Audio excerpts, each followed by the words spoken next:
Hello everyone, and welcome. I'm doing good, Clifford. Today I'm just going to be viewing character models in the Thousand Year Door, and I can view Thousand Year Door and Super Paper Mario. And this is all thanks to a debug tool by Piston Miner. Oh yeah, I'm talking. I'm just, I didn't have the mic on at first. I usually do that. I wait until there's some chat and then I start talking. And I put a playlist of Mario RPG music in the background just so we're not stuck with the silence of this room, the ambience that's kind of creepy. But yeah, right now we just have Mario. I thought that would be a nice thing to start on and have on screen before I even start. This is Mario's model from the Thousand Year Door. And feel free to request characters.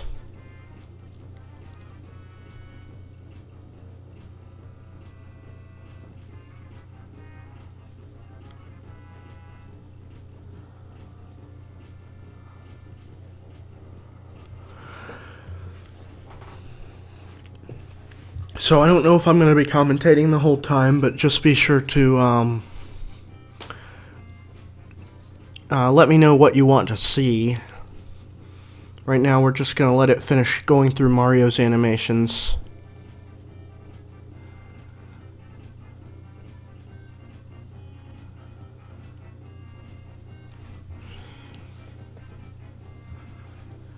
Actually, all of those games are going to be in this playlist, in addition to the Mario and Luigi series.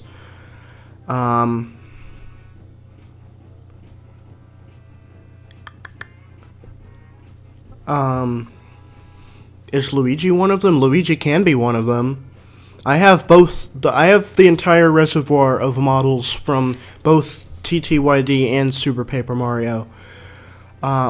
But just a heads up, if I load in the Super Paper Mario models of the main playable characters, they will have both the helmet and the sprout on their head, because those display by default.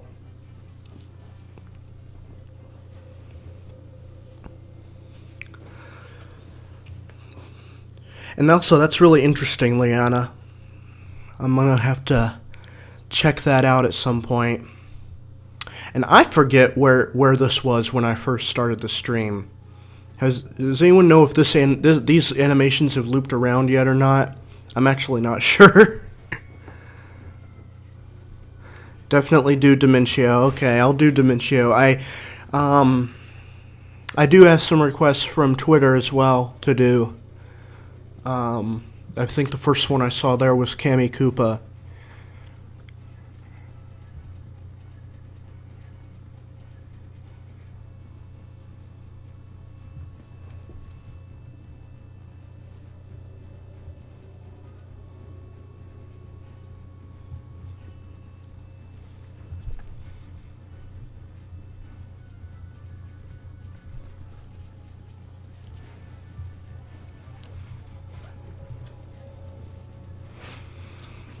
They have looped, okay. Hold on, I'm just going to pull up my list of models here.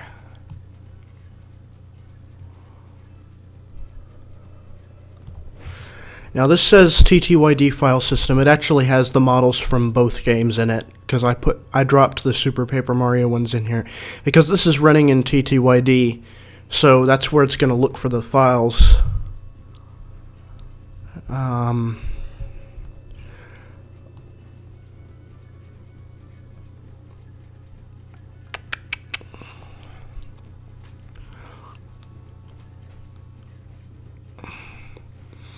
Yeah, unfortunately. Let's...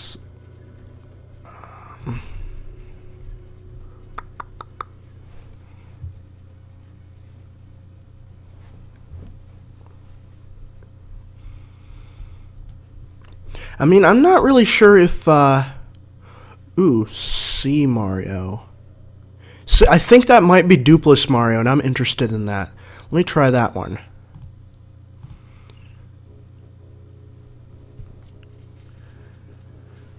Oh yeah, Mario does have an animation of his mouth moving like he's talking.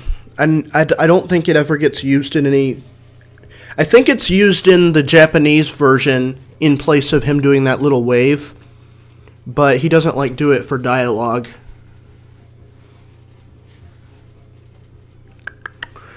Okay, let's see. Oh yeah, ignore all this. There's a lot of garbage here. But this is how I load the models in.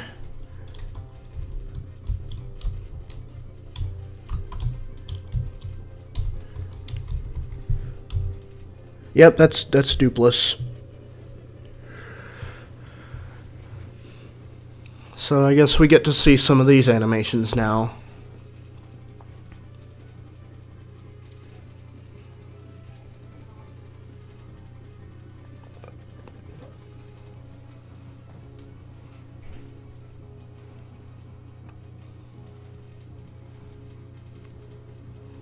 Oh, it might be the European version, yeah.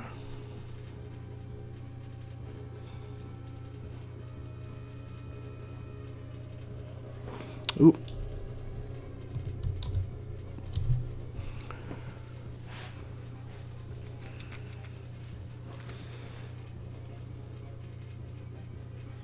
That's an obvious placeholder.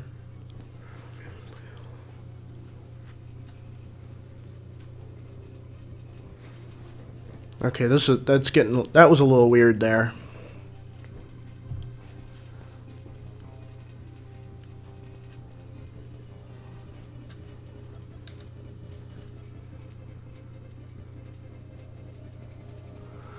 Oh, that's a unique weak animation.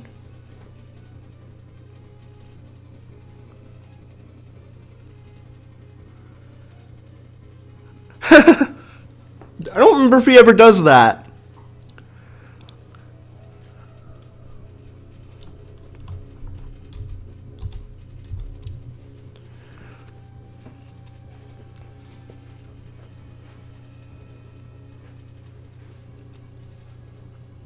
I don't think he does that either, talking while sitting. I know he does that. I definitely remember that part.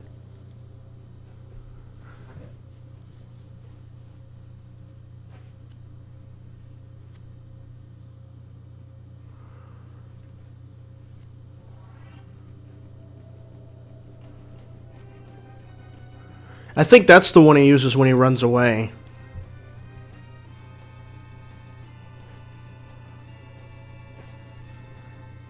He doesn't do an angry talk either. I don't think he has that angry pose at all.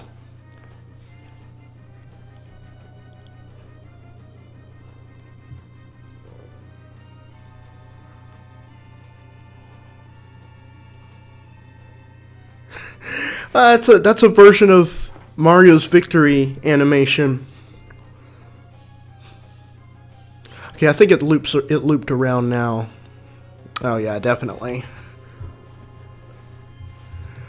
This is Dupless Mario. This isn't the real Mario here. And I don't think the slightly evil-looking Dupless Mario has those animations. Never does those animations in the game.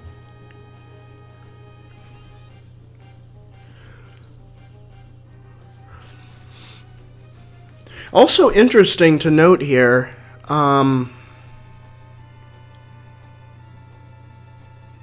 he only has the super hammer, which the second time you fight him, you normally have the ultra hammer, and that makes me think. Wait, when he mimics Mario during that fight, does he only use the super hammer? He must, because that's the only one I see in his animations here.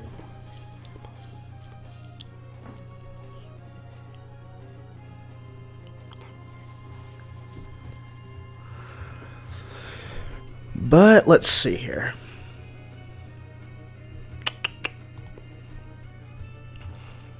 I remember I looked at Flavio.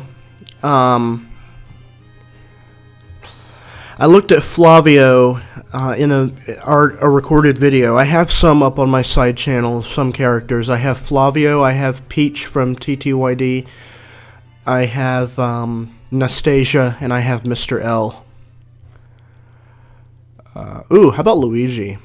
Let's see if what Luigi has to offer. Although I maybe no, I'm pretty sure he does copy Mario. I remember him doing it. Hold on.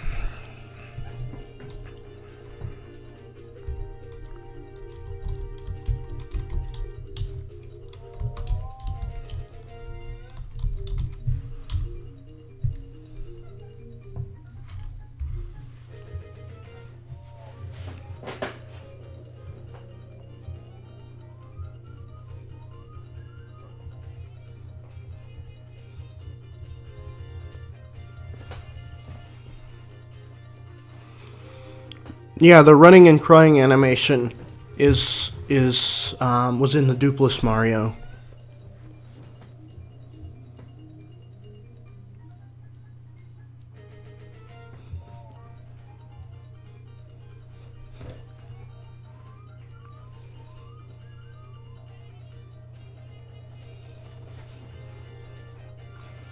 Oh, and also, it's worth noting I have the game running at half speed right now, so you can see more smoothness in the animations.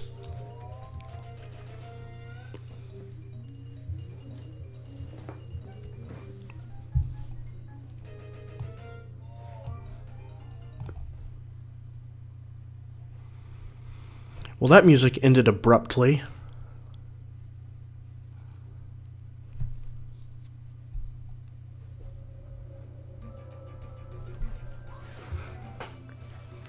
And I can tell that this one was recorded directly out of the game.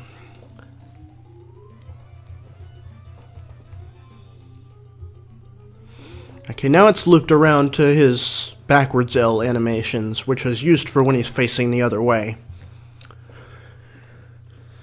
It's interesting how Luigi works in that way. He has basically all his animations are in there twice, and it's a separate animation for when he's facing the other way. That's how they make sure his L is always facing the correct way.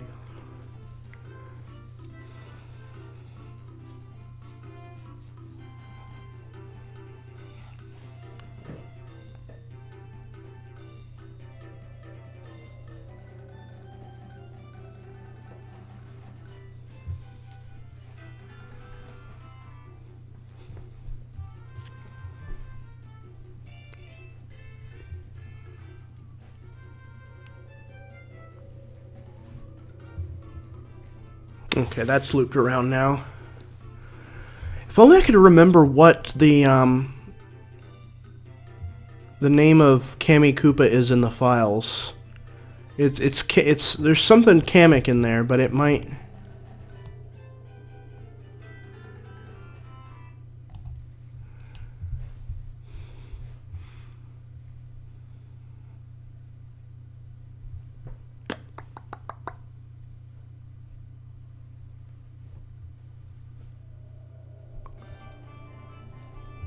Oh yeah, master theme.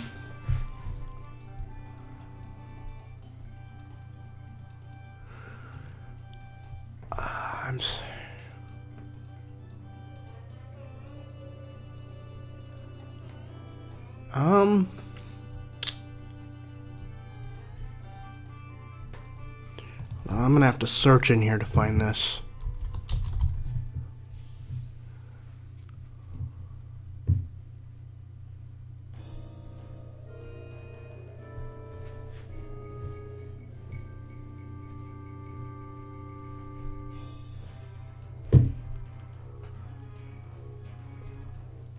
Okay, I must have been just being a brain fart idiot and not looking in the right letters. Yeah.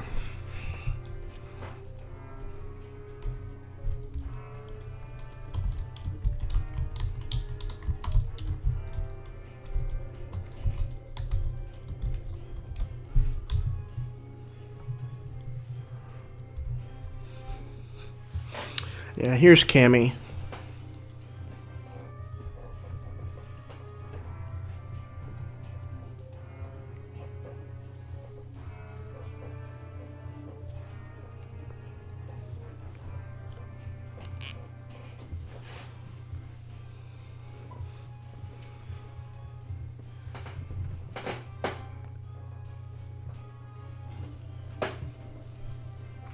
Man, she needs to come back.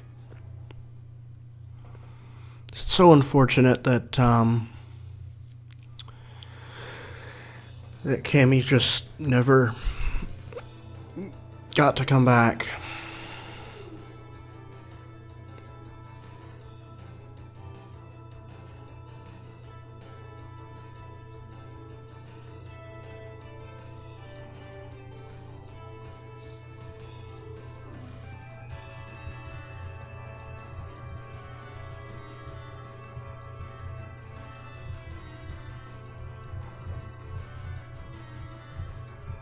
Oh, here she is on her broom now.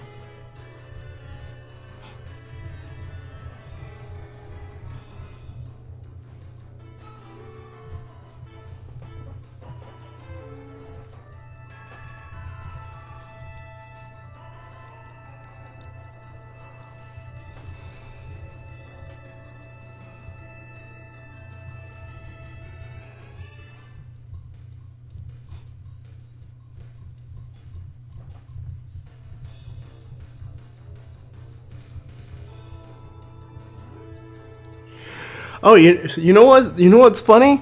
Speaking of nostalgia, I definitely feel like if Super Paper Mario got a remake with a side story like in the Mario and Luigi remakes, that it should star Cammy and show that she's like trying to rally Bowser's troops together, and they're all trapped in Castle Bleck, and Nastasia would be the main villain of this story because she's the one who can brainwash them.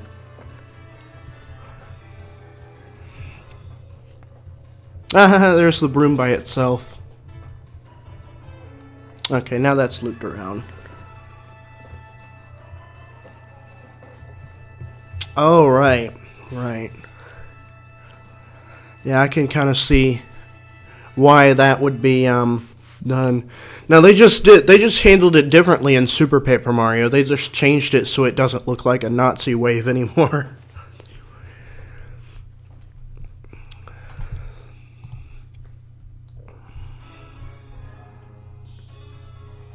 Ooh, this probably doesn't have animations, so I'm not gonna really bother with that, but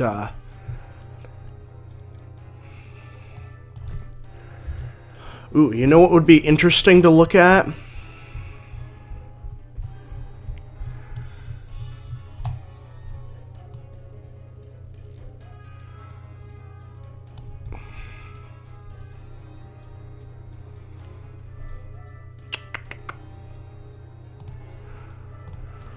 I don't remember if this is the used one or the unused one, but I'm going to try something here.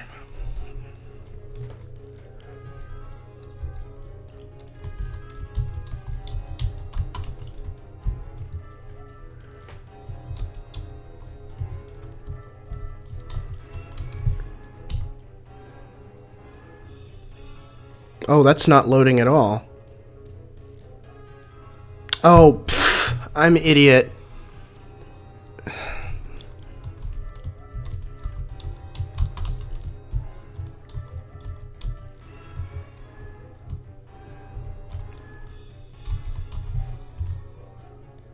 Okay, yeah, that's the used one. That's a man? I always thought that was a woman. Because I thought that was hair. Okay. Well, I guess we'll cycle through the animations. I doubt this character has that many, though.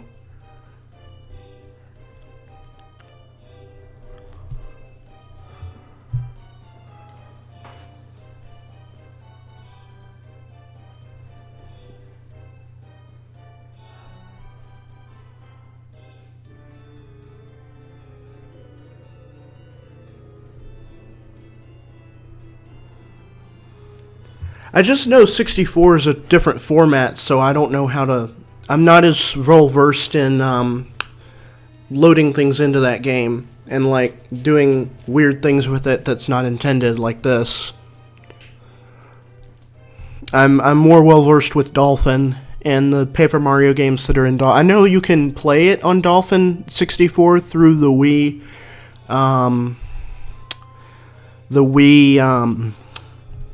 virtual console thing, but I still don't think you can dump a file system and do stuff like that with it.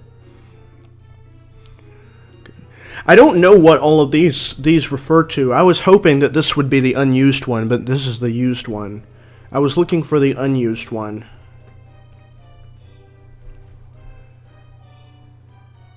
Oh, okay. I think, okay.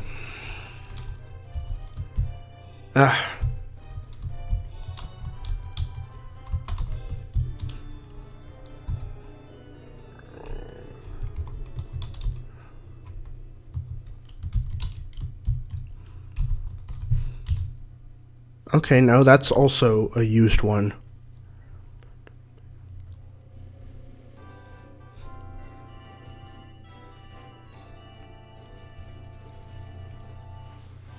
I haven't tried messing with Star Rod before, though. At least, when I first found out it existed, I wanted to try and use it, but at the time I was not good at hacking at all, so I just didn't even know where to start. So then I just kind of got, when I started learning myself about stuff like this, I just learned on these games, so.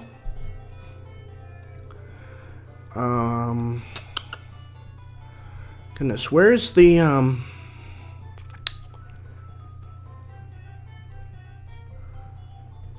I legit don't remember what the file name of the,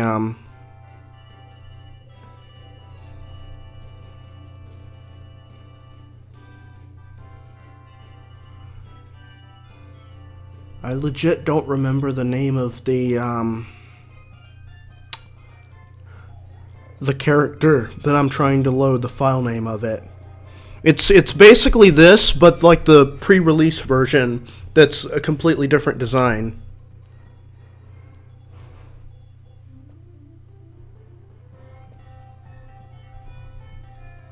Well, there's also the thing that you can basically see all the animations by looking at the sprites that are on, like, Spriter's resource. Of course, you would have to, like, loop them yourself, but most of the characters in that game are pre-composed, like,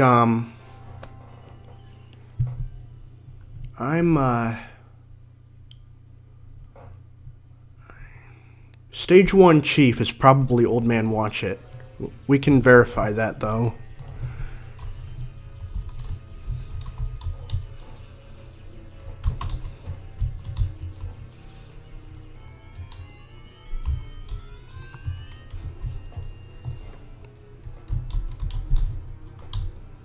Yeah, that is Watchit.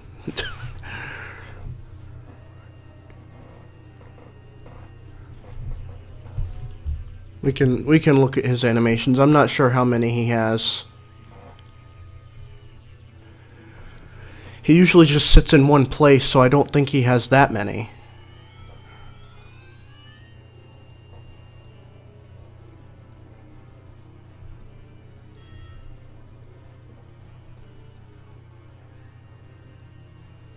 Oh yeah, it's already looped around for him. Oh, I guess Dearle, or Dearle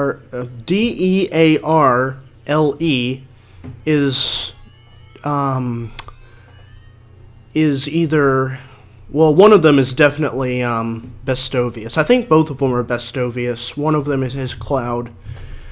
But he's a bigger character. I would have to zoom out. Goodness, I wish I could.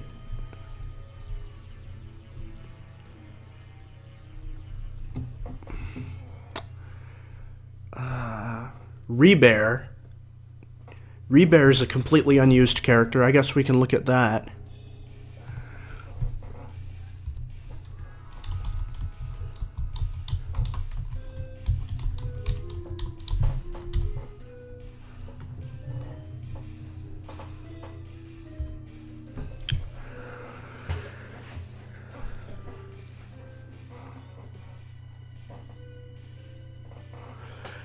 Now this character was apparently going to be a third in the group of Merly and Merlovely. And it looks like she has most of the animations they do.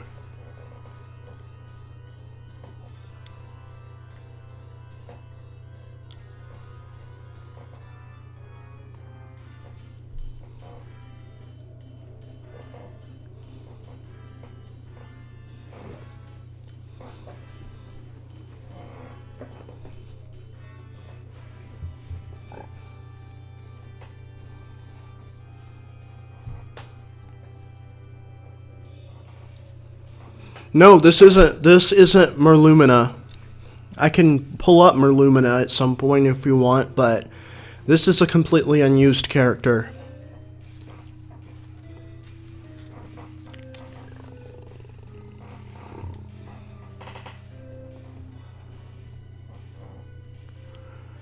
I think this character most closely resembles one of the mural characters in the Mirror Hall.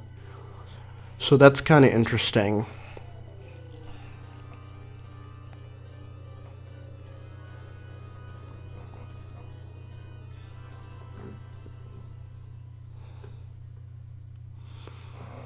Yeah, I know they're called shamans. I think it fits in the context of Super Paper Mario because, also noticed in the animation names up in the corner, it's labeled Stage 2, which is the chapter that Merlee normally has a big role in. So maybe this was an early design for Merlee.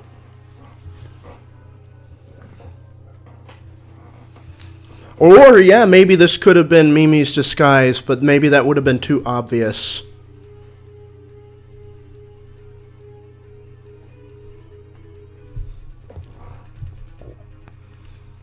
Oh, goodness.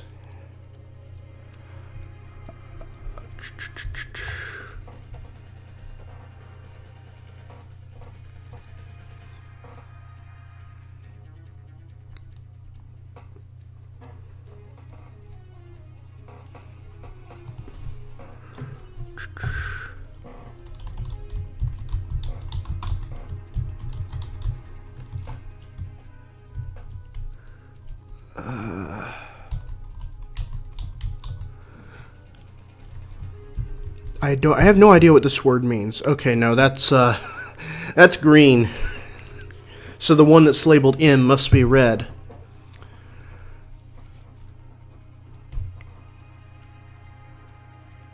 He doesn't walk either, I don't believe.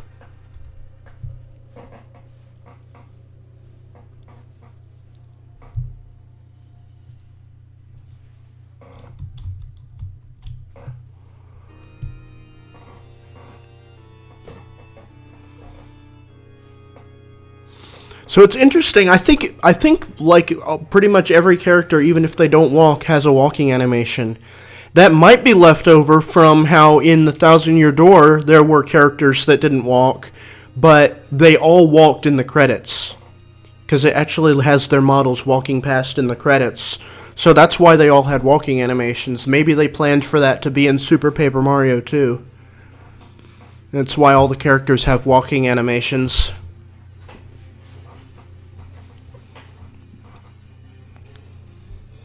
That would make sense.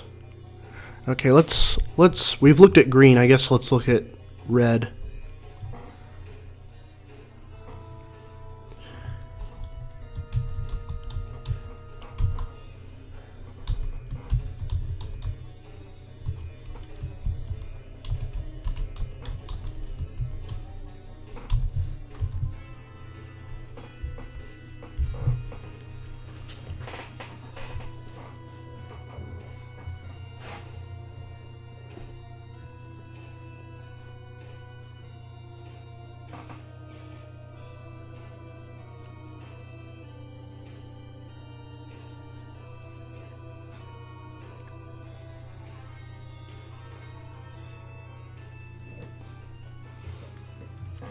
I think that's perfectly in character for Vinny to do that, though, because he does such good voices for those versions of the characters.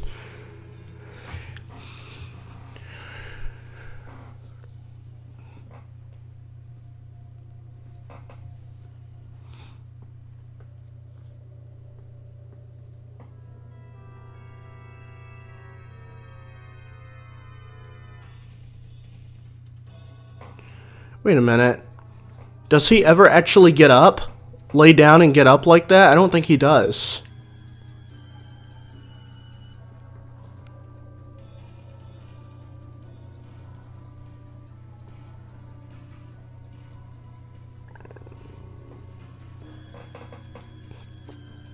I am looking at character animations, movie player, and I'm using a a tool made by Piston Miner. I have it linked on Twitter if you find... Yeah, hold on. I should probably link to it in the description of the video. So, hold on.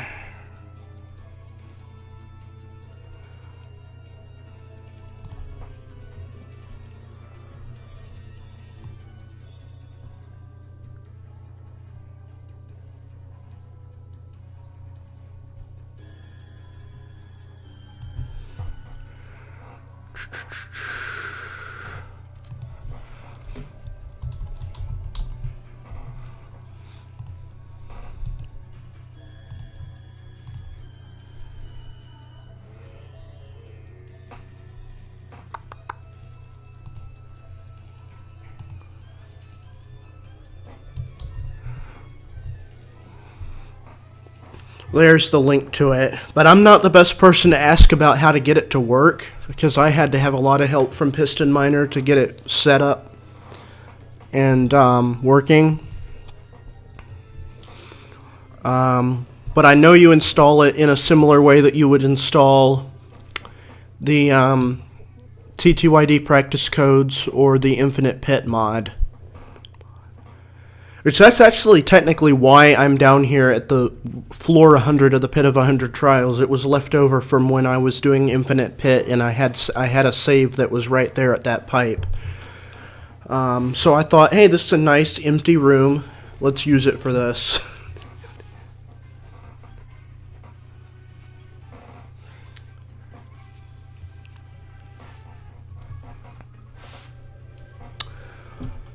But let's see.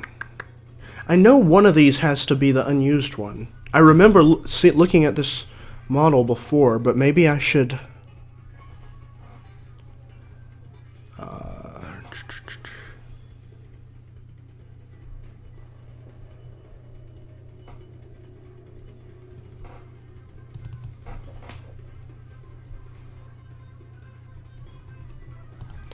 Maybe I should just look at this to see.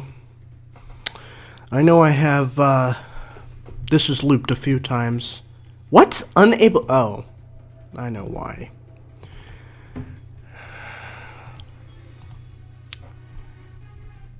We see Hammer Bros anime? Sure. Sure. Aha, this guy definitely is unused. So we're gonna load him in next.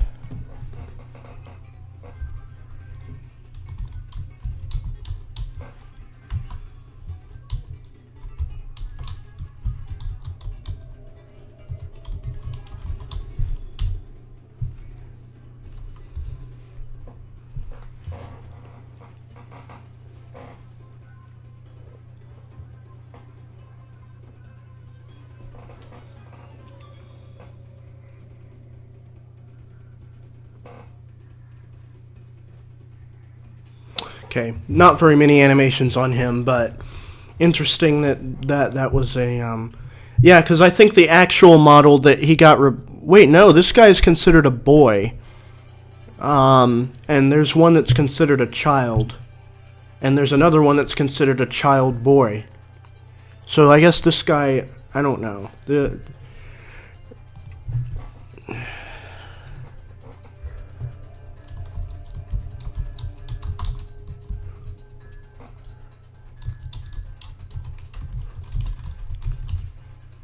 yeah, you're unused too, I think.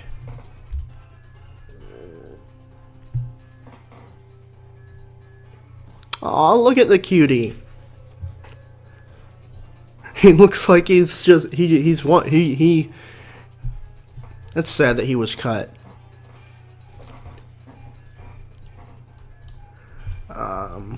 Let's see. But there is another one somewhere. There's a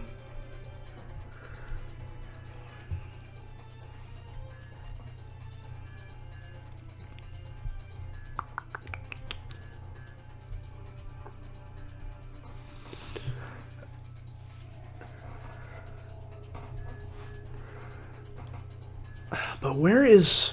I'm trying to find any other models that look like they might be the unused ones, and...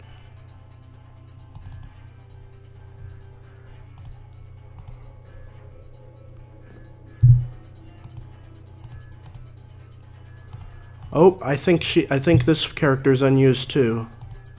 Oh yeah, definitely.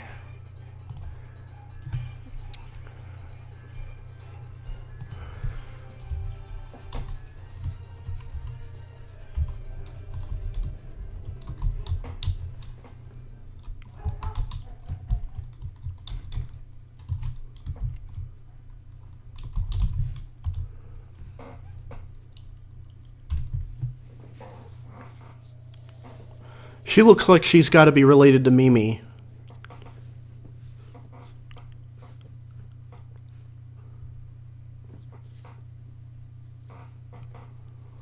Like this looks like it could almost be a prototype version of Mimi. But it definitely doesn't have enough animations for that to be a possibility.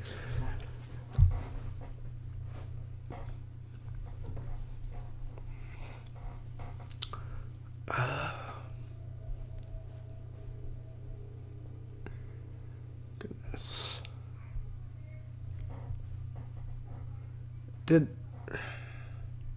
There was another character, the one that had a really awkward looking mouth. But I'm not seeing which of these could be the Mimi's lost mother? Maybe.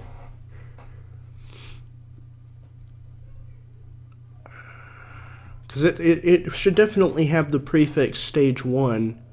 Oh, young man. Young man might be it.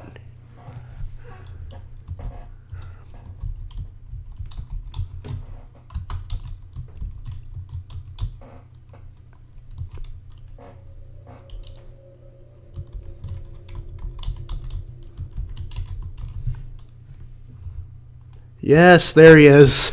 There's the weirdo with the weird mouth.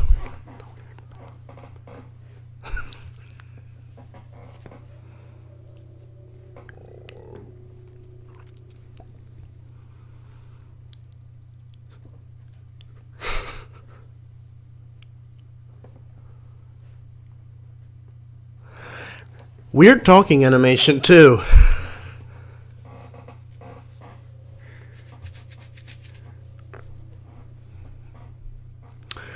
Okay, now let's go back. Somebody requested Hammer Bro.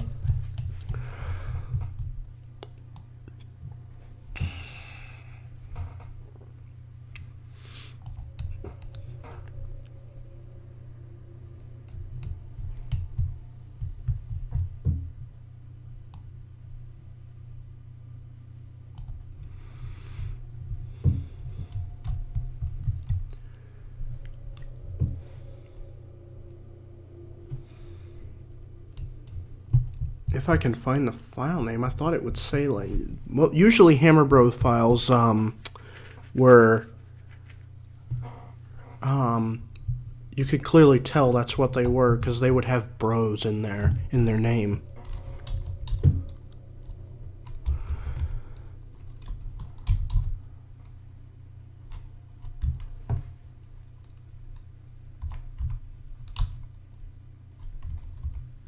But no. It looks like that's not.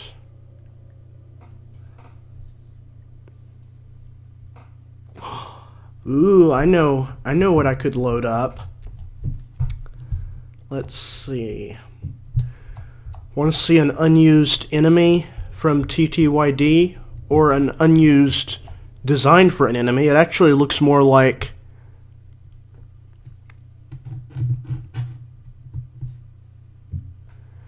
it actually looks more like it, P. Daisy. Okay, no, that must just be for the Crazy Daisy.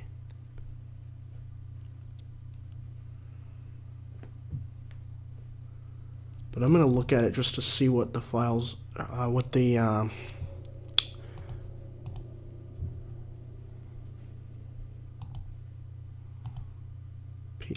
oh no, that's not even.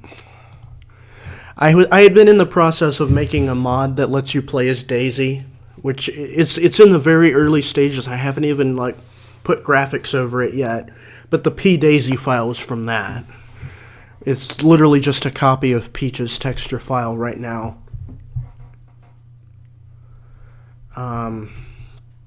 I got confused for a second, like it was an actual...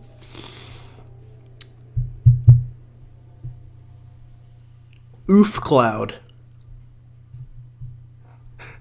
That's just a weird name, so I'm kind of curious about what it is. But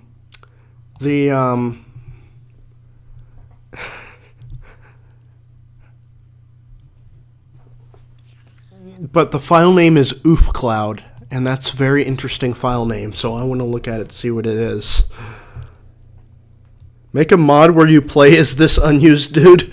Sure, if you want 99% of the animations to be missing.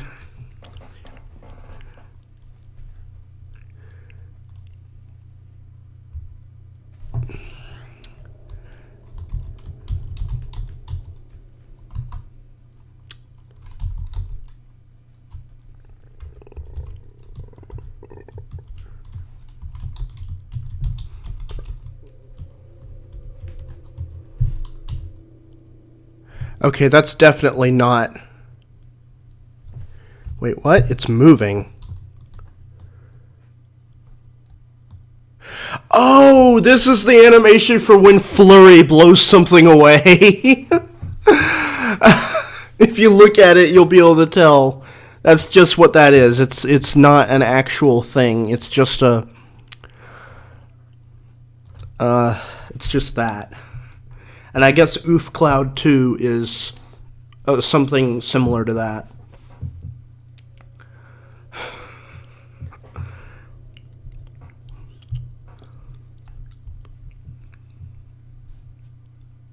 What is TB Mario? Now I'm curious.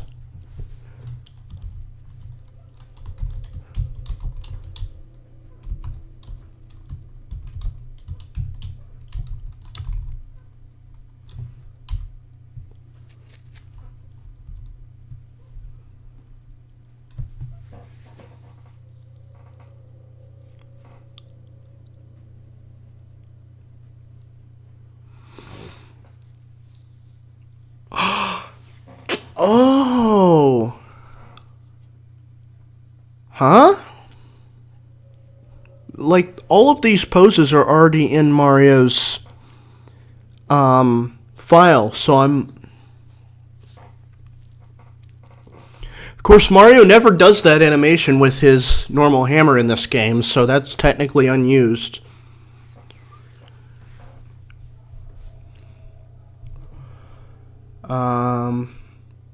Test bomb. Test gone. There's a lot of test stuff in here, and I'm...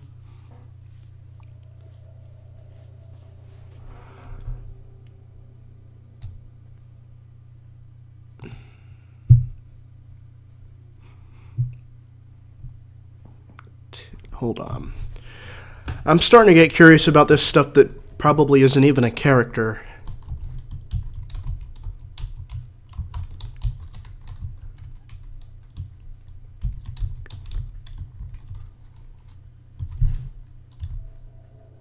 Oh. Oh, cool. That's where the that's from where when it appears on the map.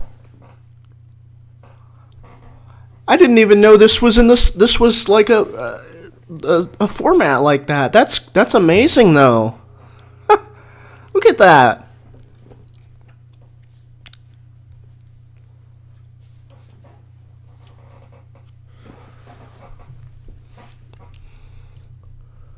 Oh boy, that's I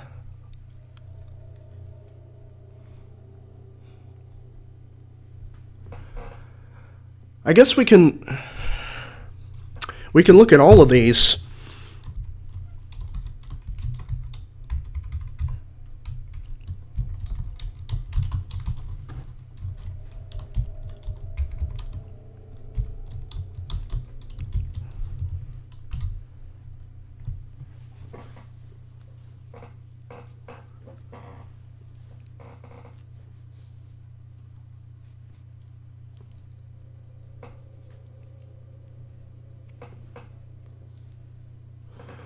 It doesn't look like it wants to play the entire animation, though. Because I'm pretty sure the leaves of the trees kind of pop in too, but here they don't want to.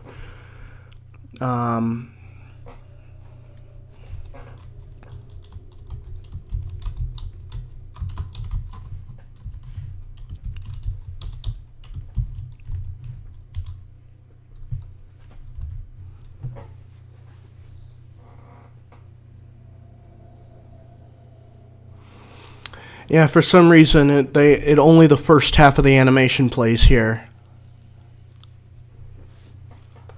Yeah, that's exactly the aesthetic I think Paper Mario was always intended to have.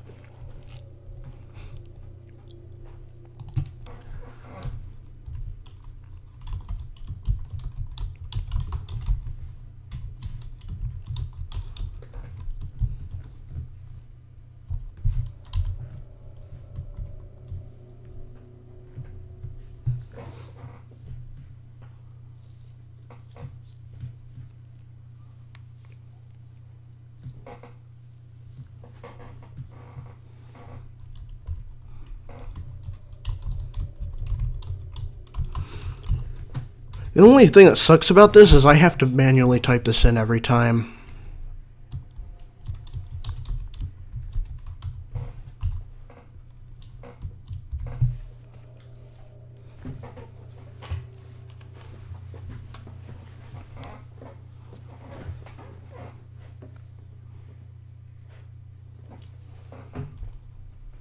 Yeah, it's not playing the entirety of the animation, but it's still cool.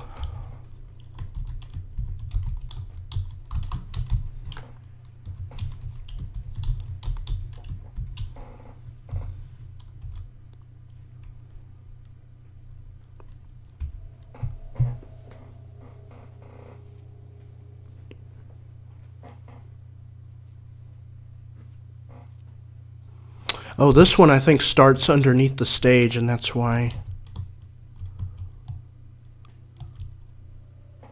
Oh, yeah, look at that.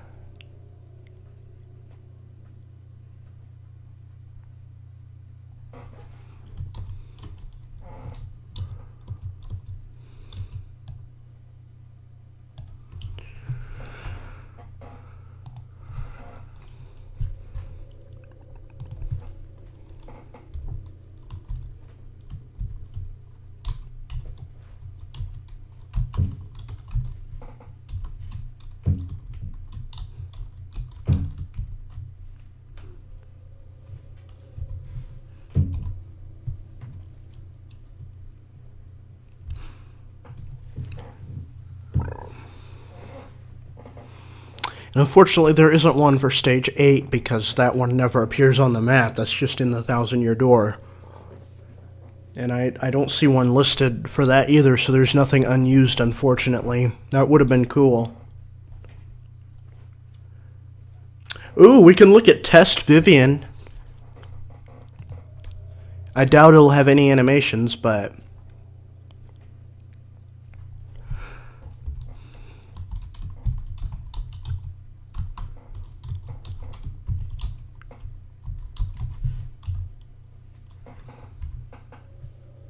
Okay, that is very weird. That is very clearly not meant to be in the game.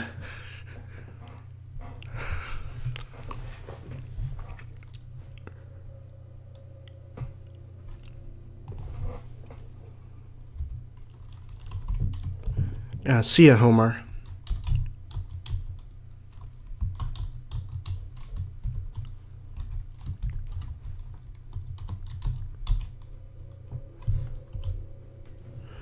Oh, guess where this is used?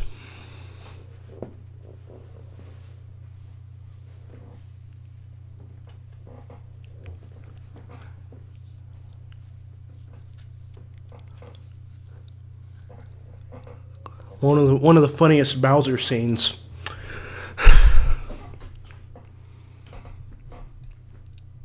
UB.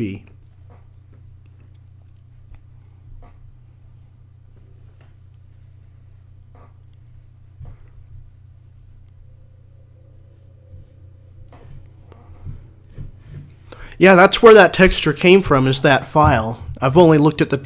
No, anyone's only looked at the texture file for it, though. That's what the model that texture is associated with.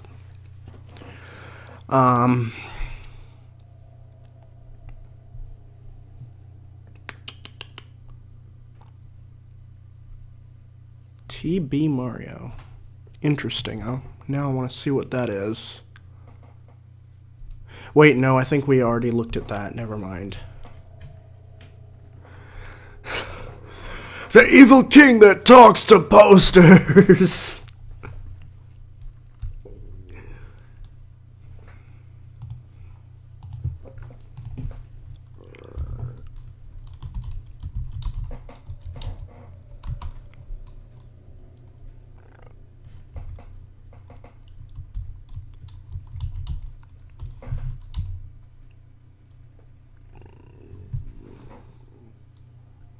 Cool.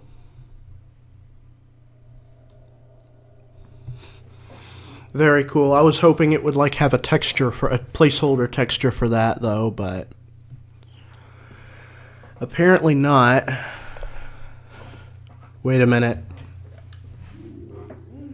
Yeah, I was hiding there just to give that thing a shadow. Oh, I don't have...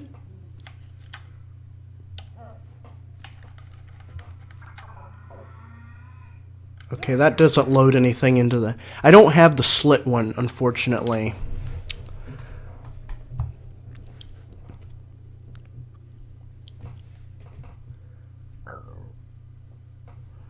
But,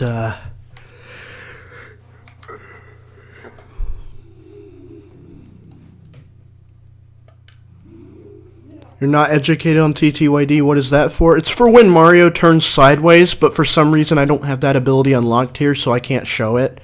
But that's what it's used for.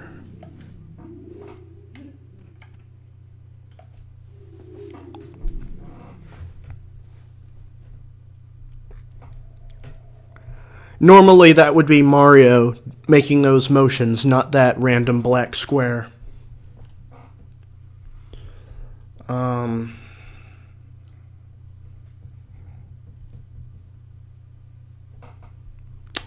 Let's see.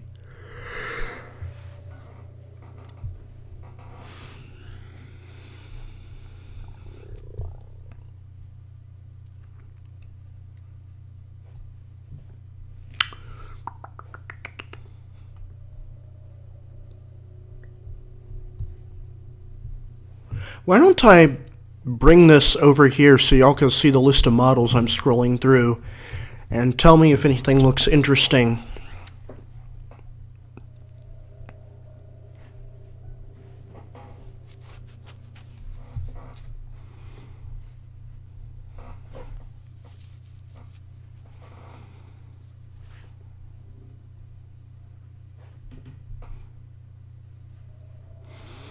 Yeah, I knew what that was going to be before I loaded it. I just expected there to be a placeholder texture, because I know there's a placeholder texture in a file associated with that, but it doesn't load here. But I wanted to show off that because it actually has a slightly earlier version of Mario shown on it.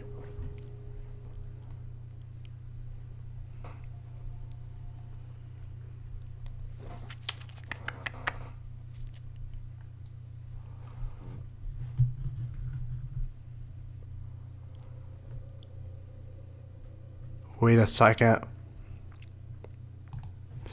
Wait a second, is this a pipe? Is this just a literal pipe? Because that's what Doken means.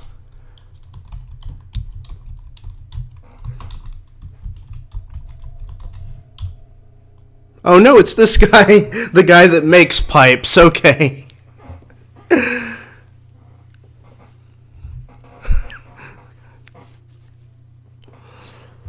Oh, there he is. I'm in the wrong place for the shadow to be under him.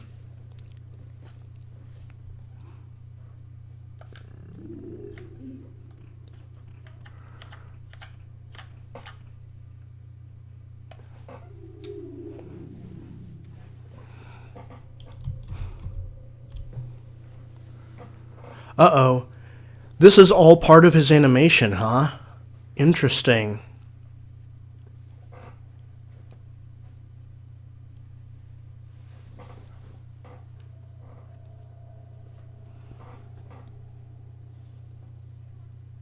Wait. I don't remember him doing his mustache like that.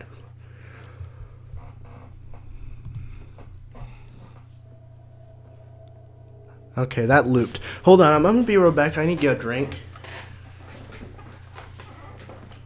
Oh, and yeah, the lack of a face cam here is on purpose. I didn't want to have to, like... This was a very casual thing. I don't think my expression means much here, so...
Okay, YouTube, pausing my music because I didn't have the window maximized. That's real nice.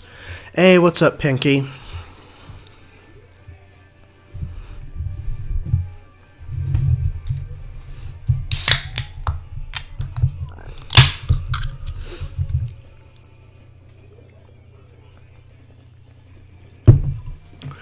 Okay, we've cycled through his animations a few times.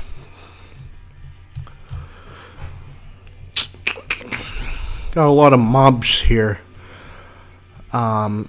Objects. You know, let's see.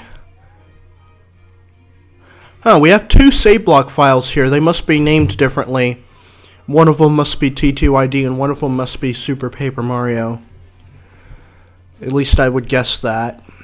I thought they would be the same file because they look identical, but let's see.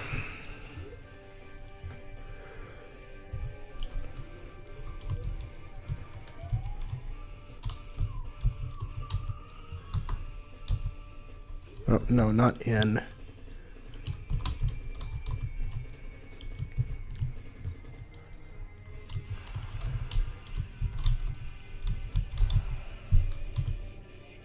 Oh, wow, you are tiny. You are very tiny. Look at the tiny save block and how tiny it is.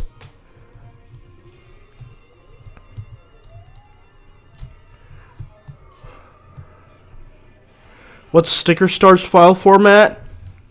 Actually, a more conventional one, I think. You can look at those in Switch Toolbox. But these you can only really look at in programs made specifically for this format or literally loading them in the game like this.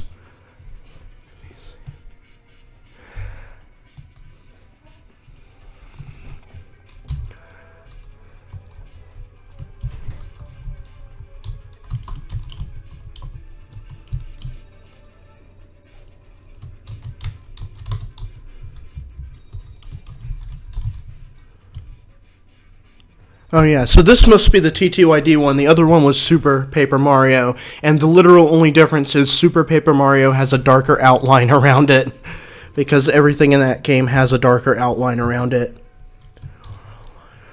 So this is the TTYD one, but otherwise they're literally the same file, and both of them are tiny if you load them. And also you notice that the transparency is not really here. The transparent rainbow texture, only in the star you can see it. You can't really see it anywhere else. And that's because the functionality that Piston Miner implemented doesn't do transparency that well right now, because he told me that. Well, the thing about Origami King and Paper Mario 64 and Color Splash is all the characters are mostly already pre-composed, so you can tell what those animations are.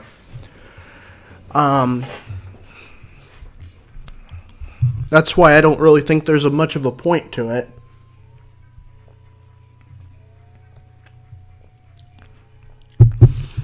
But with this, with TTYD, Super, and Sticker Star, the characters are in pieces, so you'd really have to load the animation data to see what every animation is.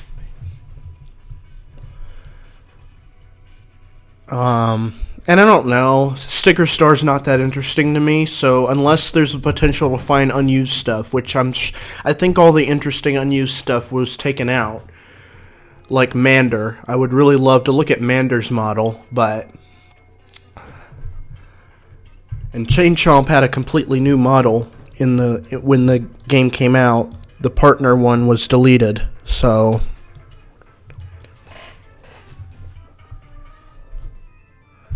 But let's see, yeah, the save block is tiny.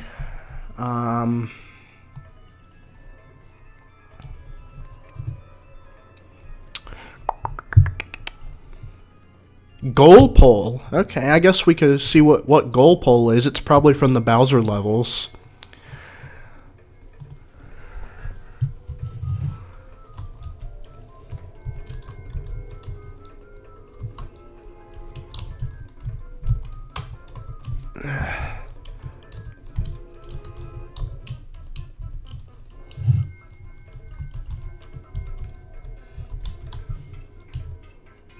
Well, exactly what you would expect here. Still very small for some reason. No flag on it.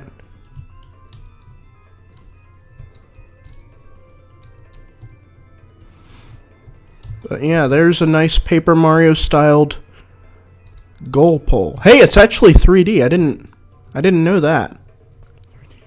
Well, I figured that block was 3D. I didn't know this part was 3D though. That's pretty cool.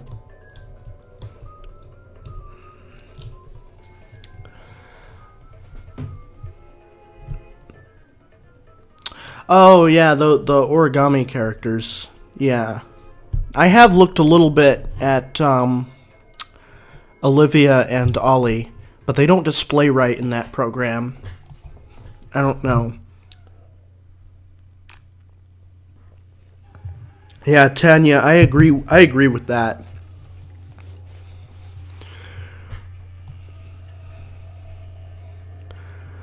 Let's see here.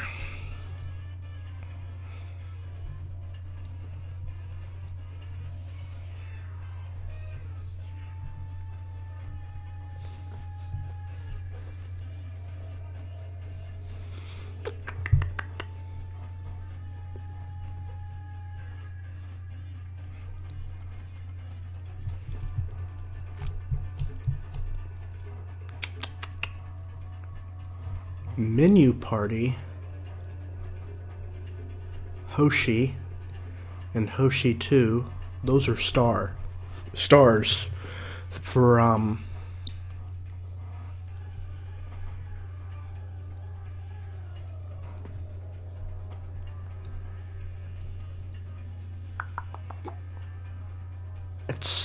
etc. demo. I'm curious as to what this is. I'm gonna load the textures in Brawlbox first, just to see what this is. Oh, it literally only has one texture, and now I know exactly what it is. It's a text box from the intro of Super Paper Mario. Not that interesting. In fact, I think I already loaded this into the game once to see what it was, and it was very boring.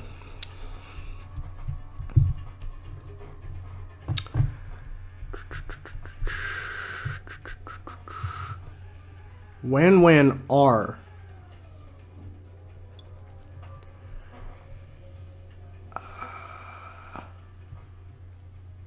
I am curious. Is that like the pole that Chain Chomp is on?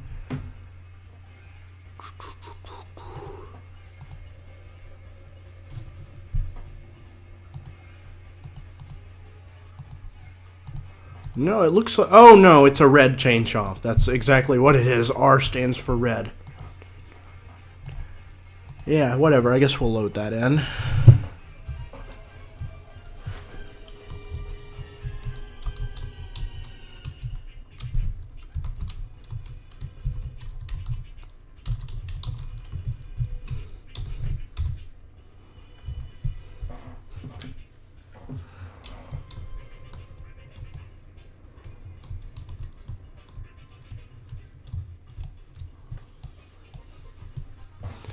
Interesting.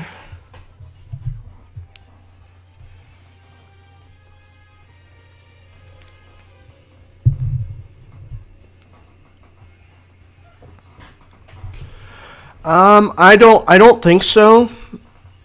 In TTYD and Super Paper Mario, it could be possible in Sticker Star, just because Paper Jam reuses Sticker Star's models and has the outlines on them. So maybe that could be ported over. I don't know. Doubtful even there though. But in TTYD and Super, I doubt it. Unless you were literally to edit the textures, like not just editing the textures, but adding more textures, like making there be a copy of the character behind the character with bigger and white textures. That would essentially create the outline, but that would require literally duplicating the model within the model, and I don't think anyone knows how to do that. Literally, the extent I know how to edit these models is edit the textures and edit the animation pointers, like which animations play where. But to change what animations play and how many which textures appear in the animations, I don't know how to do that.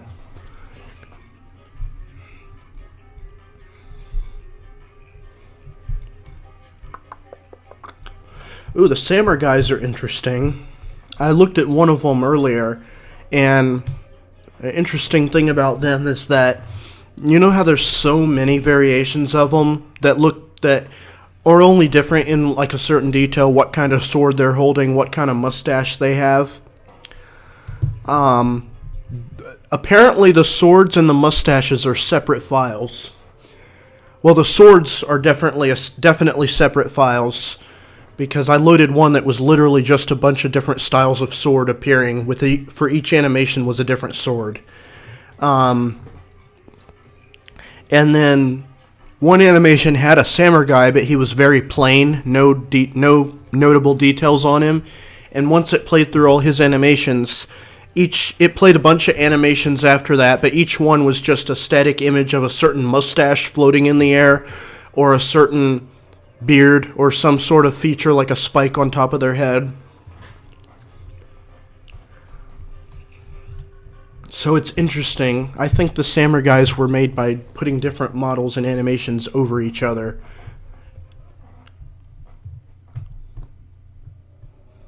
Ooh. Okay, this one will be interesting.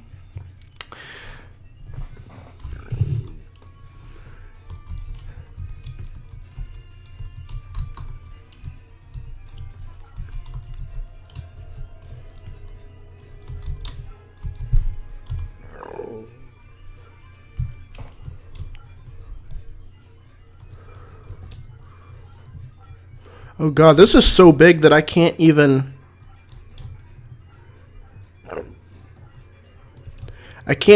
get it enough on screen without the UI blocking it.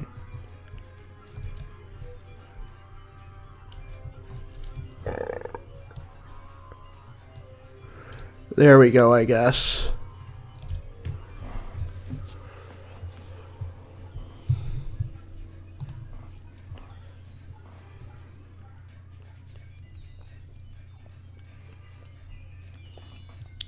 Have I tried opening the early Mario sprites? You mean like the ones that look like almost a proto that's a cross between Paper Mario 64 in this game in TTYD? I'm actually not sure if they have rigs associated with them. I know there's a Koopa that does, and I was actually going to load him in pretty soon, but I got sidetracked by things I saw on the way up the list.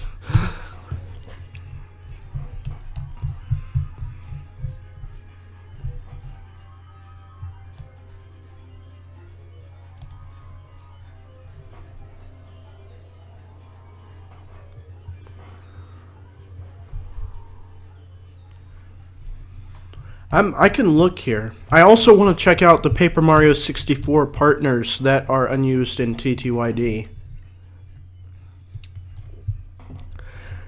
Oh yeah, I have definitely heard of that, Tanya. I've actually listened to it a lot. I love it.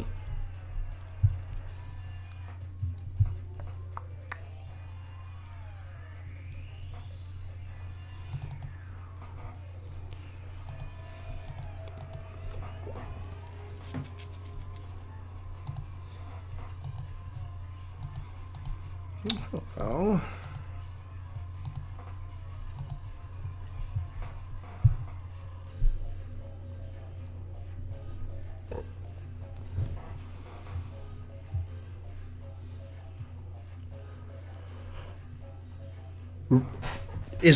I don't remember that animation. Where Brobot just fell backwards and the nose fell off. I don't remember that. Whenever he blows up, it's just a screen effect.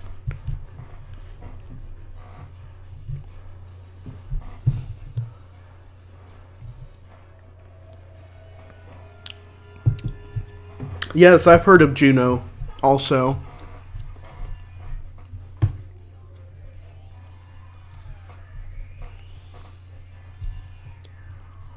One of my favorites by Juno was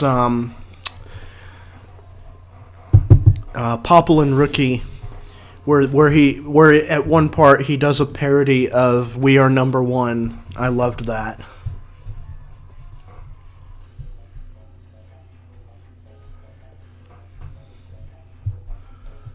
Oh boy.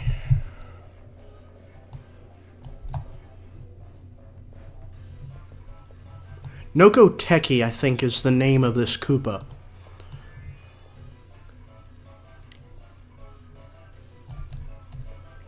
So I'm gonna search for that.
Huh.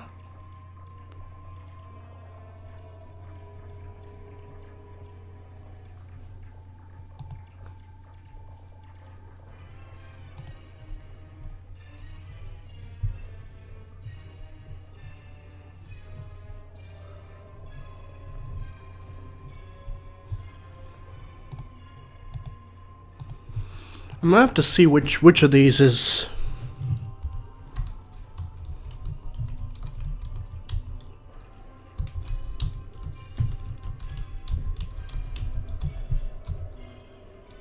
Okay, that's a regular Koopa.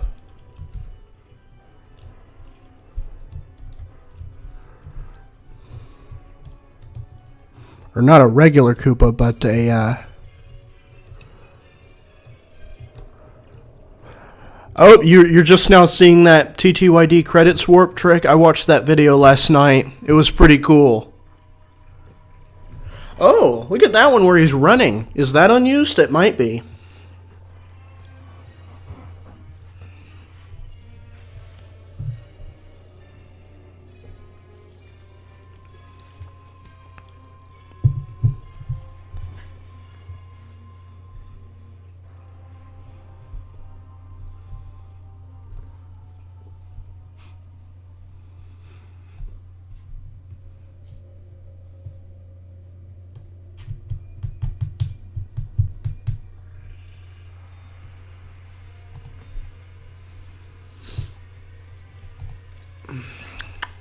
Hold on.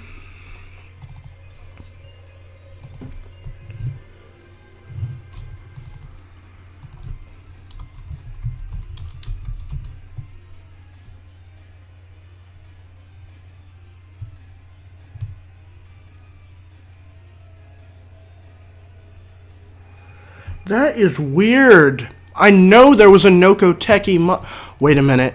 It might have been just in the Japanese version. Let me look and see if I can find it.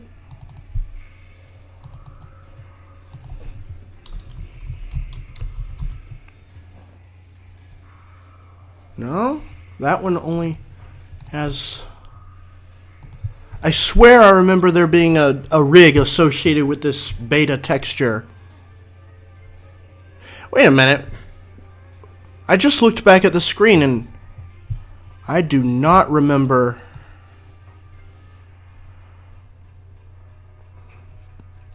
I do not remember the Koopa having all those flying animations just in the shell. That's probably just for when he falls out of his wings, but... Oh, boy. TTYD.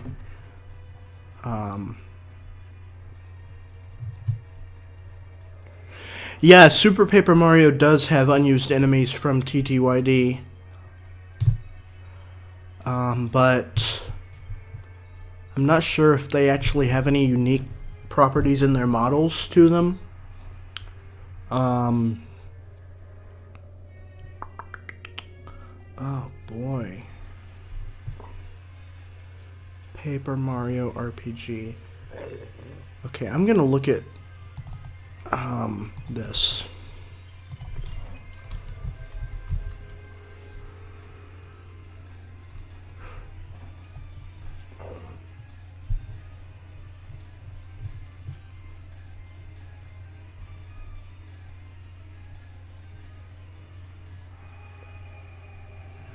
Hold on.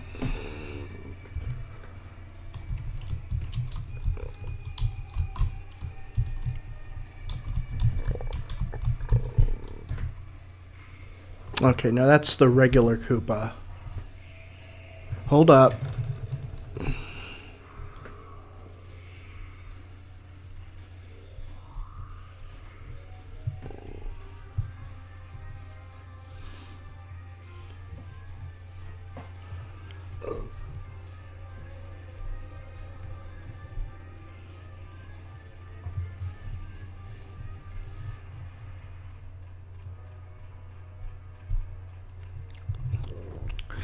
Well, in Chapter 6, I don't think he's completely submitted to that idea. I think he writes it off as not plausible or something.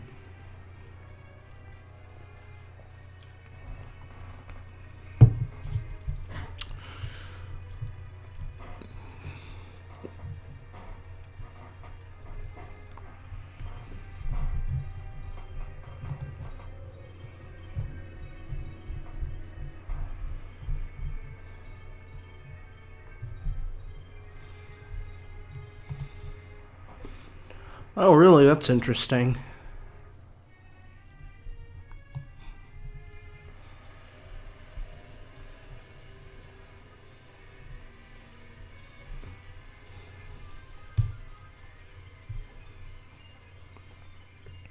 Oh, yeah, there is that beta Bobbery that's worth looking at.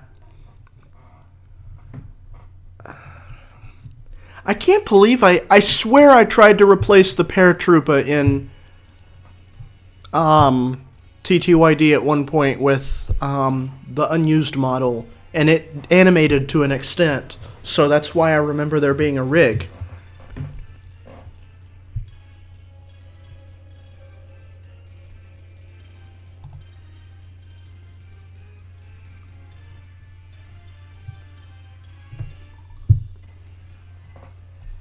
Wait a minute, why do I have a C no-go techie file here?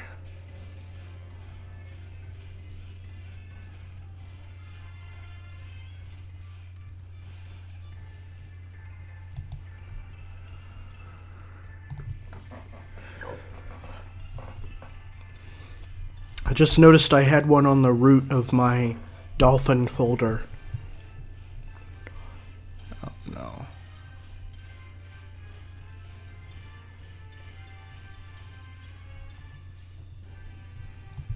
Aha! Pata Pata. That's the file name of the haha. Okay. I know exactly where the rig is.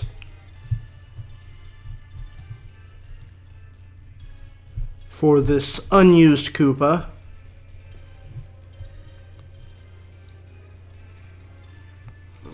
Yeah, that's because at that point he thinks that he can't do anything to stop it.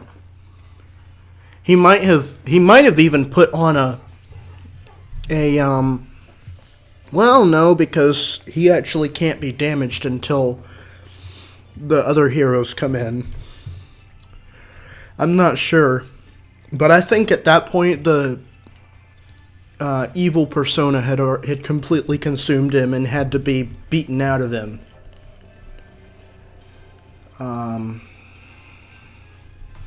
Okay, well, I just gotta make sure I find the right.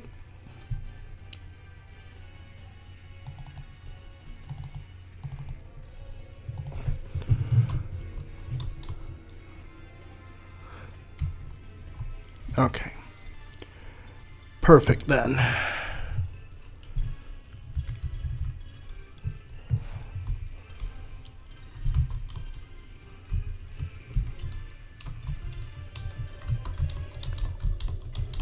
Ready for this?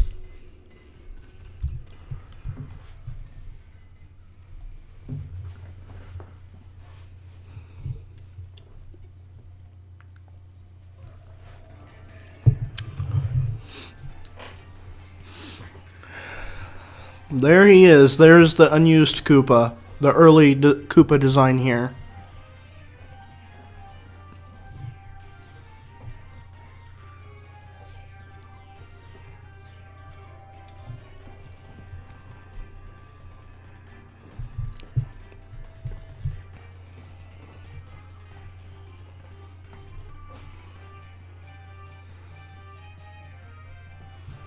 Which I think it already went through all his animations.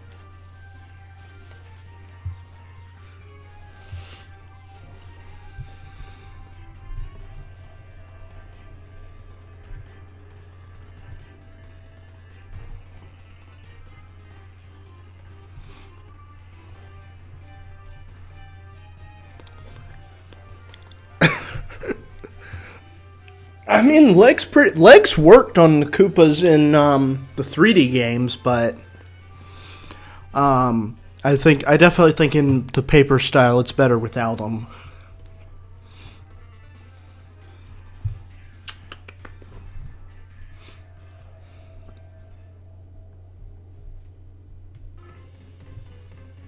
Ooh, okay. Now let's...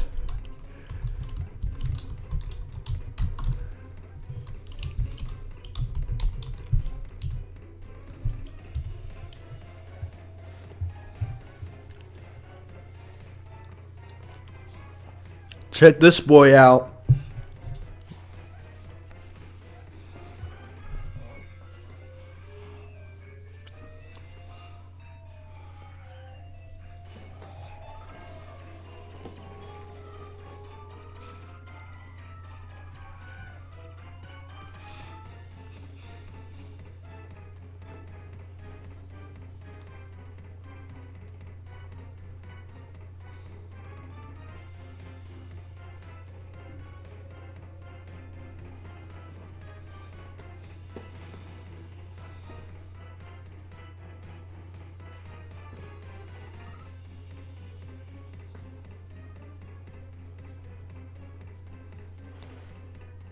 Ooh!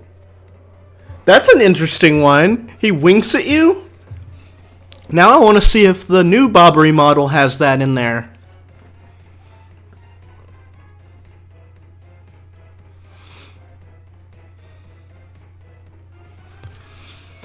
In some of the paper characters are fine with legs. In fact, it would be weird without them. For instance,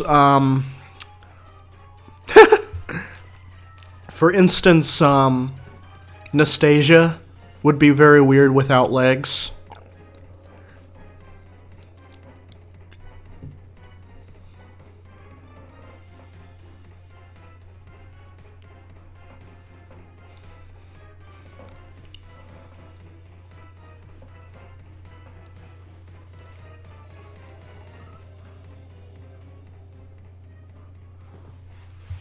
Well, like I said, I think Count Bleck had been completely overshadowed by his, Oh yeah, the paper machos are more designed around the 3D versions anyway, so those are fine. But I feel like, in regards to Count Bleck, Blumiere had been completely shoved aside. And Count Bleck had, like, basically overshadowed him. But that's a whole discussion that I don't want to get too much into, but yeah, I think that Count Bleck was not in his right mind until after he got the shit beat out of him.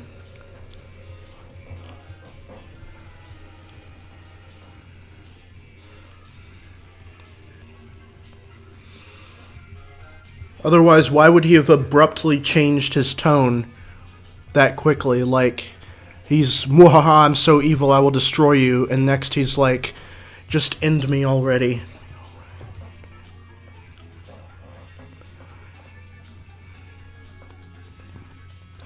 And it's actually, he didn't even realize that he could do that before, even after you beat him. He was regretful, but he wasn't... he just wanted you to end his life. Mincio came in and took the stuff, took the Chaos Heart. But before that, Count Bleck only believed that the only way to defeat Chaos would be for him to be destroyed.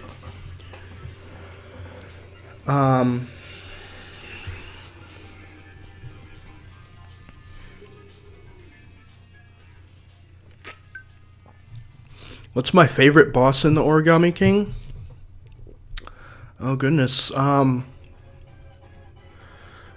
gonna have to say King Ali. In terms of character, that is, and design. Not much in terms of gameplay, but honestly, the turn-based... In terms of gameplay, it had to be one of the Paper Macho battles. The turn-based ones are not a huge fan of them in that game.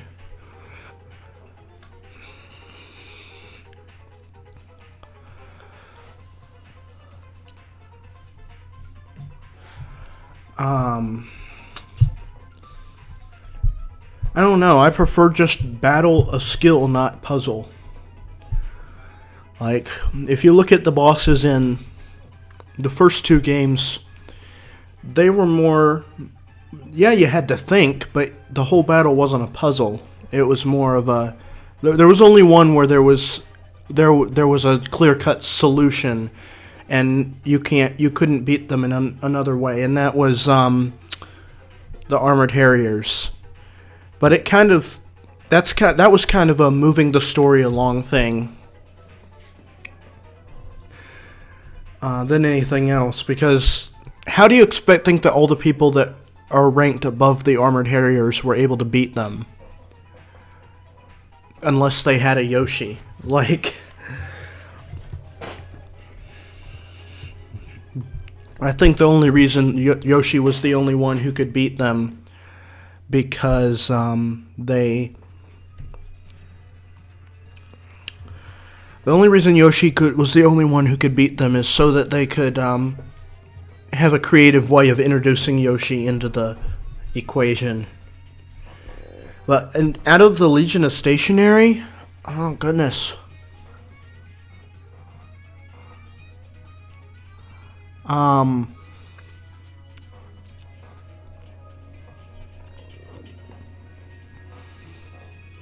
I don't. It's really hard to choose because I'm in any case I'm probably forgetting some crucial detail about them.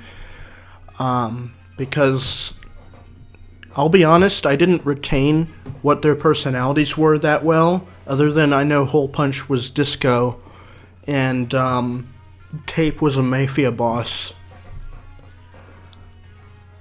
Colored Pencils was like a fancy artist.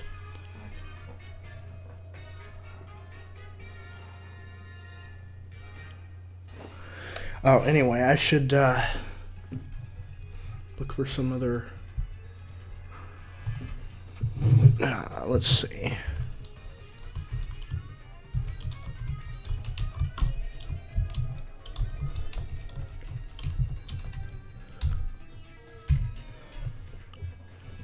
Let's see if normal Bobbery has any unused animations.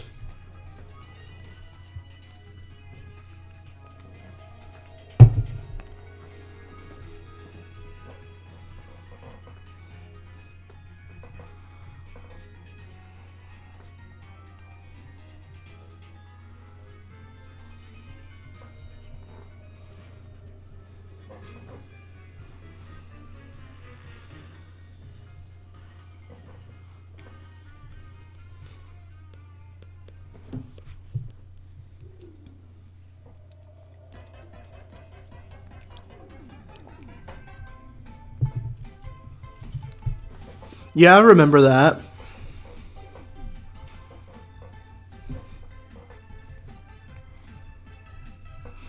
It would be cool as long as it doesn't shove paper in your face every 2 seconds. That's the worst thing about the modern games for me, other than the fact that they have no original characters.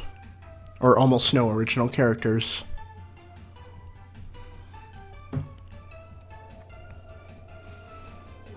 I really think TTYD is probably the best example of how to portray the Paper Mario universe. You can't point out little creases and everything in every single texture. You can't point out where each scene was handcrafted in. You can just see a world with buildings and society.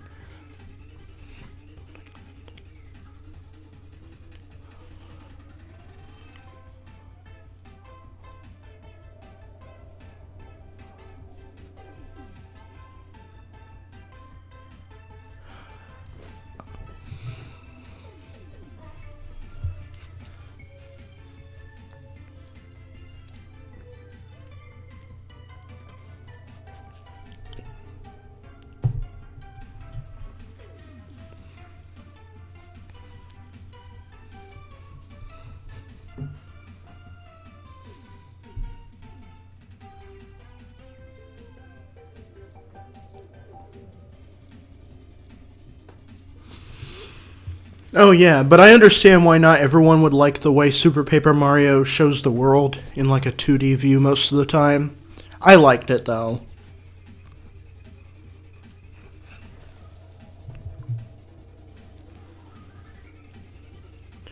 Well, another detail about Count Bleck. Okay, it looks like Bobbery's looped, and I didn't see the winking animation. But again with Count Bleck, I feel like he only became that destructive after he opened the Dark Prognosticus.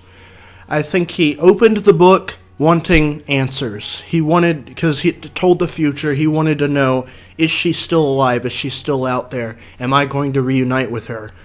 But his heart was weak when he opened it, and it was cursed. So it was evil, and they said nothing good ever came out of opening that book. So that's why I feel like it basically turned him into a villain. He wasn't a villain before he opened it. He was just really fucked up in the head, like emotionally weak.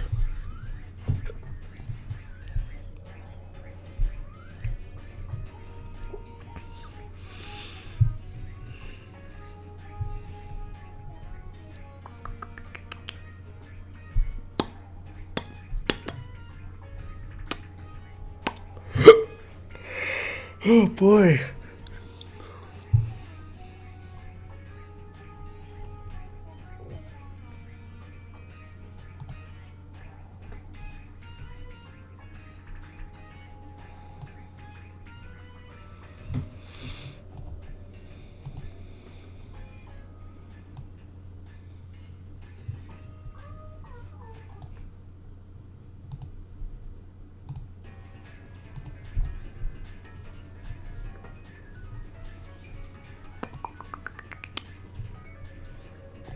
Hold on, where does it...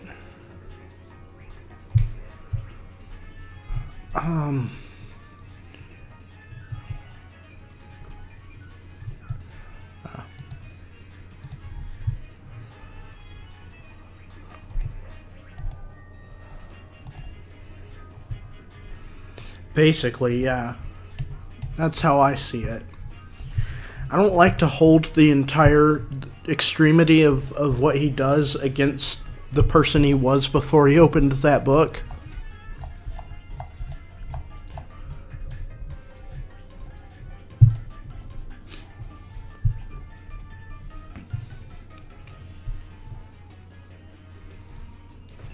You know, I would really appreciate if these file names were less cryptic on some of these. Where can you ask modding questions? What did you want to ask?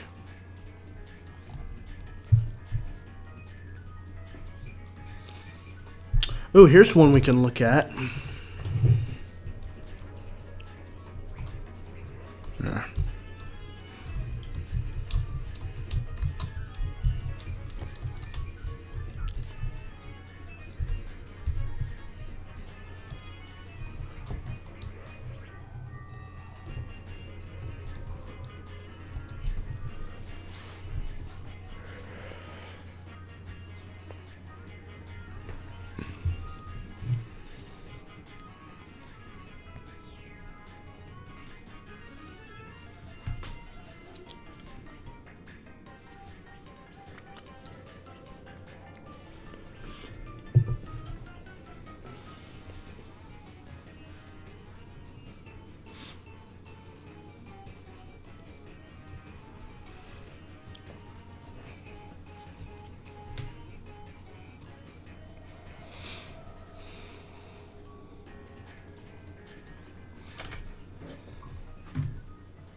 The screen broke?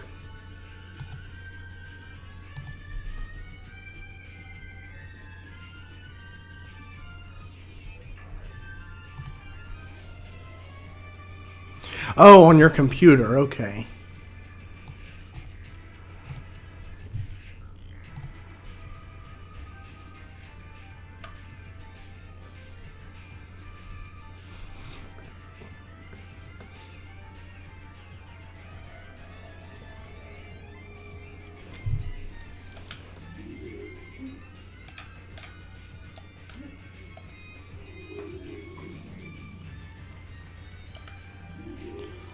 I want to be centered here.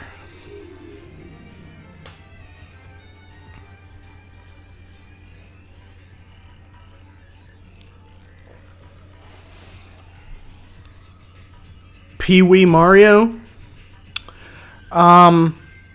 Those are basically the files I'm loading in directly into the game to look at them. But if you don't know how to do that or don't want to do that, what exactly are you looking to do with them? Do you want to look at the textures?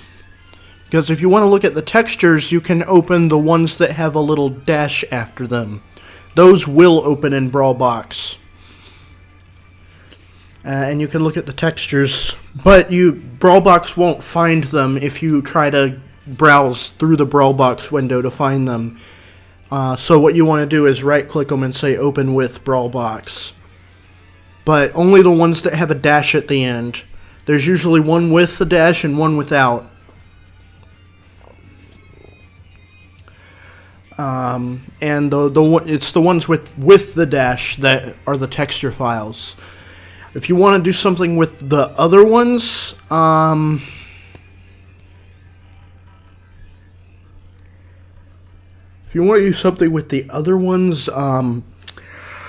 that would require a much more in-depth tutorial and stuff, which I still have been wanting to make a tutorial about them, but you'll have to do a lot of hex editing.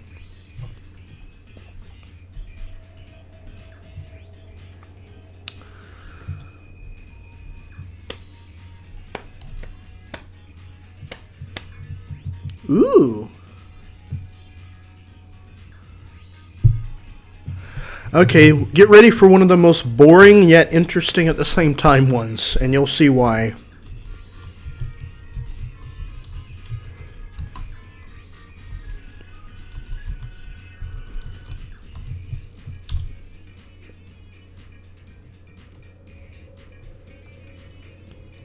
Wow, that didn't even load. Oh, right.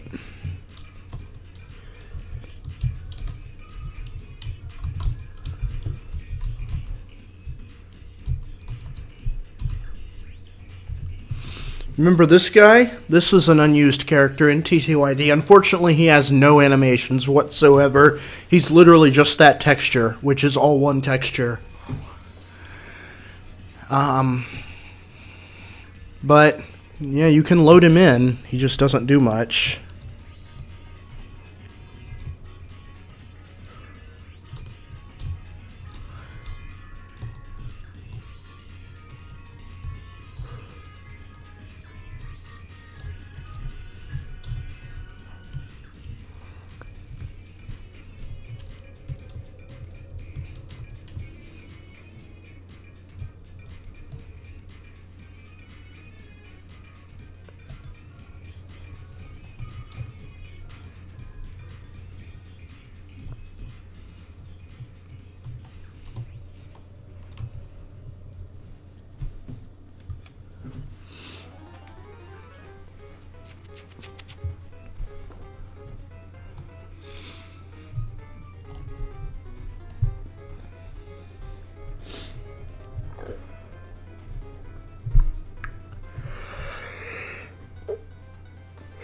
By the way, if you want to see more characters that I'm not going to look at here, and the reason for that is I already have looked at them. If you want to see more characters, check out my Dark Fawful the Great 64 channel.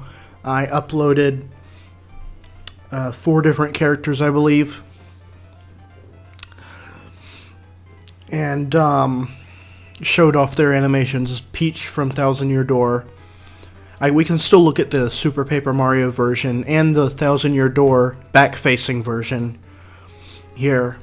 But the front-facing one from Thousand Year Door, I uploaded a video of those animations. I also uploaded Flavio, which there's a very interesting unused animation for Flavio where he's looking through a spyglass.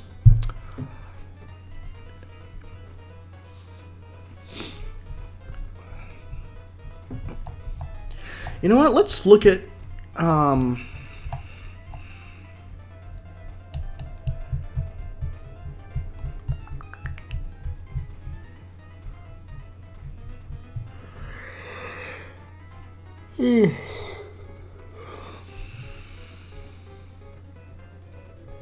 Here we go.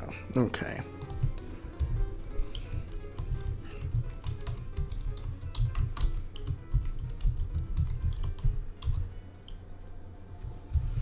Here's our boy Bowser.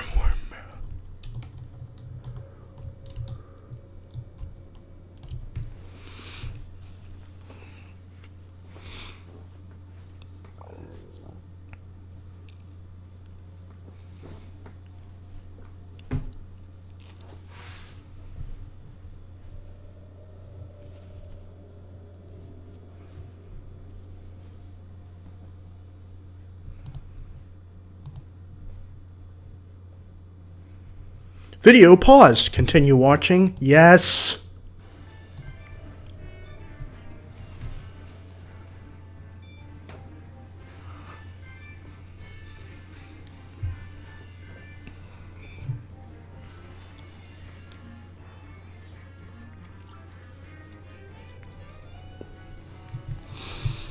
Oh my, you know what the music that's playing makes me want to look at after this? I wonder if he's even one whole model, or different models that get put together. Bone chill. I know Super Dimentio is actually made up of a bunch of different models. So we can't view the whole thing in here.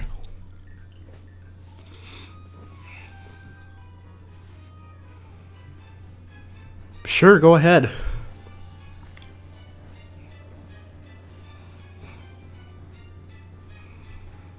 A lot of texture files for Mario.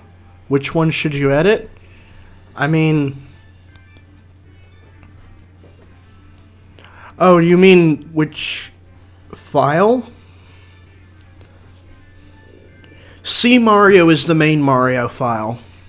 There's also C Mario R, which is Mario when he's facing away from the camera. Oh no, that's in TTYD. You're looking at Super, aren't you? Pee Wee Mario is the main Mario. And the one where he looks away from the camera also has a suffix of R.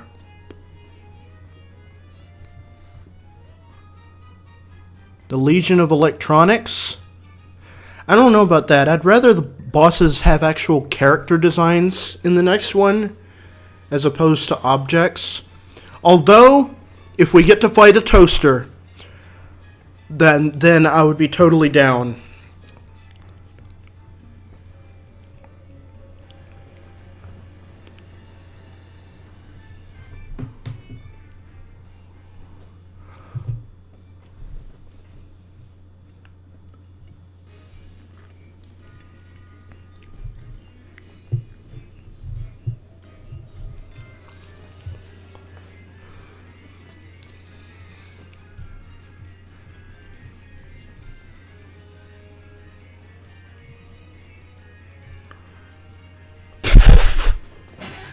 Goofy boy. Well, there goes my controller. When you're not using it that much, that's what happens. It falls.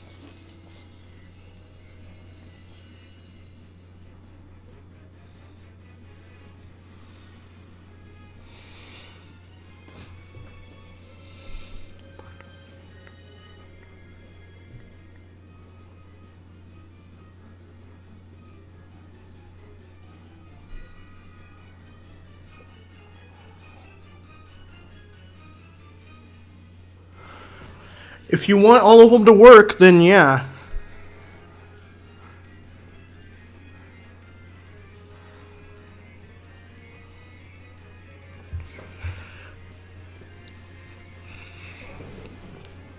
Bonus points if you fight a toaster, a radio, a lamp, a blanket, and a vacuum.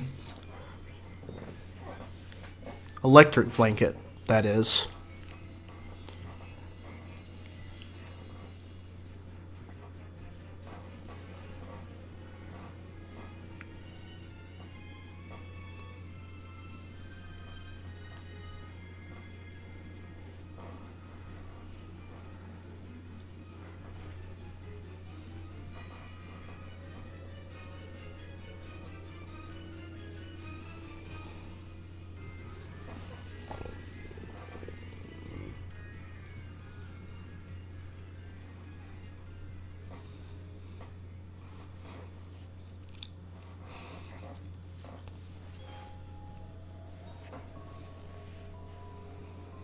Oh, goodness. Old upload of Ultimate Show. I could tell because of where it started in the song.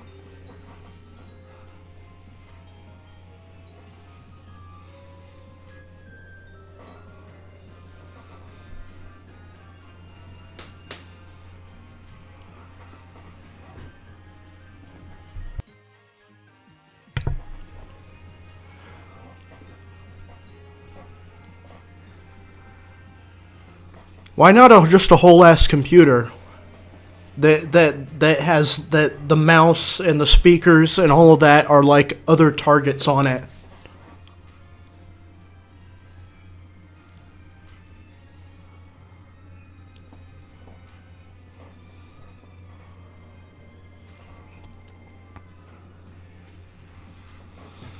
I mean, there had to be some compromises with Super Paper Mario because Bowser was a playable character. And I'm not sure keeping him as evil acting as he usually is would have been the best idea, especially when he's working alongside Mario. In Bowser's Inside Story, he did because he didn't know he was working with Mario. He thought he was still just doing stuff for his own gain. But Bowser was kind of doing something he was ashamed to be doing in Super Paper Mario.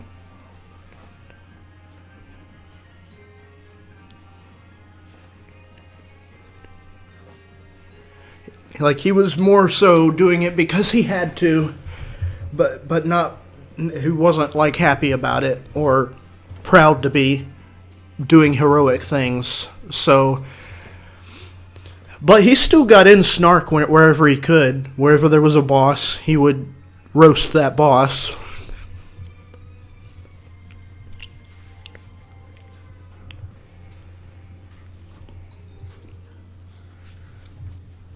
I think we've gotten through his animations by now.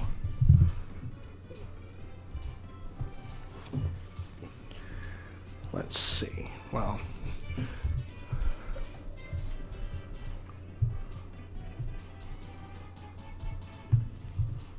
what other characters? Oh, I know.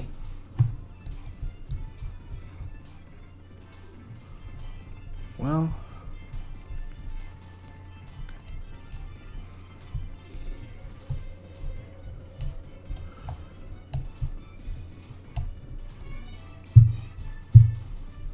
it's weird that they put that song after the Super Paper Mario soundtrack when they already went through all the TTYD songs, at least the boss ones. So it's weird that they waited on the regular battle theme and put it after the Super Paper Mario soundtrack. But it's going to go over to the Mario and Luigi series after this, I think.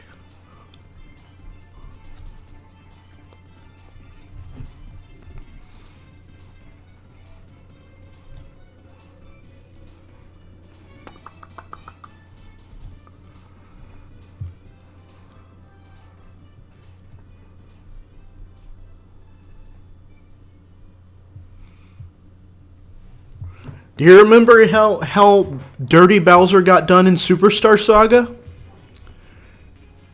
Speaking of Superstar Saga,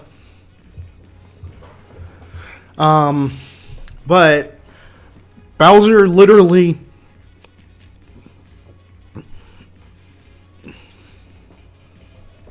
like what?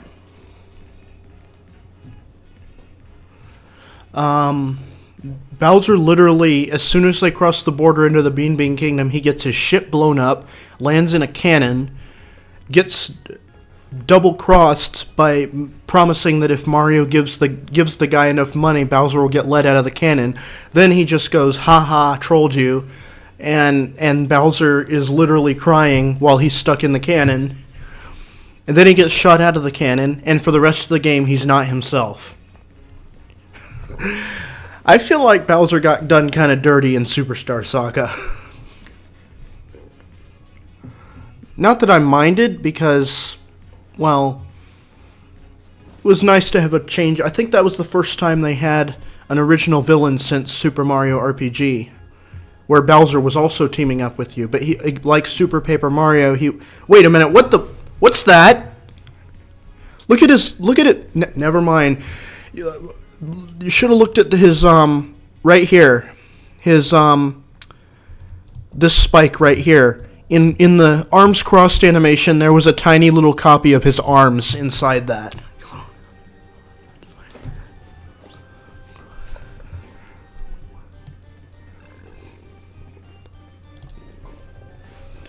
I doubt it'll come back, though.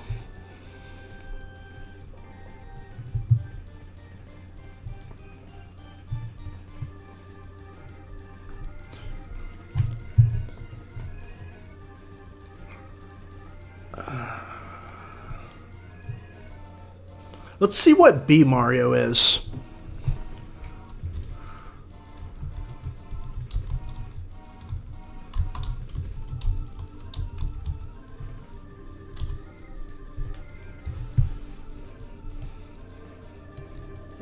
Oh yeah, that's Battle Mario.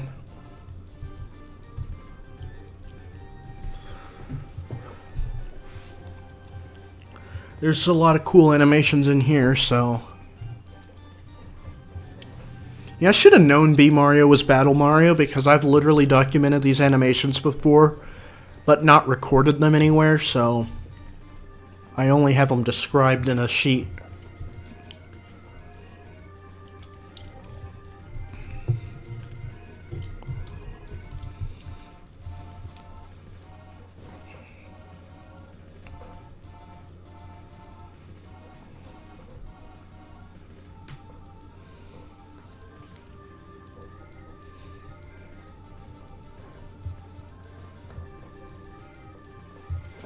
Oh, that's where he throws the hammer, and watch what the next one's probably going to be. Just the hammer. It basically copies his model and makes it play that animation when he throws the hammer. That's how they simulate him throwing the hammer.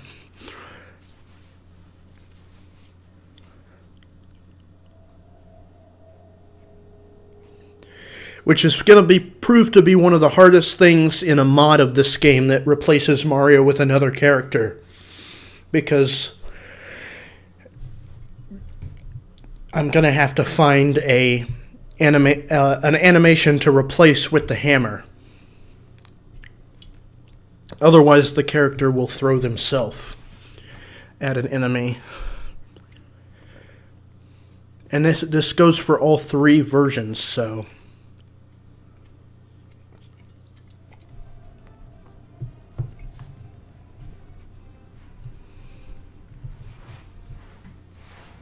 Oh yeah, Francis would be interesting too.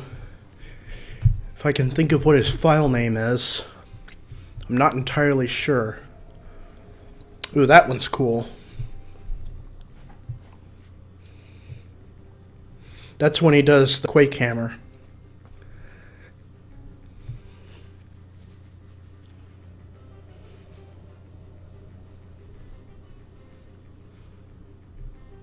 Oh, this is Fire Drive, I think.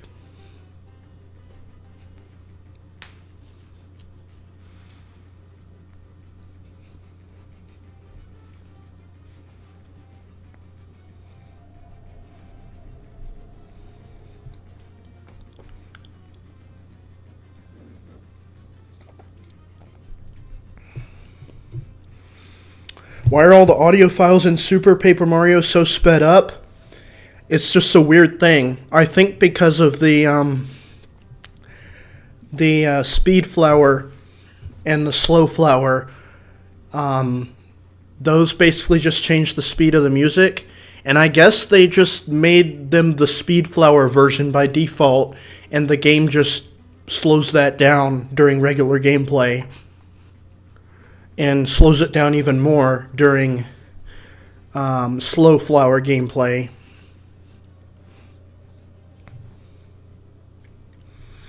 Oh no, Mario still holds the hammer, but as soon as the hammer leaves where Mario is when he throws it, as soon as the hammer leaves his grip, it's a separate model.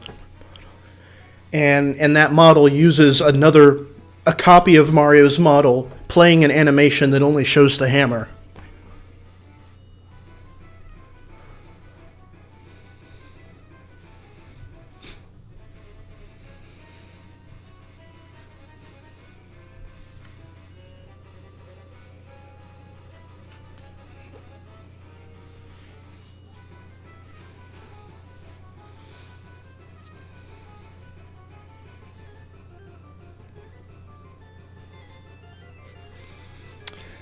Did I mention how much I love Superstar Saga's soundtrack? I feel like I've underappreciated that soundtrack ever since the remake came out, but there is a certain charm to the original. And, yeah.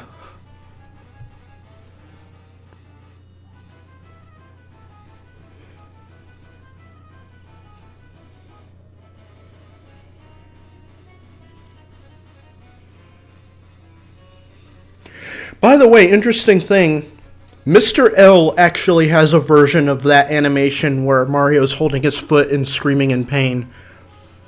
That's actually one of Mr. L's animations too. It's unused. You can find that if you look at my Mr. L video that I have on my side channel. He also has an animation that's kind of like where the Koopa trolls call in an ally during a battle, which might suggest that there was actually going to be turn-based battles, or one against Mr. L at least, in Super Paper Mario. Oh, I love the way that looks on the ground there. Hey, oh yeah, look at me. Look at how sexy I am. Okay, it looped around now.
Ooh, that's the Shadow Queen. I wasn't expecting that to be what that was.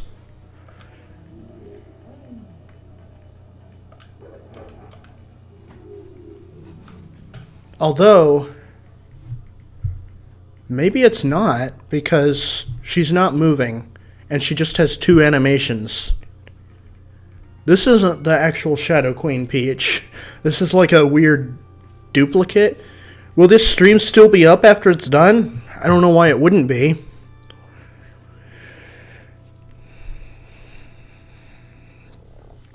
Anyway, I was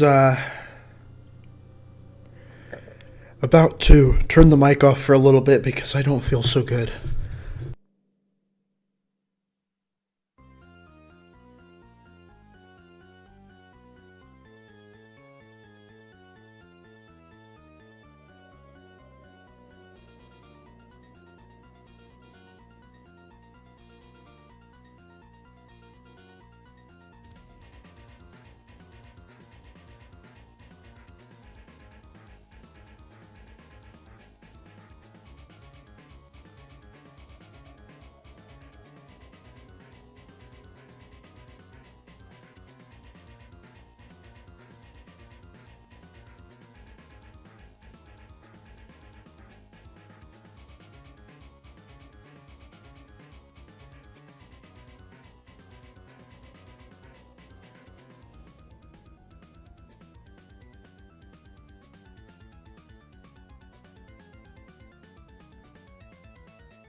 Okay, I'm back. I had to go to the bathroom. Sorry about that.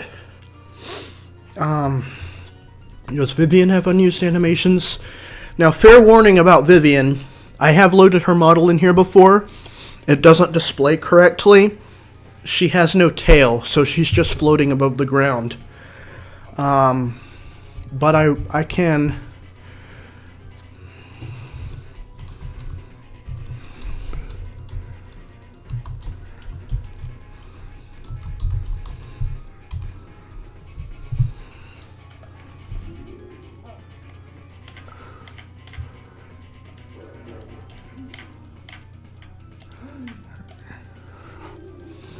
Sorry, the shadow bugs me. It's super. I don't think I noticed anything that I was certain was unused. It's just that she never has her tail in any of these. I think that's just because the game doesn't know to... The tail is like calculated in real time by any model that the game knows is going to be her, which in this case it doesn't. It's just loading a model. It's not loading a character's full coding.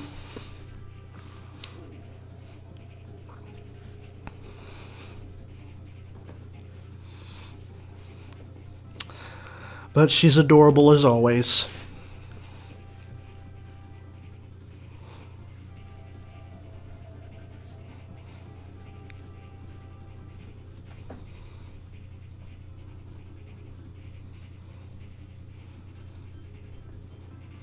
Some are Japanese and some are English. You probably had... Wait, I'm actually not sure if it has both the Japanese and English files in there. But it could. I don't remember. Aw, she's so adorable when she's sleeping. I mean, she's always adorable, but...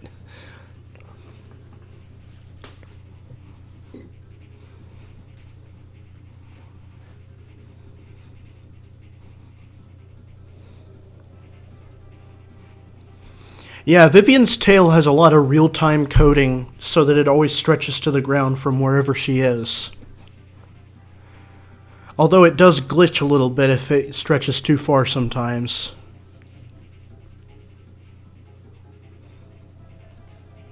Aw, poor Vivian. By the way, I'm going to change my middle name to Vivian.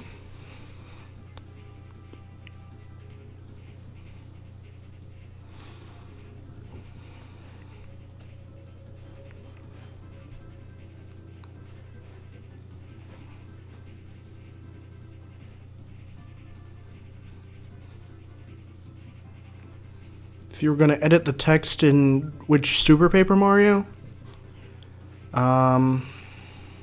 it should be in one of those folders. I don't remember exactly. It's probably called Message or an abbreviation of that. Your girlfriend and you were dressed as Paper Mario characters. You were Mario and she was Vivian. Oh my god, that's adorable.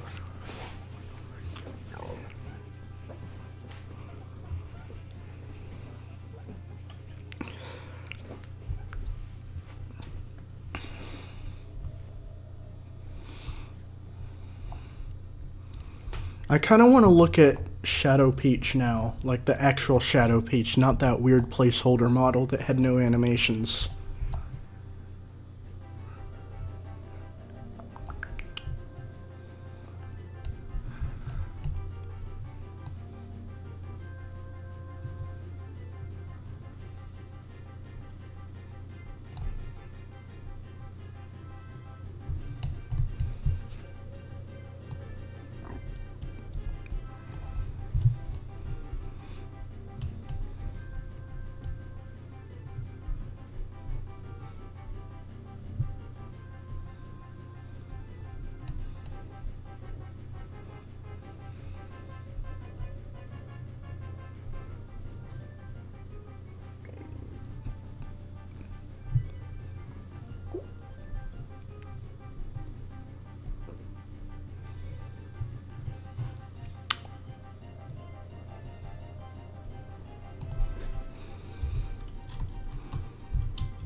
Yeah.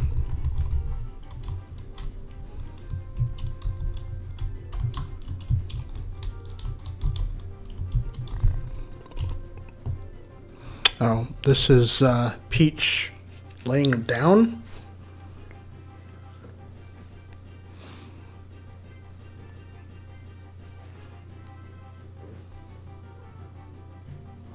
Sad Peach.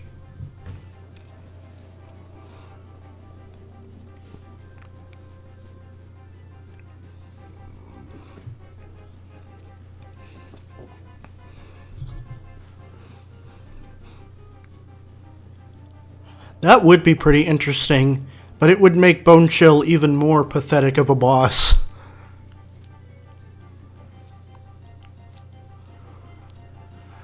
Goodness, so many of Super Paper Mario's bosses would be made so much more able to be taken seriously if they were in a traditional turn-based battle.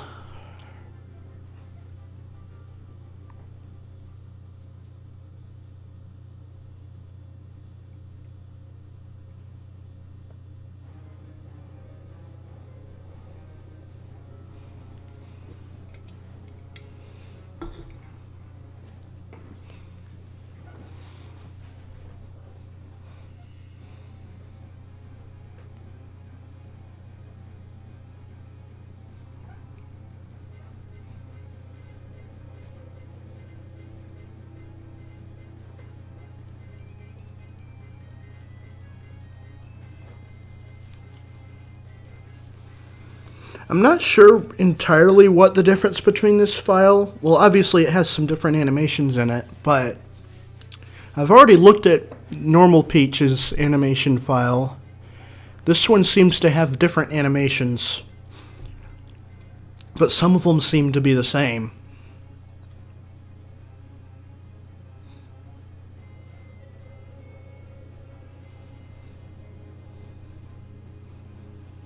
Only a few are in English.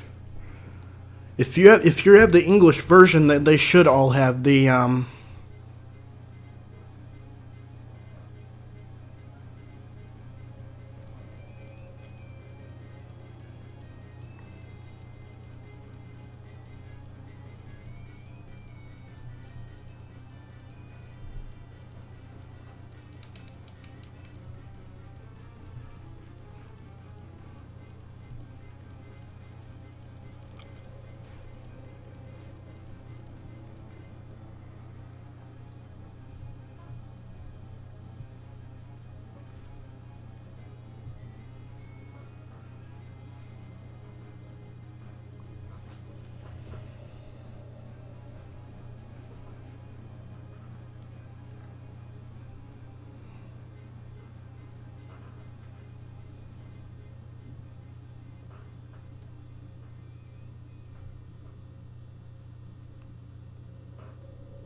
I didn't pay attention to which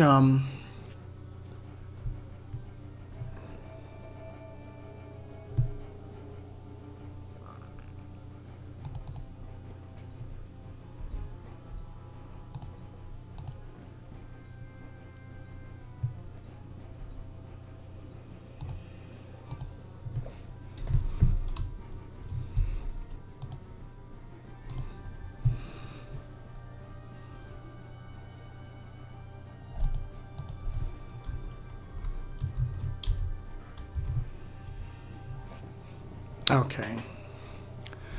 I think we've gone through all of these. I was just making sure which her first animation was, and it's not Z1 like most of them are. It's actually S. So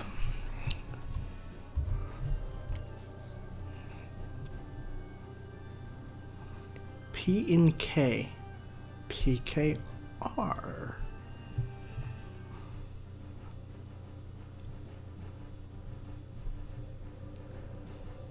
These are interesting to me. Wait. Pinky, huh? Isn't that... I think that might be Bombette. I'm gonna look at that.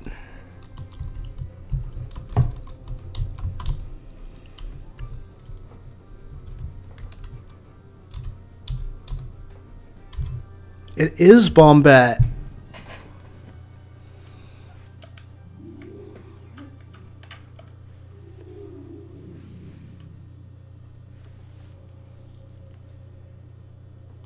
Oh, that's it. I was hoping she would have more animations than that. I guess that confirms that she was only ever meant to be an NPC. I was hoping there might be some action animations, but I guess not.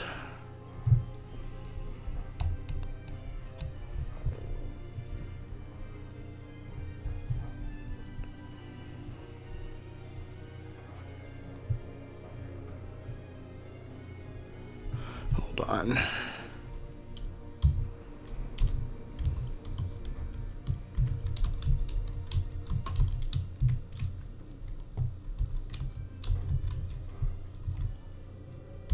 There's Goombarrio.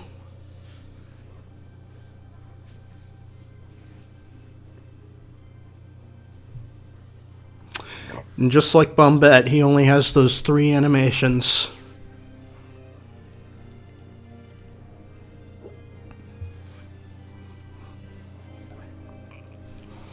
Not even any walking ones.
Oh yeah, I know some NPCs are stationary.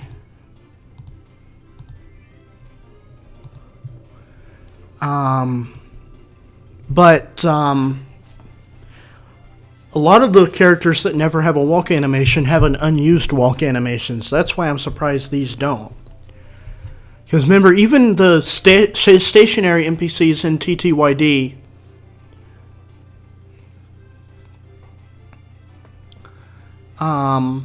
still have a walking animation because they walk past in the credits. So they must not have planned for them to... These guys must have been scrapped before they decided they want characters to walk in the credits.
I have found another Bobbery model that's not the one I showed.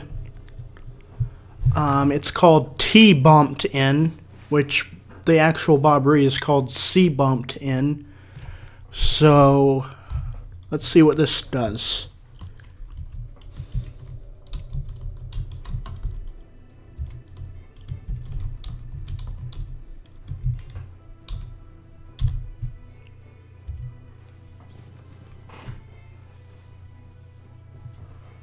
Is it just me, or does his little wheel on the back look weird?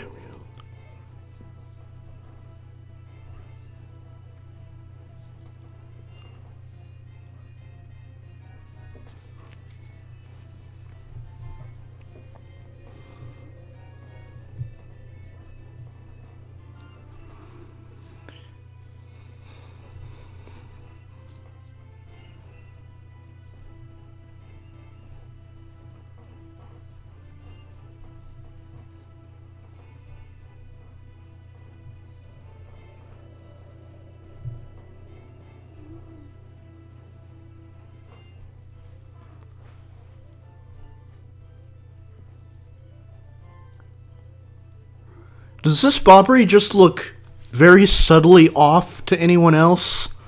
Or is it just me seeing things?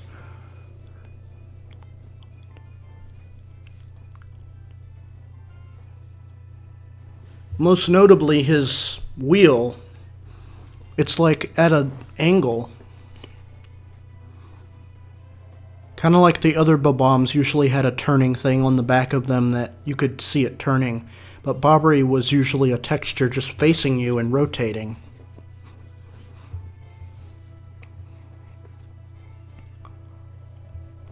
I feel like this might be an earlier Bobbery that's later than the soldier one, but before the final one.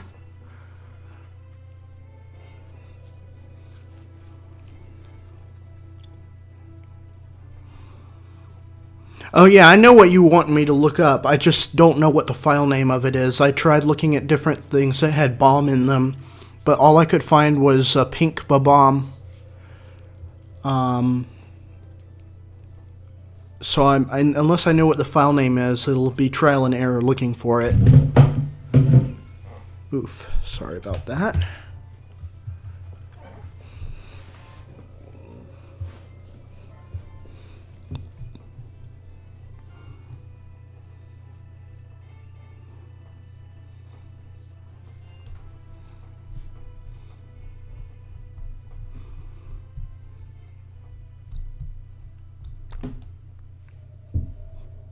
There's also a file called test bomb.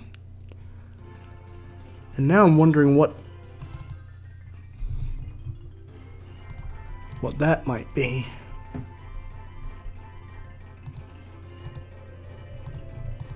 What? That's not a bomb. It says test bomb, but the texture is of a Smorg.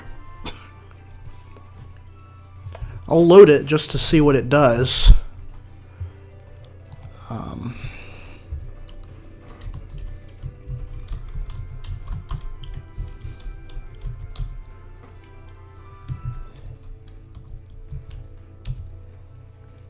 Oh, there's no C in it, there's just...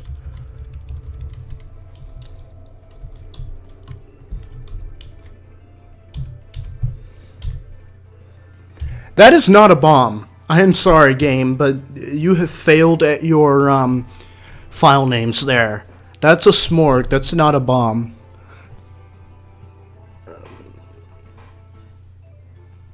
Oh, bomb he. Yeah, I think I remember seeing that now. I always saw that, and though it sounded like it was probably one of the more unique looking bomb NPCs, so I never looked at it, but...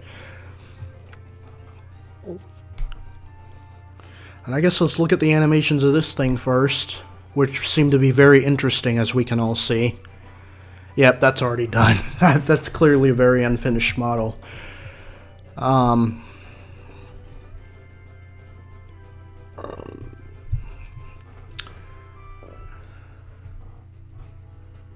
Bomhey. Oh, this is spelled differently. B-O-M-H-E-Y. Let's see what it does.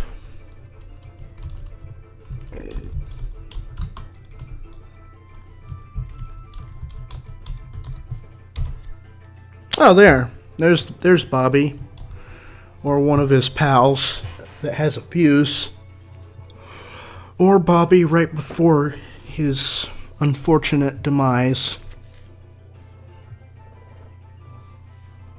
Yeah, they are, and that's why I was surprised when that was what that was.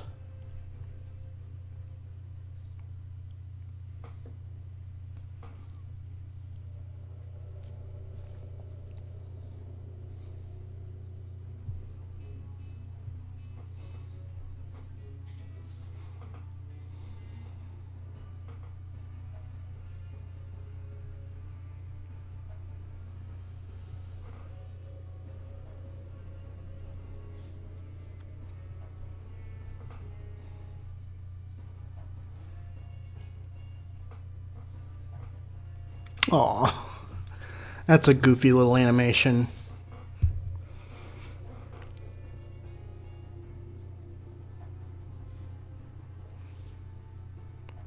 Aw, that's just...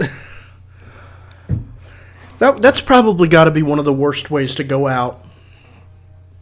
To be just asleep and ready to explode at the same time. Exploding in your sleep.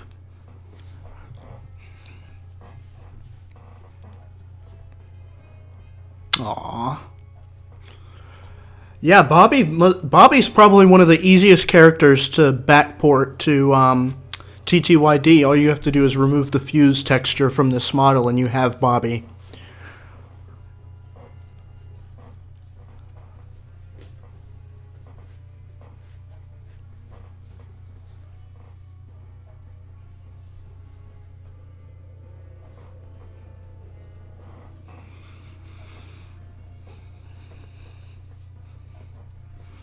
Heck, I wonder if you could just port this over Bobbery and have it work almost completely as intended, considering...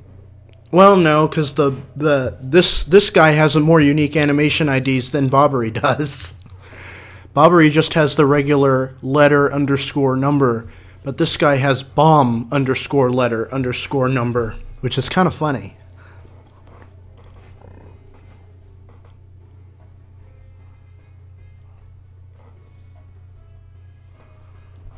Well, I haven't played Henry Stickmin.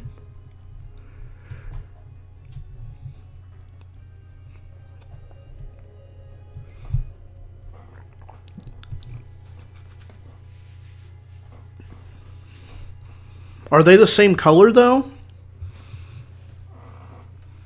Oh, in the canon.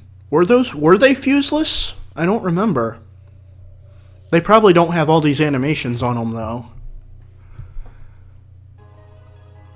Oh, yeah! Bum, bum, bum, bum. Down, now, now, now, now. Now, now, now, now, now. Now, now, now, now. Bum, ba. Dun, dun, dun, dun, dun, dun. Dun, dun, dun, dun, dun, dun, dun, dun. Dun dun dun dun dun dun dun dun dun dun. Bum bum bum bum bum bum.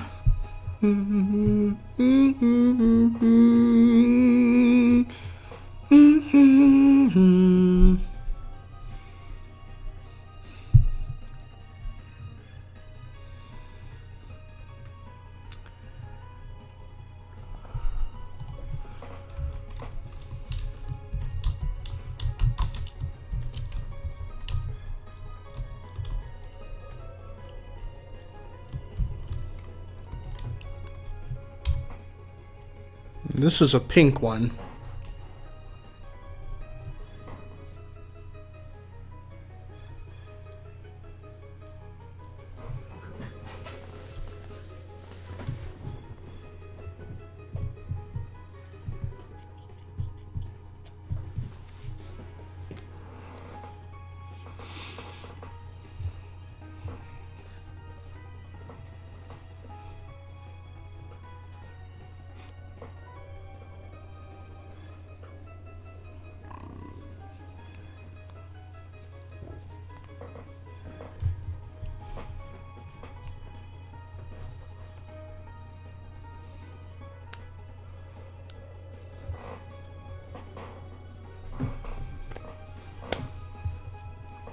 Were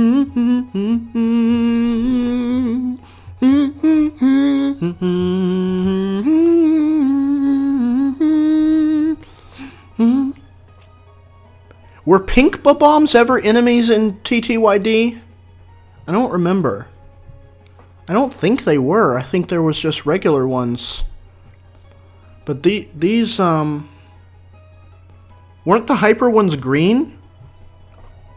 I thought all the hyper enemies were green. I could have sworn they were. But maybe I'm wrong about the bombs.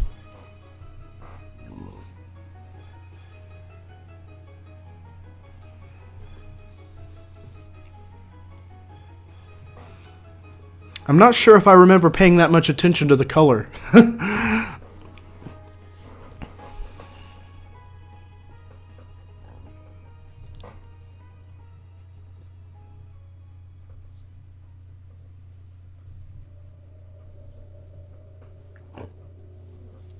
Huh.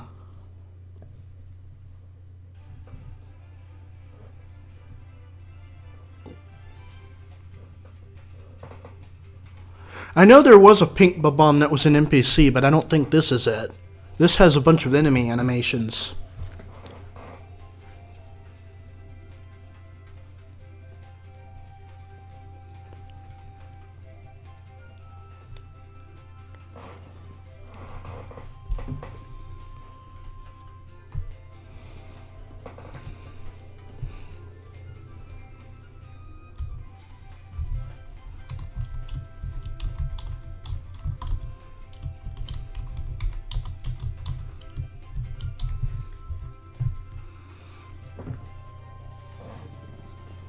Oh, hello.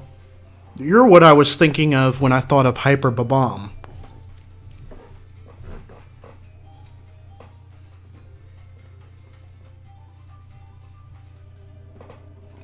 Yeah, I remember those ones.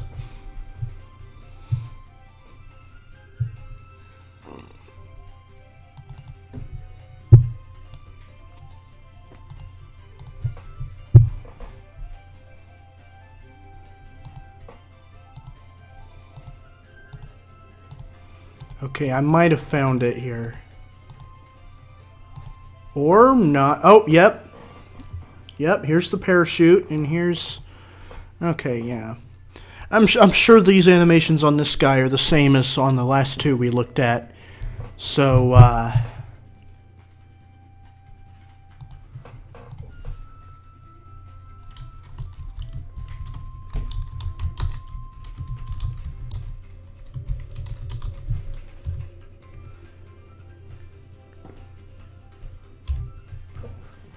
there's the Bobby-looking one.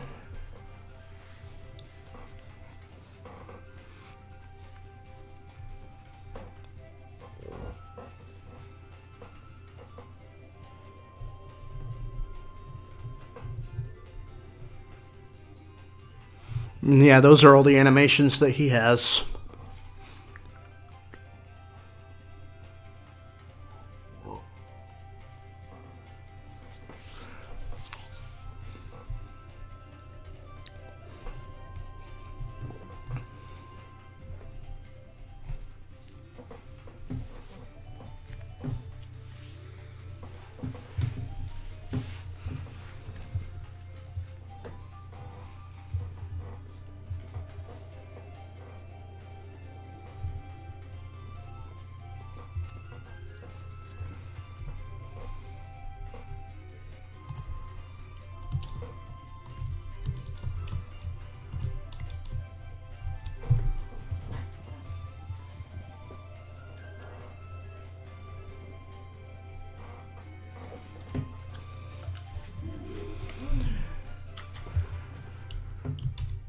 How's this?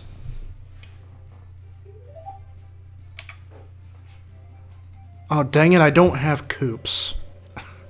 I was gonna kick Koops and make him go off in the corner and then get a screenshot with where it looks like Bobby is behind Mario. But I don't have Koops.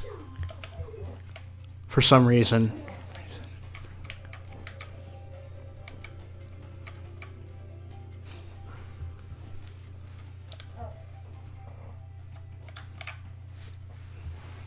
I guess we can... Sorry, Vivian. I love you, but this is a good screenshot to get.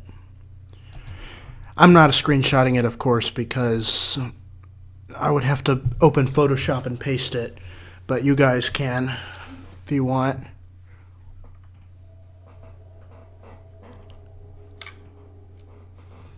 And it'll be in the video.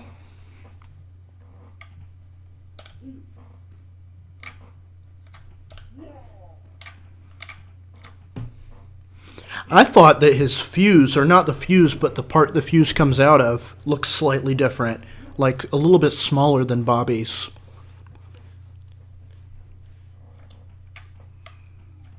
Oh, and by the way, just in case you didn't know, these models don't have any collision when you load them in like this. They're literally in the center of the screen. And you can do weird combinations of them like this. Like this looks pretty goofy, so...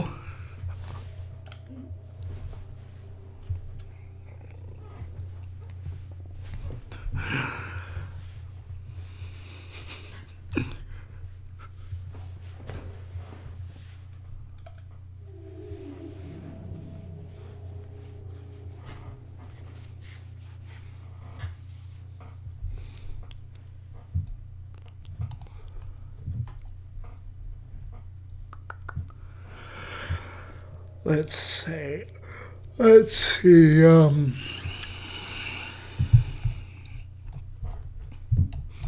think somebody wanted...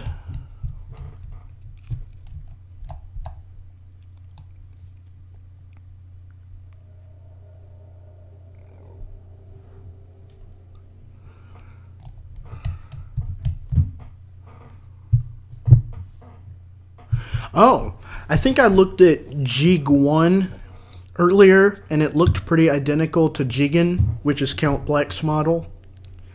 But there's also Jig 2 and Jig 3, which I would hope they're not all identical, but...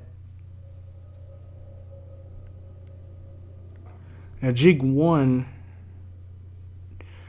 but... This one actually is a lot smaller, so let's see if this one has any different animations.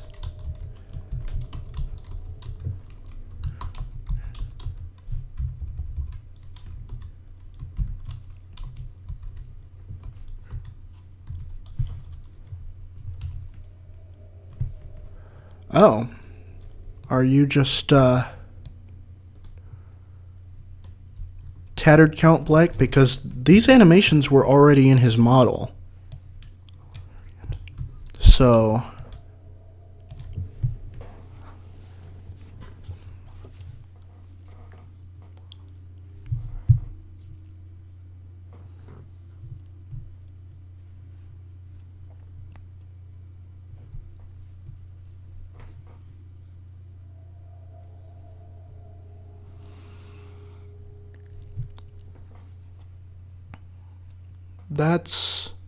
That's unused, I know that, where he gets up from laying on the ground.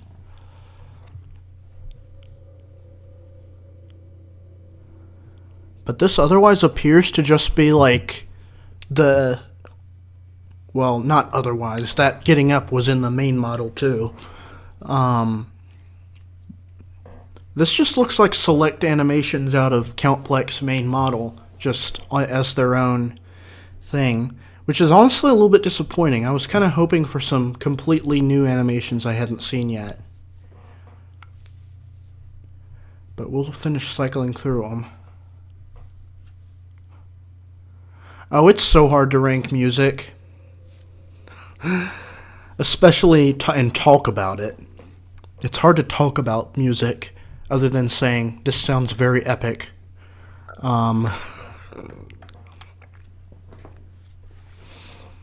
I don't know all the fancy terminology for styles of music.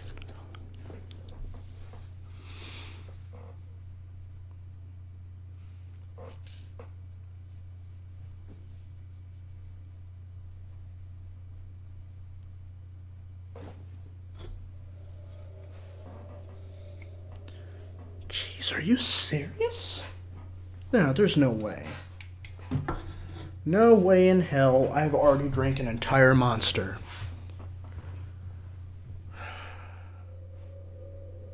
I guess this is just those animations. Okay, I'll be right back.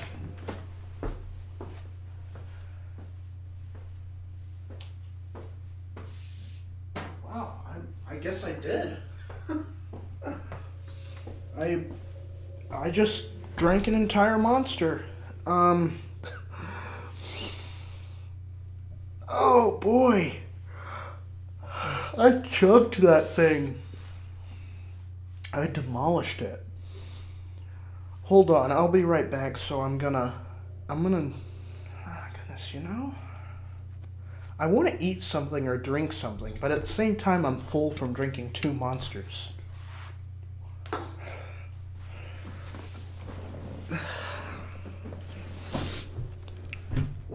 Let's go ahead and rule out Jig 3 as being anything notable. I don't know why Count Bleck has so many models that are identical.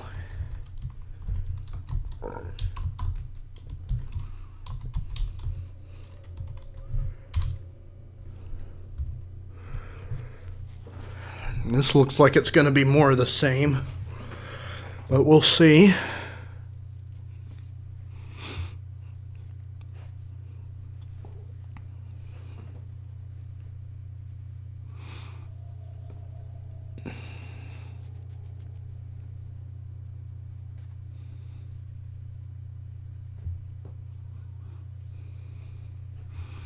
If I had to guess, this is probably, based on the file size compared to the main model, if I had to guess, this is probably, that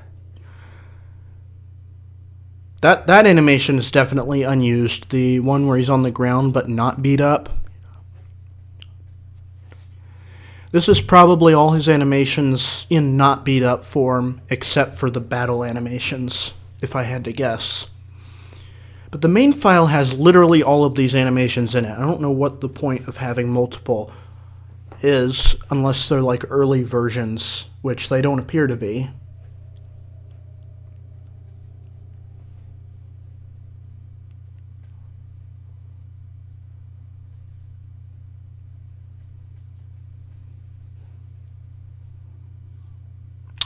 You know what character we haven't looked at yet that I'm really interested in looking at? Hold on. I'll make it a surprise. If I can remember what his file name is.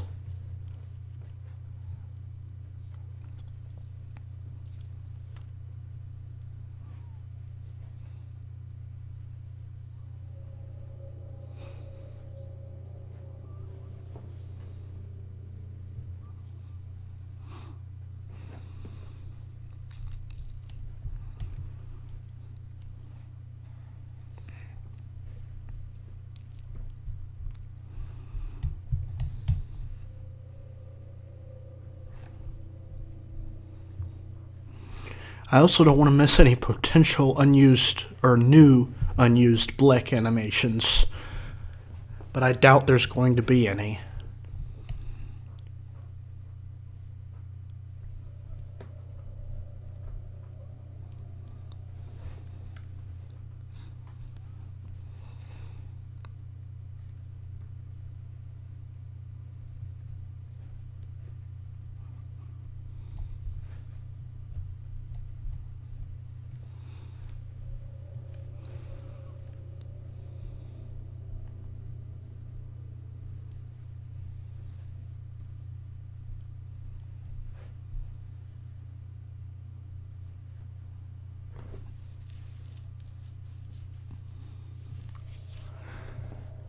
Is it Dimentio? No, it's actually not. I know what all of Dimentio's animations look like, though I might bring him up at some point just to show him off. It also wasn't Francis, but you just reminded me that I did want to look at Francis. It was actually Grotus.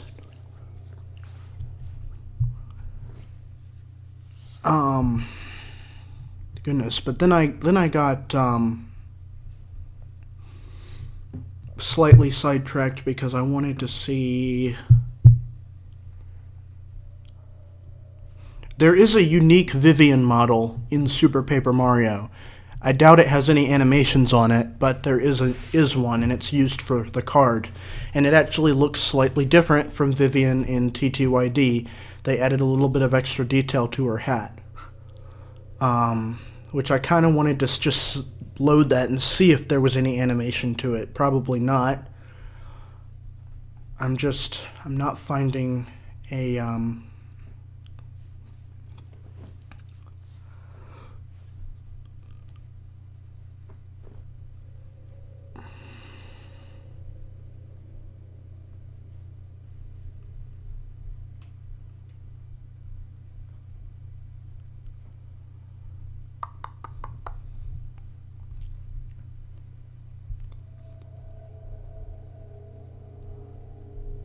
Also, there's not any music right now. Video paused. Continue. Of course!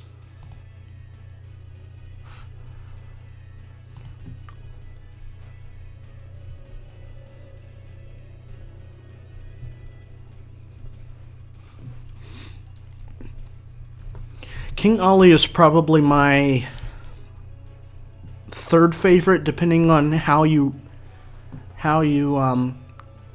rank the villains, and I'm talking original villains. I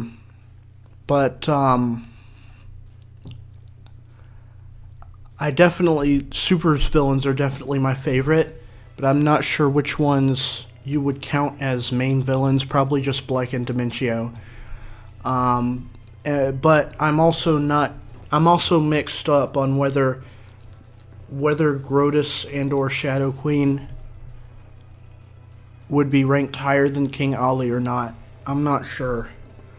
But definitely the extended cast of bad guys in TTYD easily trumps Origami King, in my opinion. But King Ollie himself I kind of liked, in particular. Probably because Ollie is like the first dose of original villain goodness that we've had in so many years. I hope they continue down that path in terms of originality for the conflict, instead of going, oh no, Bowser did Bowser thing. Because I like Bowser, don't get me wrong, but in the RPGs, I prefer him as something other than just the villain. Like in Origami King, I liked how he had a more sympathetic role with like Junior and Kamek being on your side and everything.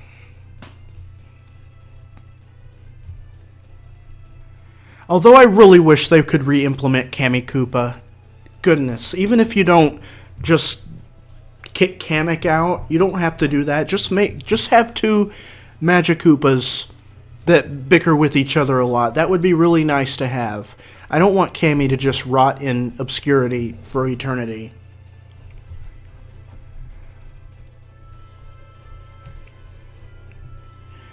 But I'd also appreciate if Kamek could get a more distinct design. Like, so you can have generic Magic Koopas and Kamek.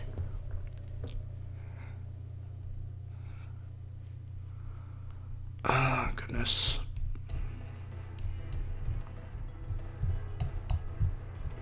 I really wish YouTube wouldn't pause the music and me just not even notice, because I'm so accustomed to another song starting up again, and then I just don't notice that there's no music until like several minutes later.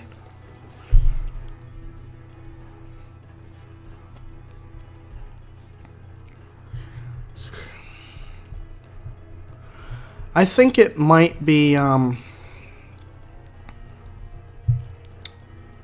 yeah, Shiny Bowser didn't speak. That was easily the worst version of Bowser, in my opinion. Black Bowser was okay, but I don't know. You never see him except a couple of times, and it's mainly just the Koopalings stationed as the resident boss in the most resident boss formulaic way possible. Like, I'm not really a fan of the fact that some of the locations in Color Splash feel like genuinely cool and interesting places with cool music and stuff, and then instead of this ancient pirate king like Cortez was in Thousand Year Door, you fight fucking Wendy with badass pirate music that sounds like it belongs to a boss more like Cortez, but it's just fucking Wendy. It's not an original boss. It's just a Koopaling. Like, I feel like that was kind of really jarring. Really puts you out of the mood of the story. Like, the story could have had original stuff. It feels like it had that opening for original stuff, and they just filled it with seen it before main series stuff.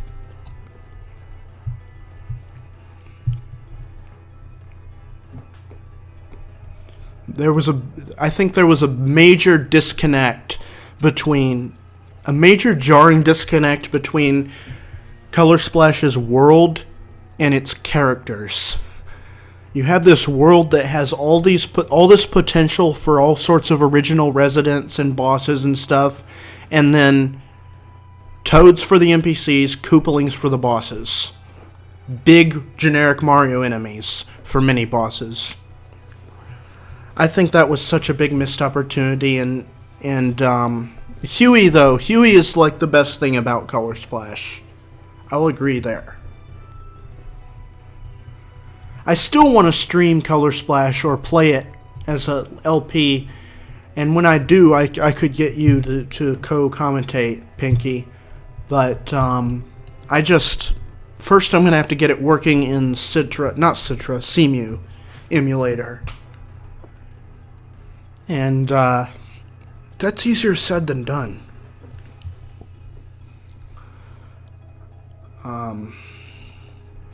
I'd rather play things on the computer whenever I can, because that means I don't have to set up delay buffer for my mic, for my webcam.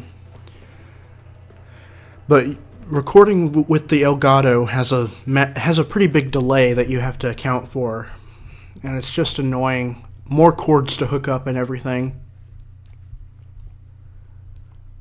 Oh, goodness, what was I going? Big Knock. Oh, that must be the giant pixelated Koopa from... Oh, yeah. Antasma. I miss Antasma. Antasma was probably the most done-dirty original villain in the series. Like, he was built up like the next big villain for the Mario and Luigi series, or for the Mario RPGs in general, because at the time Dream Team came out, the entire direction of the RPGs was in massive question, at least for me, because Sticker Star was just such a disappointment. And considering it was the first Mario RPG to be so generic and boring, and definitely felt like Nintendo wanted it to be that way, I was scared the Mario and Luigi series was going to do that too. So when we got a Dream Team with Antasma, and I'm like, okay, thank you, we're finally, and mind you, Bowser's Inside Story, other than the Dark Star towards the end, didn't have an original villain either. Fawful had been in the series before. Not that I minded at all, because Fawful is fucking amazing, but it did have a pre-existing character driving the plot for the most part. So Dream Team was the first time they had established a main villain causing the conflict who was new to that game in the beginning. And I do think that Bowser was handled a lot better and was character development for him. But at the same time, I think that, I don't know, just after Sticker Star, I felt like I was ready for a final boss that wasn't Bowser, and then they just kind of did that. Where would Huey go in my top partners in the series? I don't even know a definitive ranking I have for them. I just know Vivian and Tippy would be at the top. And Bobbery would be up there. And Huey would be somewhere near the top too, but I just don't know the order that I would have the bed.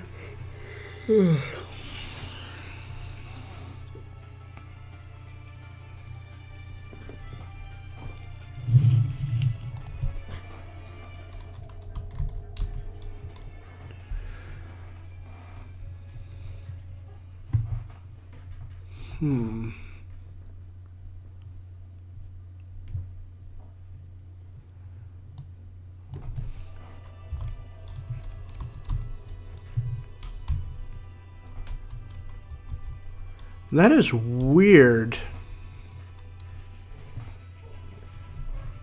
Well, you can save after Antasma. Of course, that doesn't mean much when you could save after Elder Princess Shroob in Partners in Time, but I think that was just terrible design on that game's part, because Elder Princess Shroob is clearly meant to be the final boss. But I just feel like Antasma was the last regular boss in the game. But I guess you can count him as the final boss for the Dream World. But he wasn't part of the ending, and he wasn't part of the final. Dark Bowser and Dark Star Core were part of the same fight.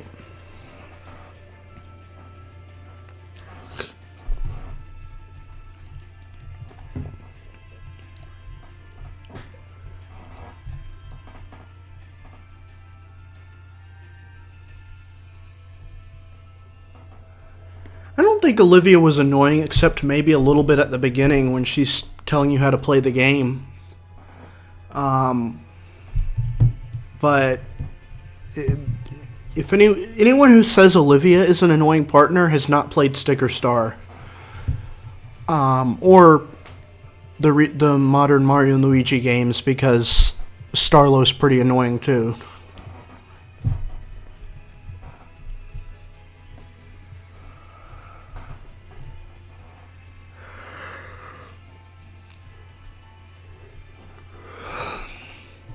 Mario. Okay. I'm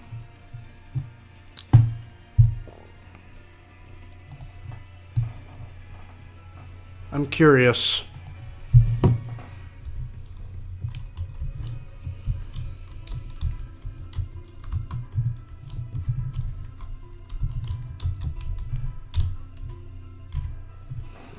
Hello. Mario sitting down. Mario walking with a slightly upward looking.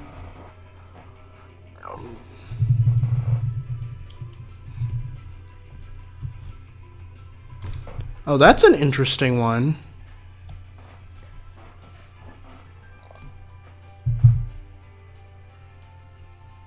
Huh.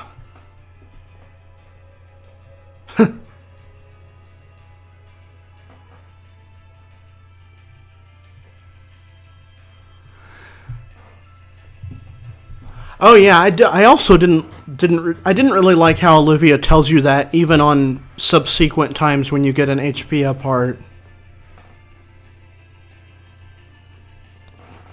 Reminds me of kind of how I felt about what Bug Fables does with the level up. It tells you that on each level up you can select a stat every time you level up. Which I thought that was a little weird. You have to skip that text before you can select a thing to level up.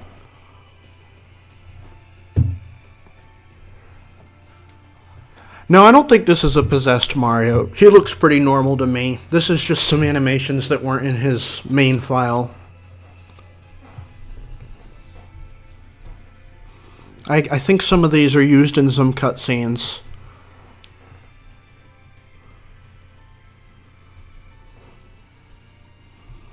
For example, I think one of them is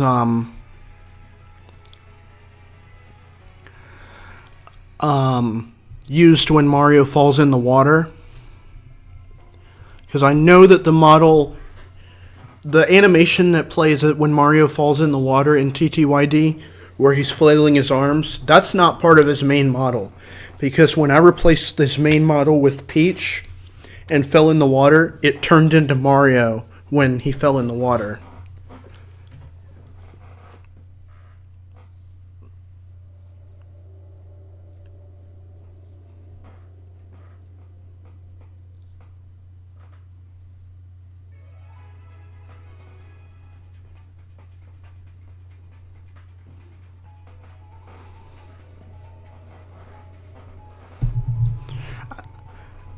I kind of like that one where he's looking up while he's walking. I don't remember where that's used, or if it is used at all. That one's a pretty dynamic, cool looking one.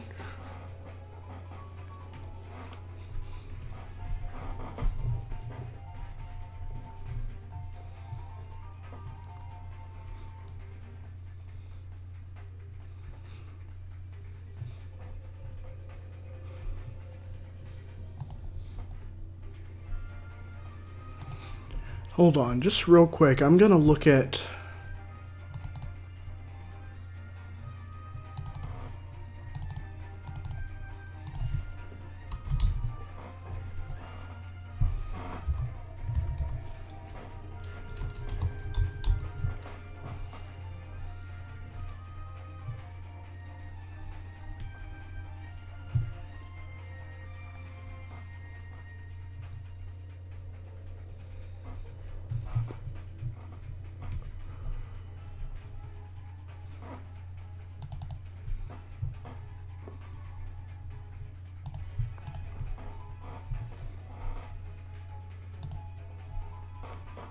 Oh. For some reason, Vivian in Super Paper Mario's files for the card isn't called Vivi, it's called Bibby. I just had to look in, go into the Super Paper Mario file system, which I have in a different place on the computer, just to search without it also looking at for the TTYD files. And I searched for Vivi and nothing came up except for Vivian.bin, which is a weird test file in both SPM and TTYD. But that wouldn't load in here because it's a .bin file. It's not the same format as these. And I'm not sure what that is. Well, it sucks that you gave up on Bug Fables because I think that game is really... I think it has to do with how in Japan a B and a V have a very similar sound.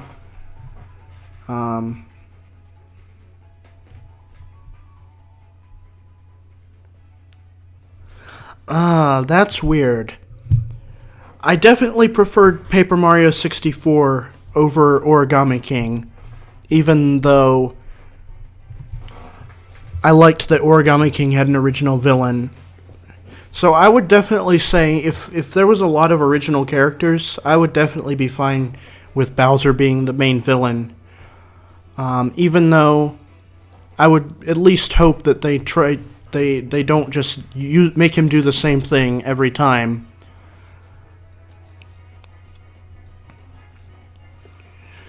But if there's a ton of character, but the bosses also factor into it.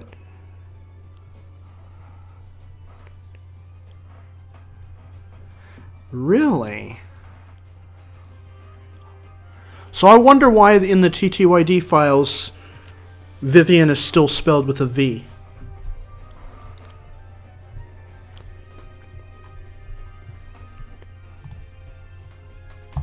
But, oh.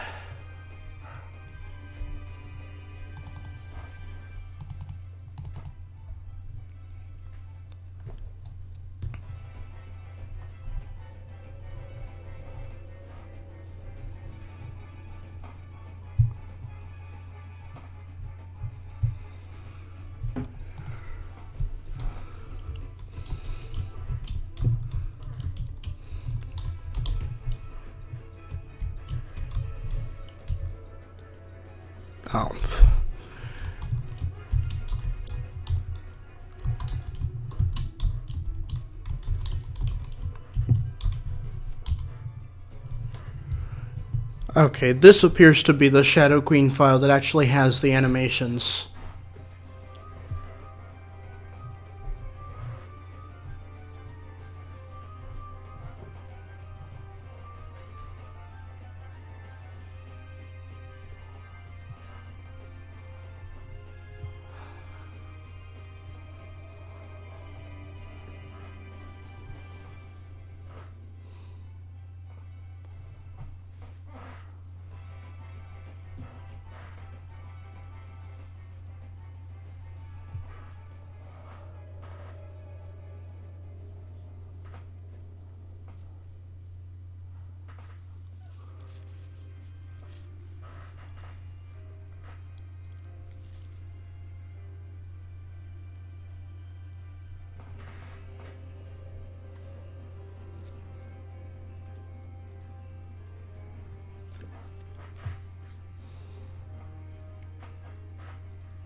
Oh, that's a badass one. Oh, but that's all the animation she has.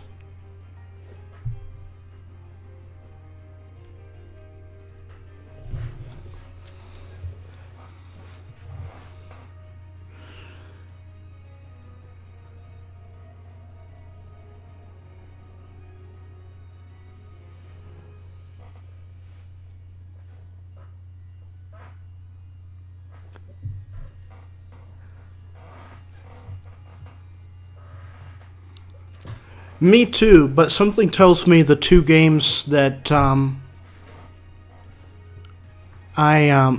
that we didn't enjoy are different aside from Sticker Star.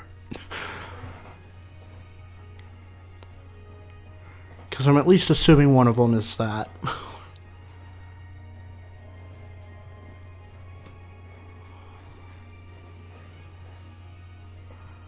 Honestly, though, with based on the things you didn't like about Super Paper Mario and the things you did like about Color Splash, I'm surprised you didn't like Sticker Star, because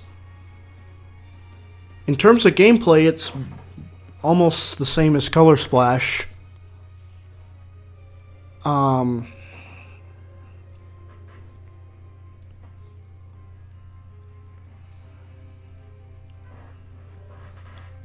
In some ways, I think it's better. Some. Very few, mind you.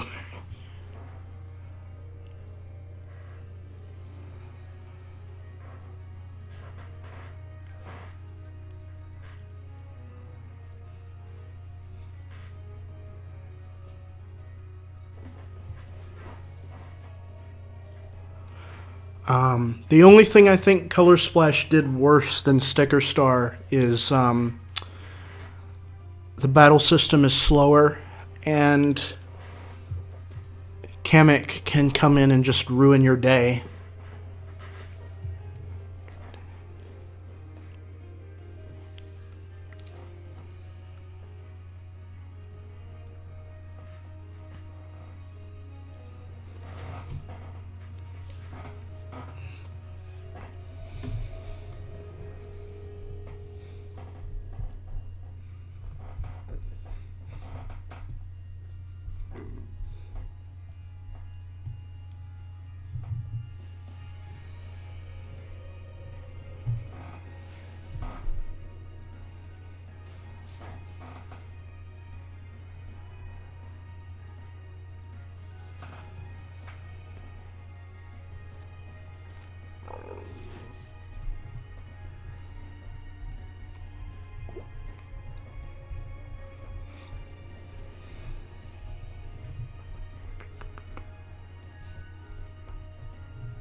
Let's see.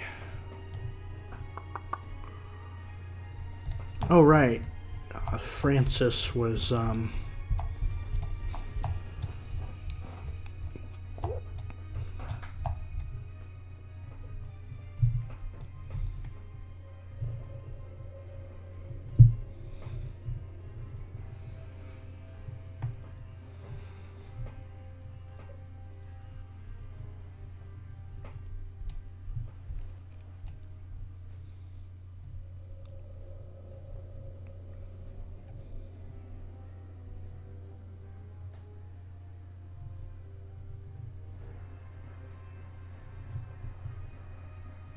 why is this song playing after the final boss theme? That's weird.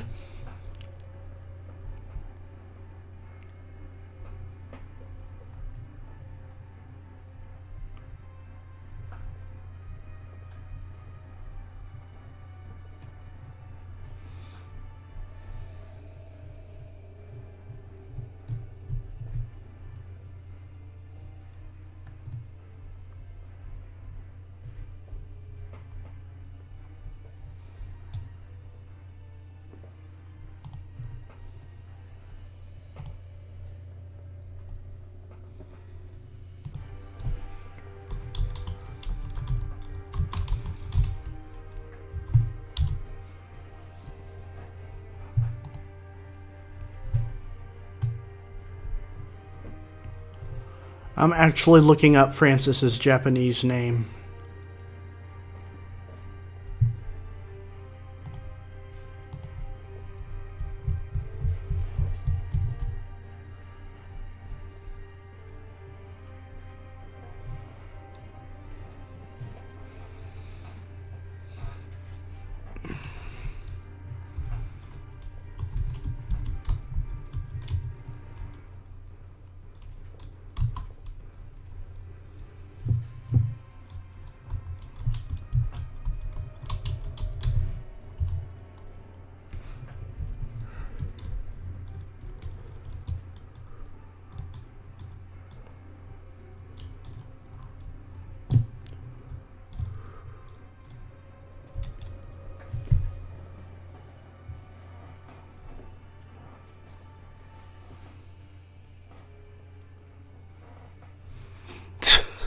What a weirdo.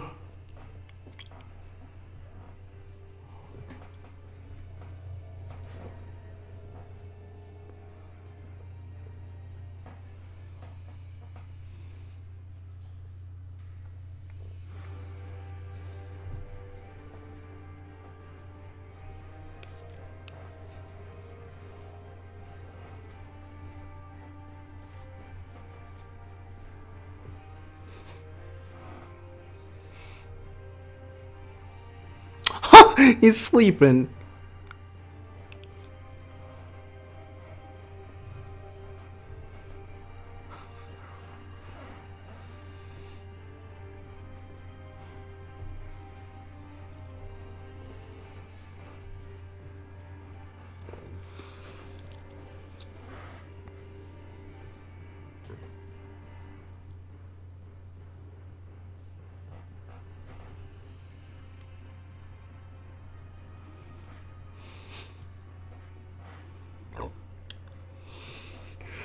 That's when he's literally coming all over the wall, or whoever might be standing in front of him.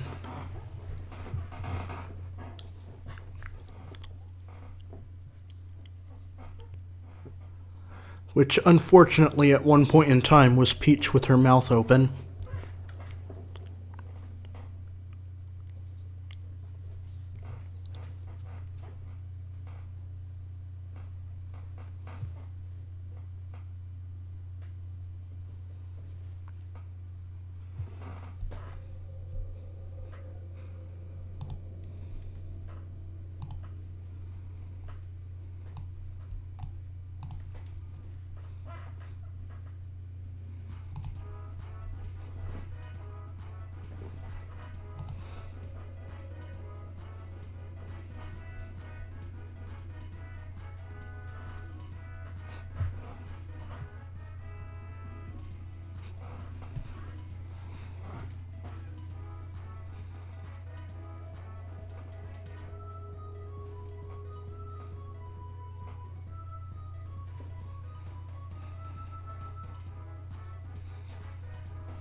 Let's see what his ass looks like from the other side. Because he does appear to be modeled on the other side, but...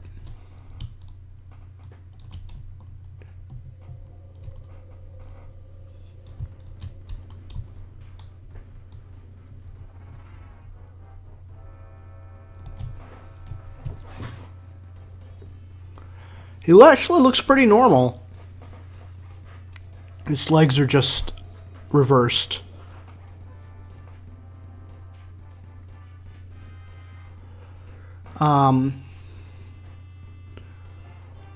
But for most characters, they look really glitched out if you look at them from that side.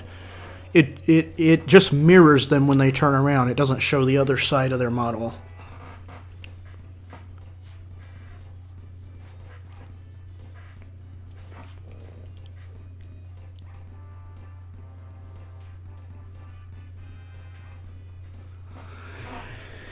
Yes, that opinion is very peculiar to me, but I'm not going to argue with you about it.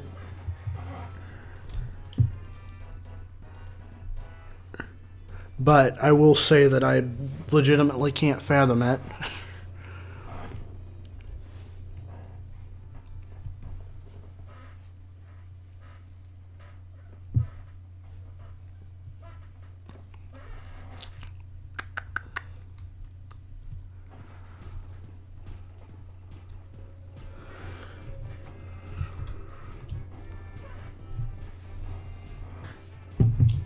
This probably would have been a better angle for Francis.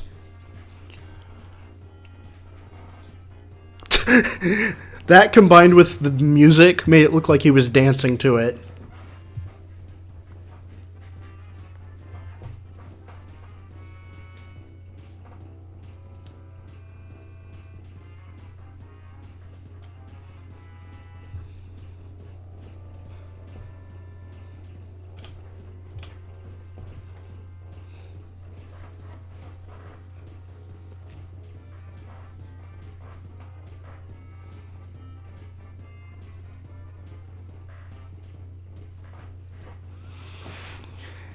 I get that. I just really can't forgive how much Sticker Star stripped down the story and characters.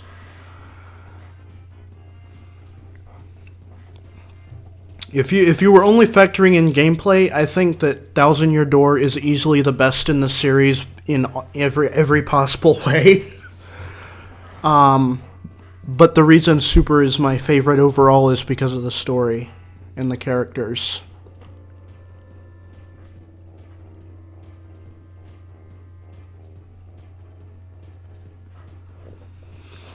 But honestly, Sticker Star, the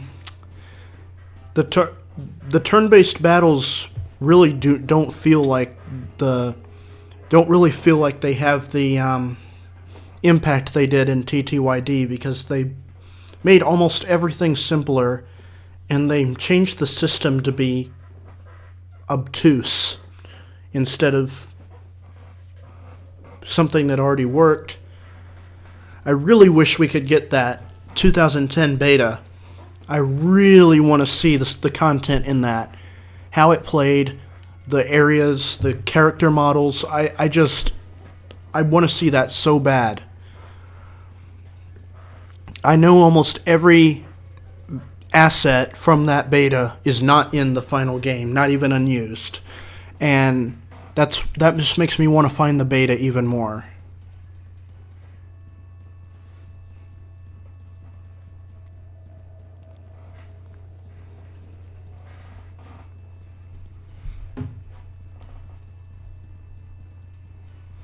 Okay, I think we've lingered on Francis a little bit too long.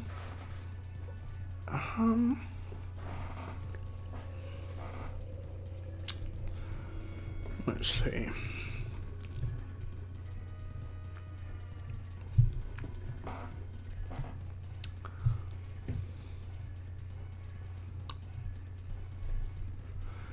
Ooh.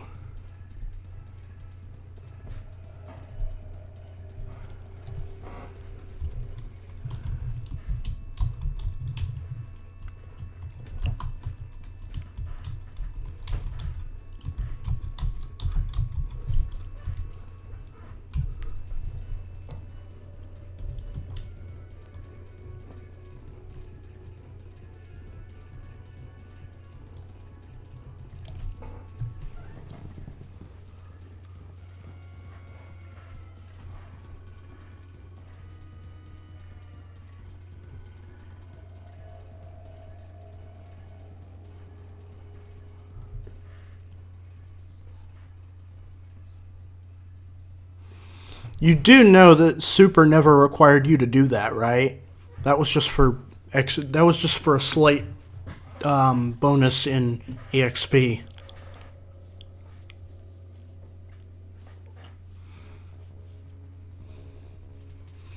You can mostly play Super Paper Mario without motion controls. The only time you need motion controls is when you use Tippy.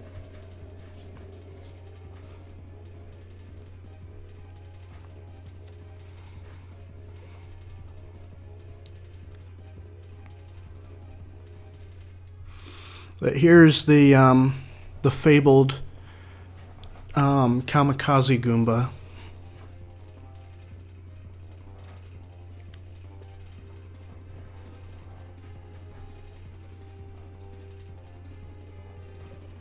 Yeah, and some items required it too.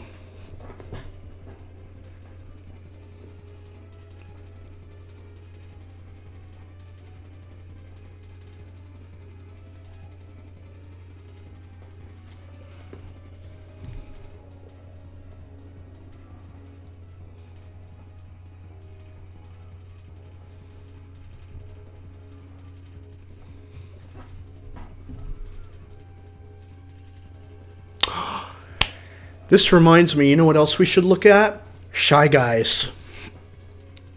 We should definitely look at some Shy Guys because there's a few of them that are unused in Super Paper Mario.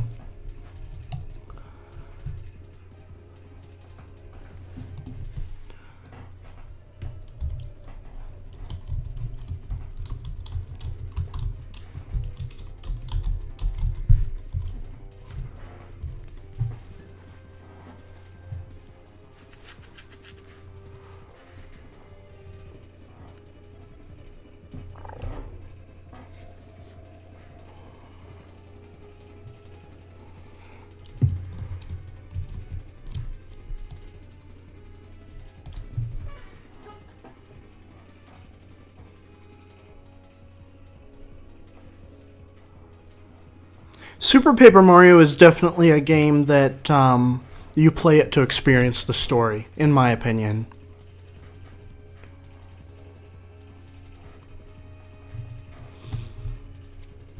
And honestly, I kind of prefer it that way. Not that I think it needs to be too easy. Like Super Paper Mario is definitely too easy in places. But honestly, I'd prefer it to not be super difficult if it has a really good story, because if I'm really into the story and I want to see what happens next, I don't want to have to keep repeating that part of the story because I keep dying.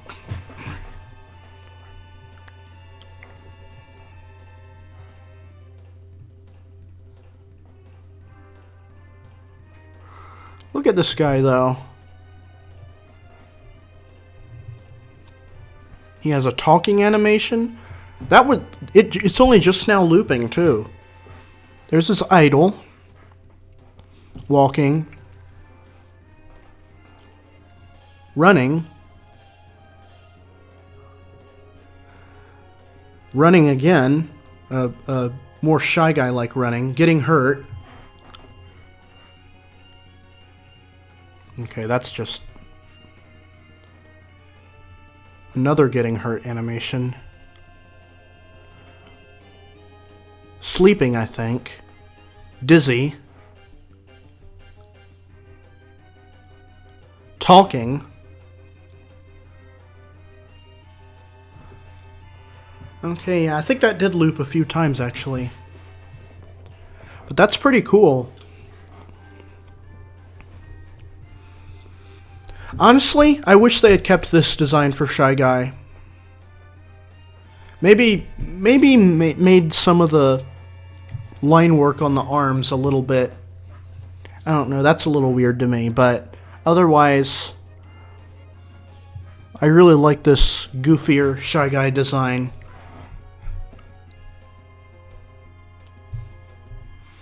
But let's see.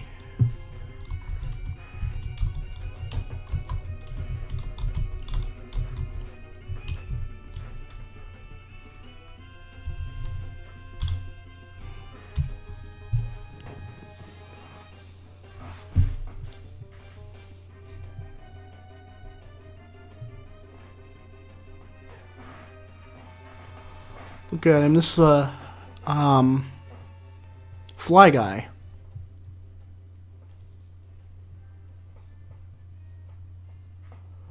He has all these animations of throwing things. I think this kind of I wonder if these were also made for TTYD, but just removed from the files of that game. Because these look like they would be used in a battle system like that, like they were in Paper Mario 64. Especially since it does have variations of them that were in that game, I think.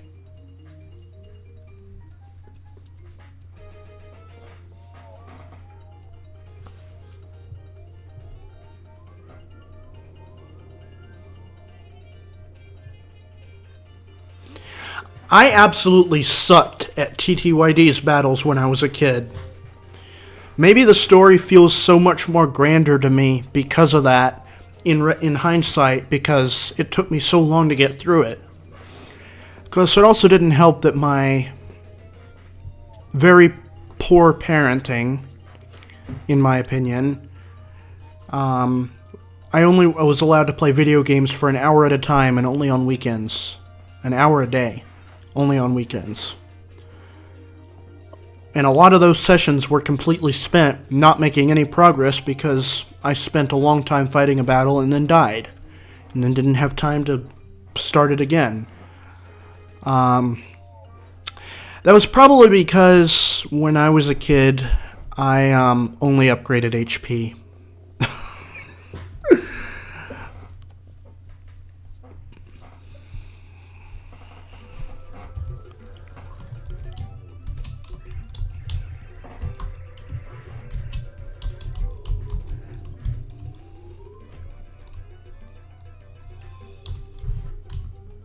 Oh, there's the stilt guy.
These ones definitely look better in this game than in Sticker Star.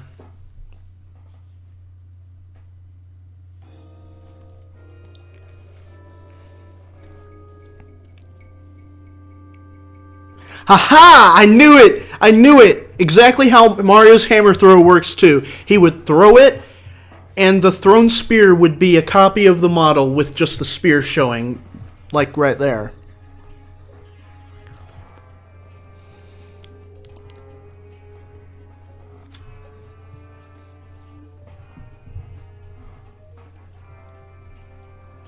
God, it would have been so cool if these guys were implemented.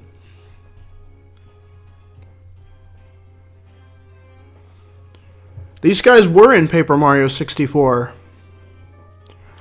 But this is like the only time that they've gotten like the versions that were in Paper Mario 64 were modernized in the TTYD style.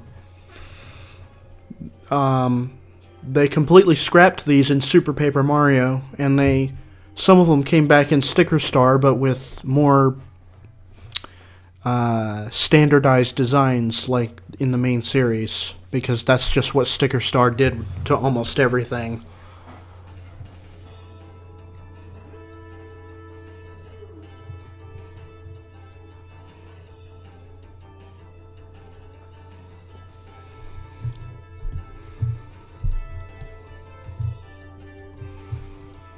Oh my god! I just noticed the time. Oh no. Oh no, no, no, no. Please tell me Taco Bell's still open. I have a sudden craving.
Thankfully, I think I'm almost just in time for them to order something without them closing.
Enjoying DoorDash? Yes, I am.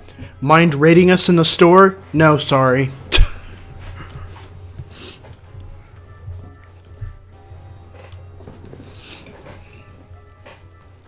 Yeah, I definitely agree there. That was one thing that at least Sticker Star still had. I really want to do a retexture of Origami King and Color Splash that gives it the vibrant colors and shading of this style. But my god, is it tedious to do. I've been trying to make it just a retexture for Mario, and I'm not even halfway done with the first batch of front-facing sprites. And there's all of the back versions of those to do, and then several more texture files of different actions for Mario. Because this file only had the most common actions that he uses. So, goodness gracious, that is going to be the most tedious thing ever to do.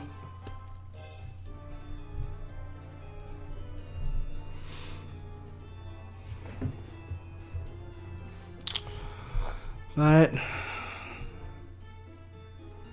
Hugamodoki, what the hell is that? I'm intrigued.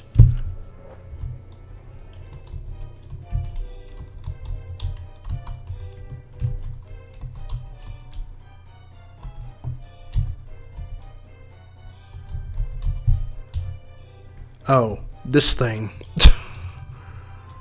Very weird name. Very weird enemy. Like, this thing was pretty what the fuck when you ran into it in Super Paper Mario. It's only in one level. And, yeah, this thing is pretty what the fuck.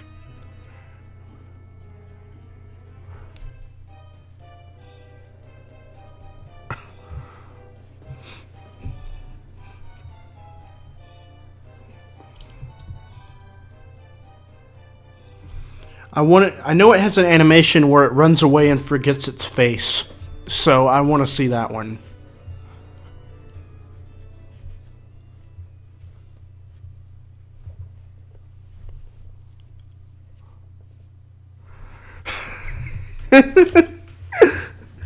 Yeah, that one was pretty funny.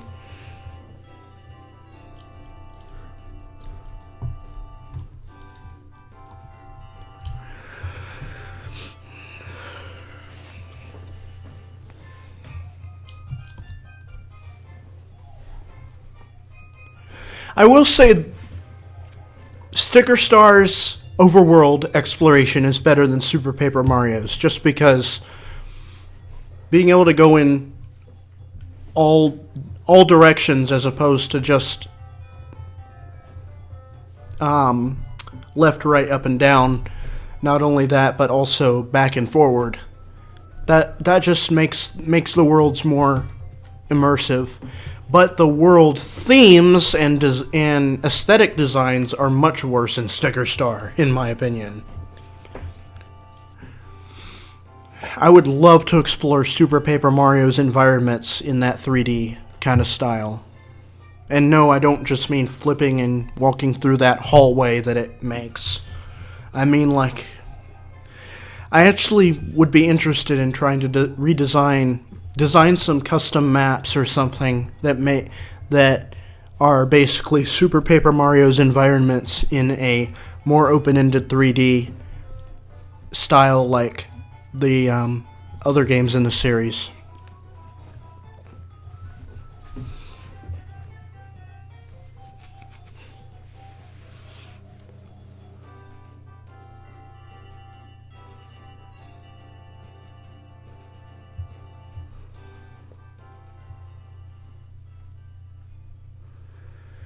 Yeah, but I feel like I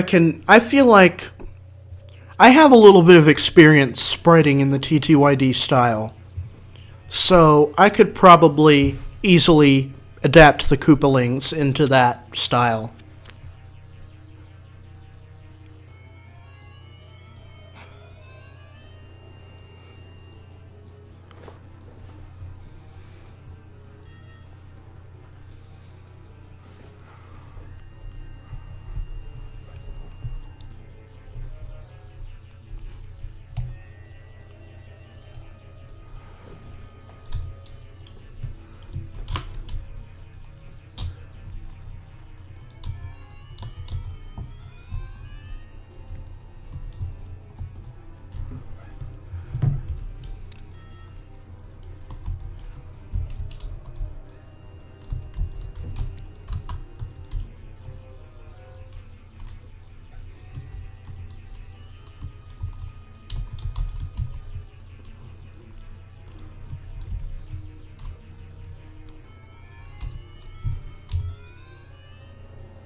Really?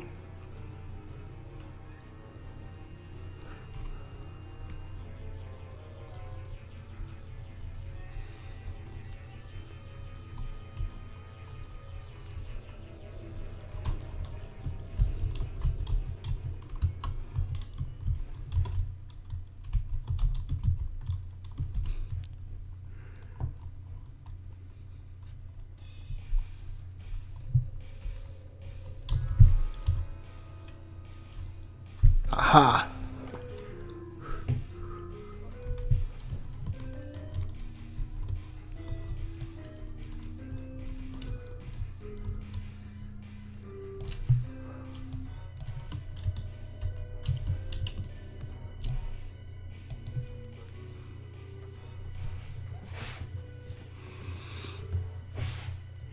I don't think he ever has that angry expression, does he? Is that unused?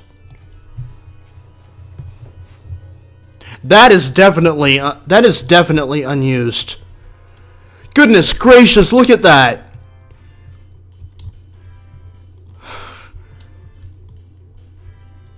Look at that, those teeth. Look at those teeth. That is definitely unused. Holy fuck. That's terrifying.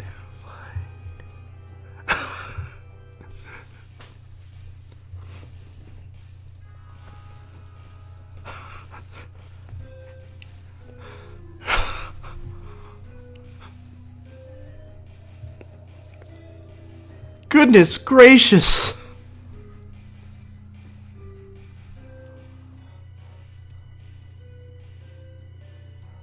That's an interesting one too. Eye pose. I don't remember that.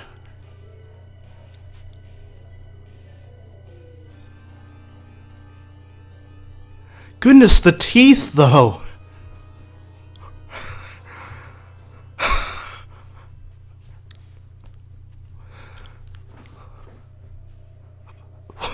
Why the teeth?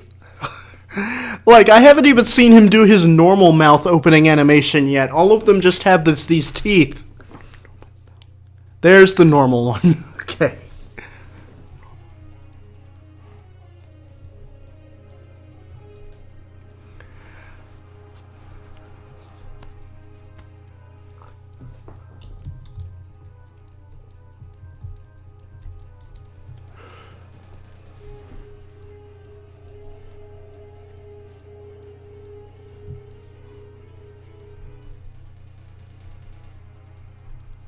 Well, that one was pretty interesting.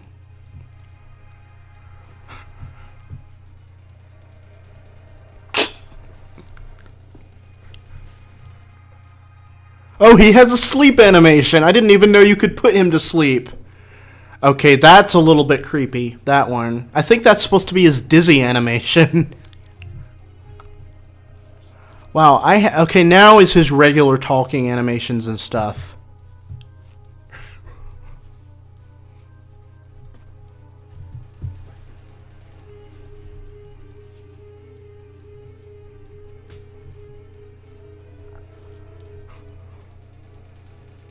Oh my god, this account. Good lord. I'm terrified. I'm terrified.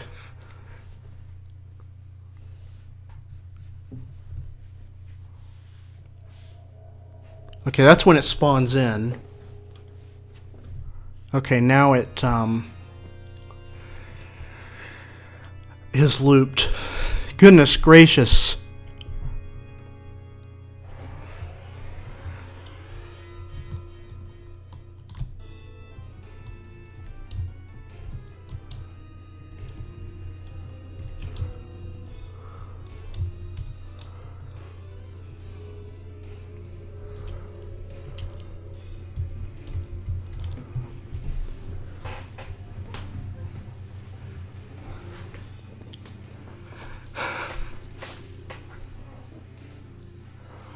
Oh my god, that becomes even more relevant now that we've seen that this thing has a sharp teeth version. Before, it was Dupless and Count Bleck that had that kind of mouth. And now we can see Super Dimentio has an unused mouth like that too.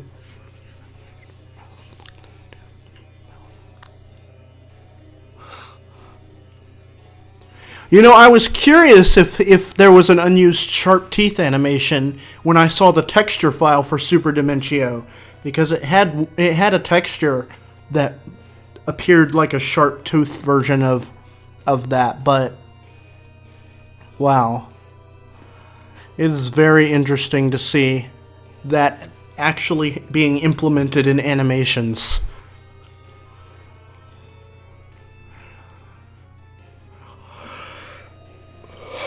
Like, oh my god. Just the way it doesn't even open completely, it looks like it looks like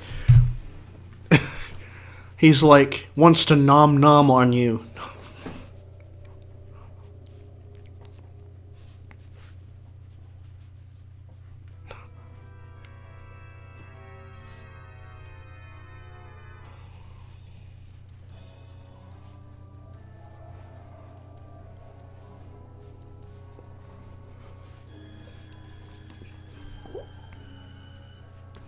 Imagine replacing Bonetail with this.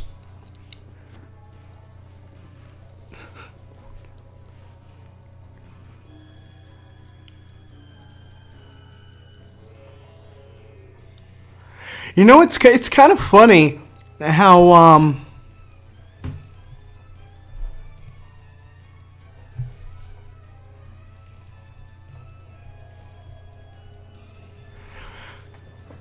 wait, Mario was able to defeat... Well, no, actually, because... I'm actually not sure. Mario defeated Dupless without knowing his name, but then Dupless played the trick on him and took his body, and that's when he couldn't damage him until he knew his name.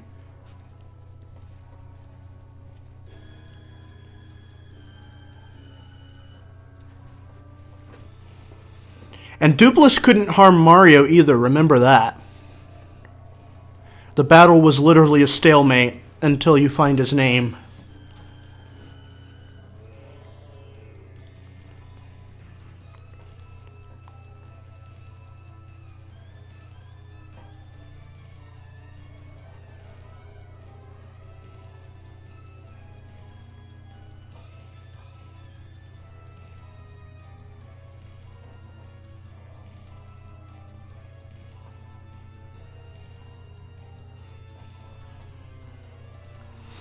I mean, if you remember, Dupless seems to really not care if people know his name after you reveal it.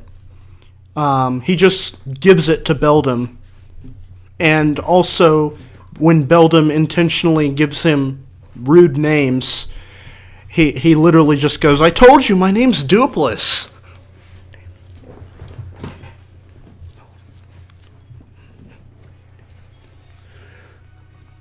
So I think at that point, Dupless doesn't really care, or the curse is just broken for good for anyone. Otherwise, he wouldn't be just giving his name out all willy-nilly. I'm not really sure how that works.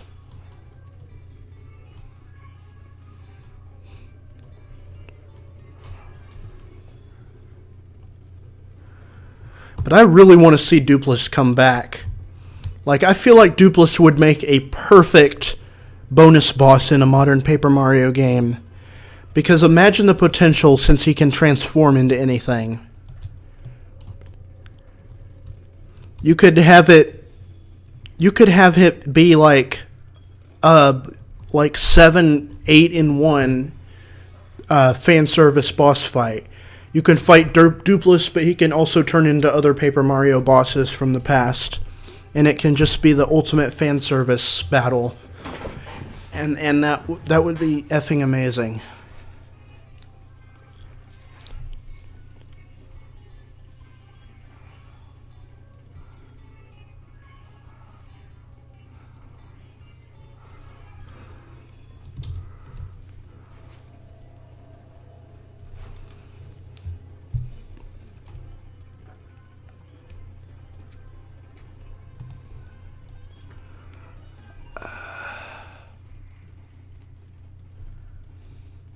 I guess we can look at regular Dimentio now, even though I've already seen all his animations, but...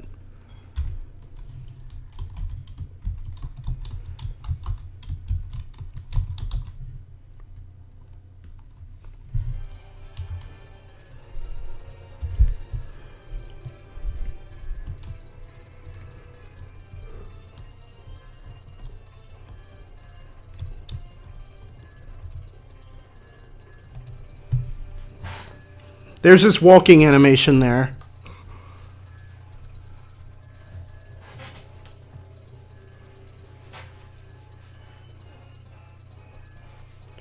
Honestly, I think a better solution would be just not putting a bullshit second trip through the flopside pit, because I think the boss should have just showed up after the first run through it, because making you do it a second time is just stupid.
Oh my god, I can just imagine if Super Paper Mario was turn-based like TTYD, the Pit of 100 Trials is probably the one thing that would get worse for a lot of people. Even though the pit is a really fun thing to do in TTYD, having to do it twice, not so much, I don't think.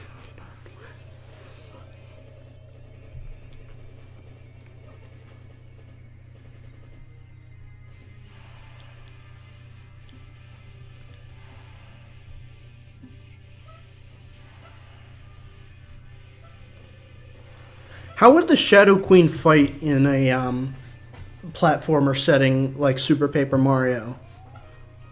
Unless she's just always in her Peach form, in which case they could probably just get away with having her fight like Peach, but also with some spells and stuff that she can throw at you. How would her true form work in a platforming setting? They would have to redesign it so it looked good in 2D. Because just bringing over the model that she has in TTYD, during some animations, I don't think you would be able to see her hands.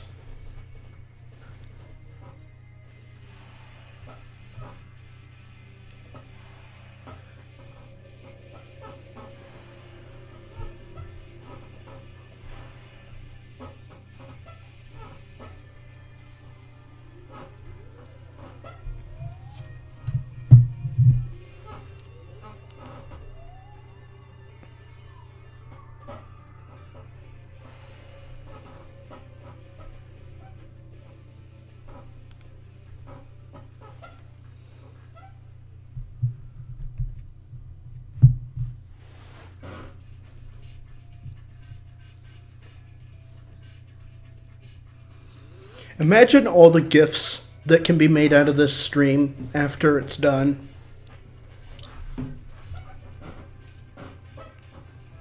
Only thing I might regret a little bit is doing all these in this room with a hard to edit out background.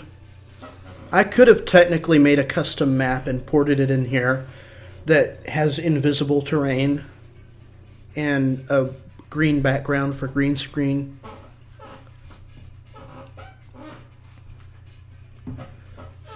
But I don't know.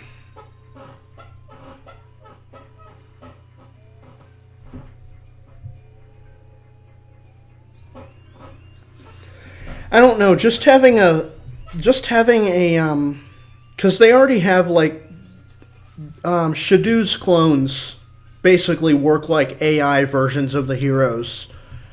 But I feel like that moveset would be a little bit unfitting for the Shadow Queen.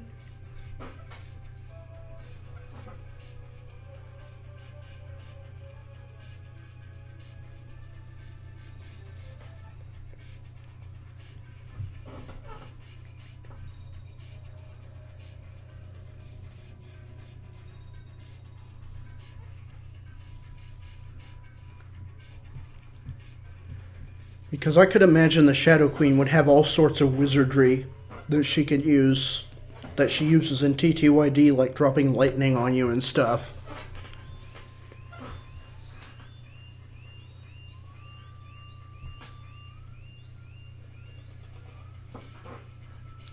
I imagine they could just redesign the pixels into more full-fledged partners. A lot of them are have parallels to the partners in the older games too, like Boomer, Bobbery, Bombette. Thoreau could function kind of like the Koopa partners.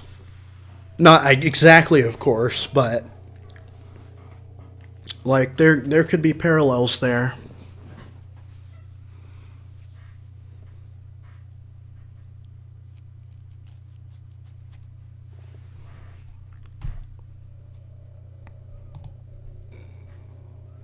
Yes, I want to continue watching.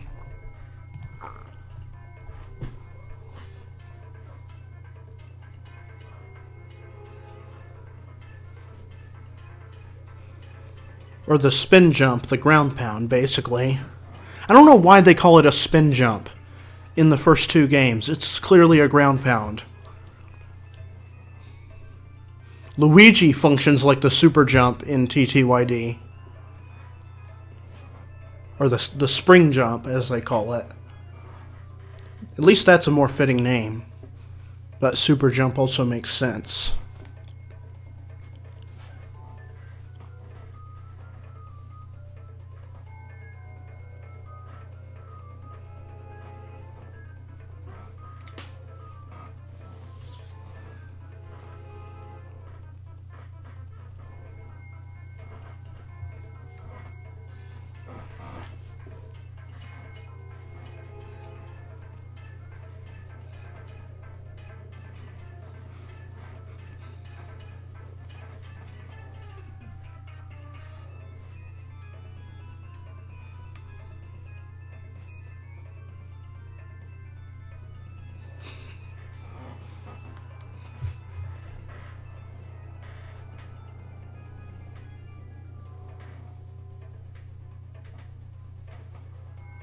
I like how this is essentially a jump animation for Dimentio. I don't think I really processed that when I was deciding which animations to put over Mario's animations when I made that mod.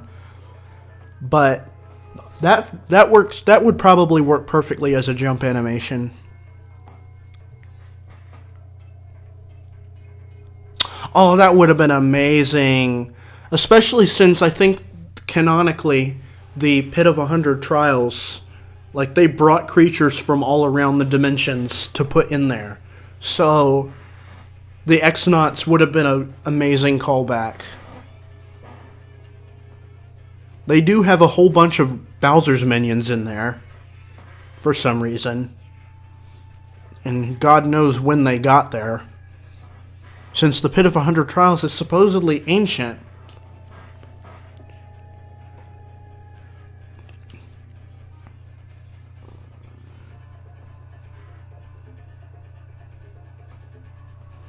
Speaking of Luigi's springy jump and the spring jump in TTYD, you're not going to believe this, although you might already know it if you've seen my Twitter.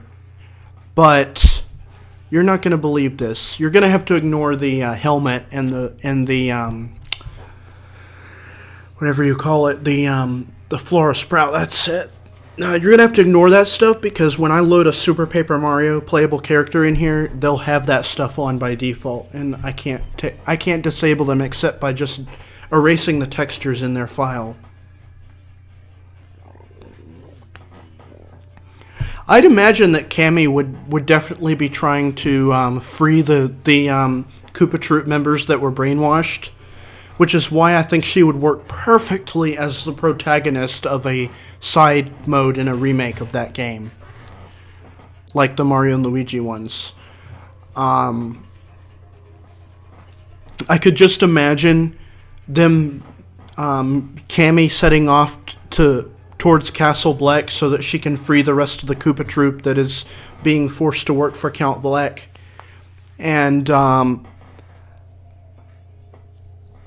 there could I can even picture a scene in my head once she's at Castle Bleck where she runs into Nastasia, and Nastasia is distraught and in a hurry, and Nastasia had been established before as the villain of this story, where Cammy needs to rescue the minions from her control. And they would have already fought at this point, and Nastasia would say, "Oh, it's such a bad time to be fighting right now," and you won't know why she's saying that. But then, all of a sudden, Nastasia is still trying to fight you, but clearly is distraught about something. But before she can fight you, Bowser falls on top of her in a double reference. One, in a reference to how Bowser falls on top of Grotus right before he can destroy Mario in TTYD, but also this would fall right when Bowser falls through the floor, right before he's going to get crushed by the ceiling. That would be such an amazing scene. Oh, Chunks would fall with him, of course, and Bowser would be like surprised to see Cammy. Oh, Chunks would be concerned about Nastasia, and it would be at that point that when Nastasia wakes up, sees Chunks, and she tells him about her suspicions about Dementio. Because I know that she was onto him. I know that she was onto Dementio because why else would she have told the minions that she had suspected that Count Bleck would be in Dimension D, and that would be where the focus shift turns, and perhaps Dementio becomes the final boss of that mode, also, but not like he doesn't get destroyed after being defeated by Cammy, because he still comes in and takes over Luigi for the true final boss. But it would also explain what happens behind the scenes with the characters that one by one get kind of quote-unquote killed off. What if Cammy kind of goes with Bowser and that's when Peach falls onto Bowser, because that's what ended up happening. And then that's when they find Luigi. And then perhaps Cammy splits with them again so that they can rejoin the heroes and fight Count Bleck. And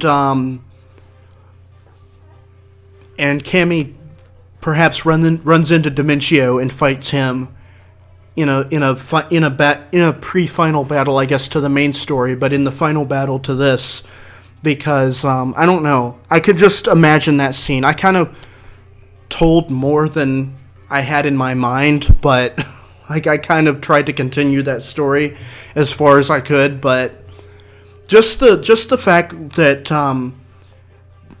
Cammy could finally find Bowser in Castle Bleck as he falls on top of Nastasia. I just think that would be such an amazing scene to unfold.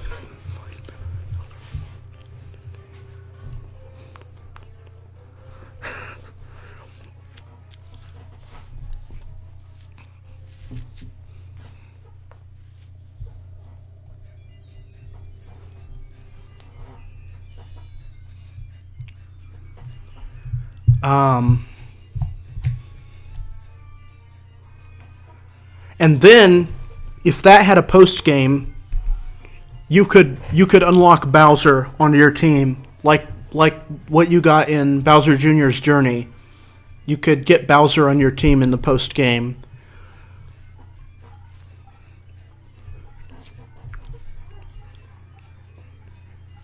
Maybe even, I guess, Mario and Luigi and Peach, because I guess that's pushing it, though. Okay.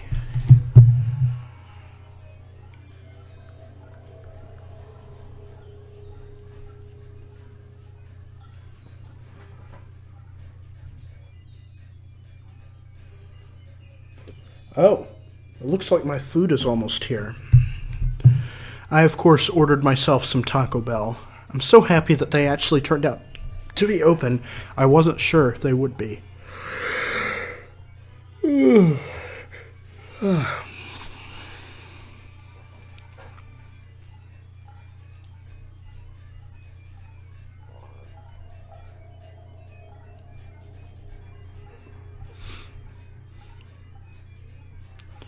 Okay, I guess we've been staring at Dementio for a little bit too long.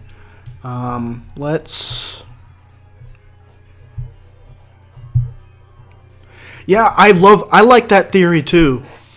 I can imagine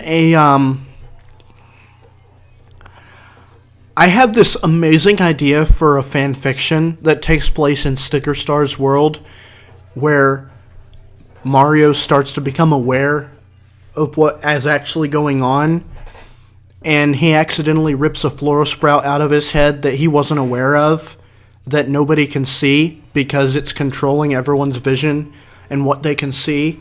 And as soon as he loses the floral sprout, the world goes from this happy-go-lucky, colorful, cookie-cutter looking Mario world with happy toads and stuff like in Sticker Star, to all of a sudden this rundown, destroyed wasteland full of citizens with all that have floral sprouts in their head.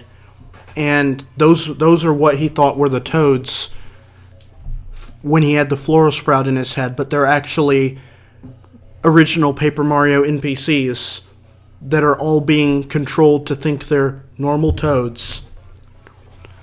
And I could just imagine this dystopian, post-apocalyptic setting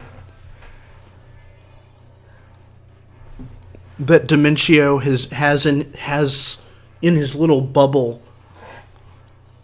That Dimentio is kind of like watching from some sort of vantage point. Oh, hold up.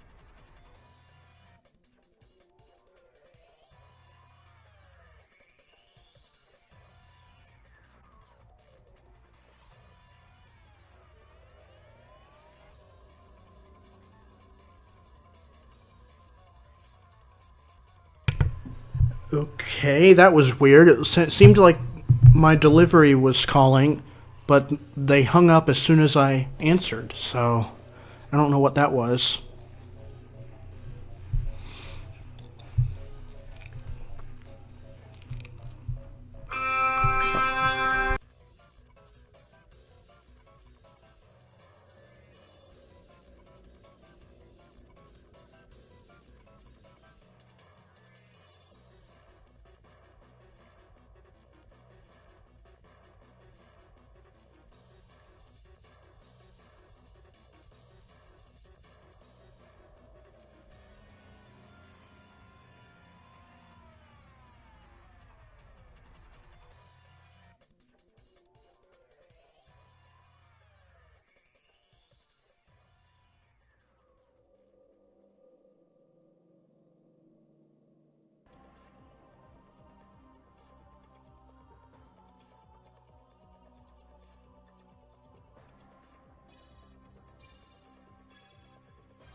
This is a Super Paper Mario Koopa, by the way. So we could see already that there's some animations there that were left over from TTYD.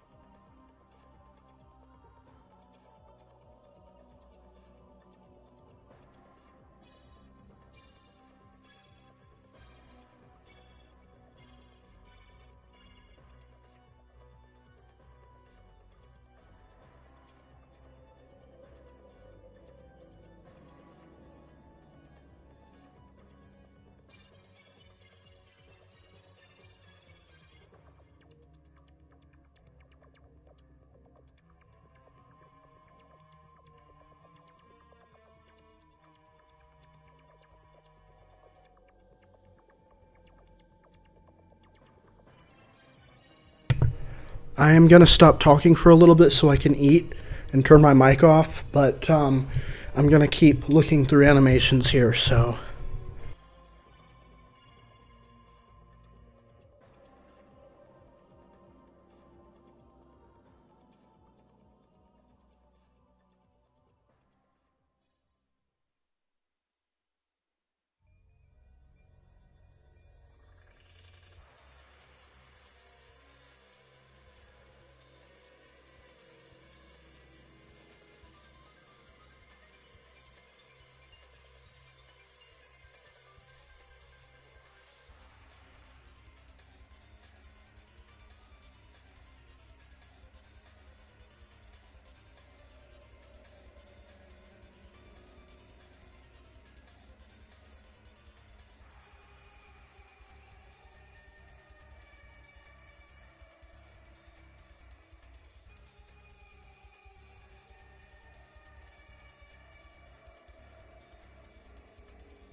Yo, what the fuck?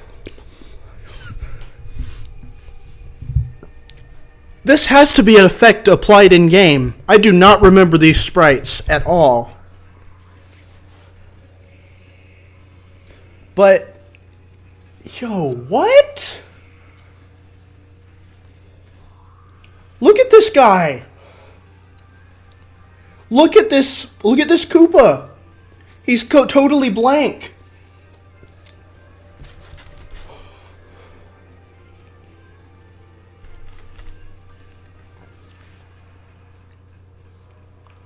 I'm sorry, I wanted to turn off the thing while I ate, but I've never seen this dude before.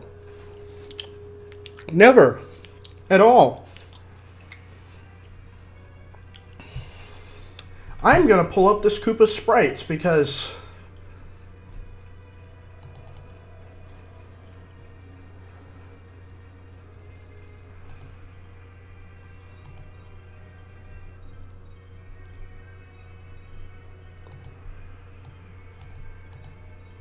Would you look at that? They are colored like this. I never remembered this. I've never looked at this guy in my life. This has got to be uploaded somewhere.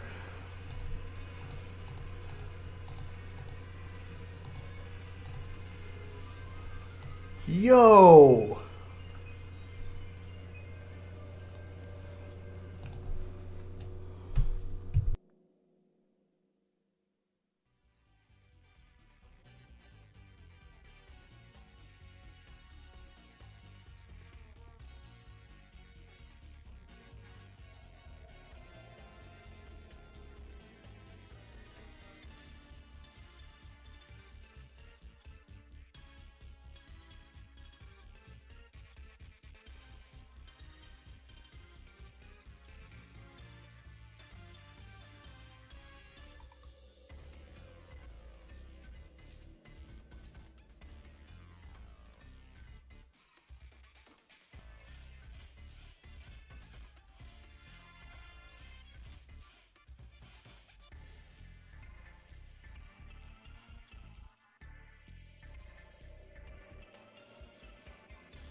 Okay, this is getting trippier and trippier.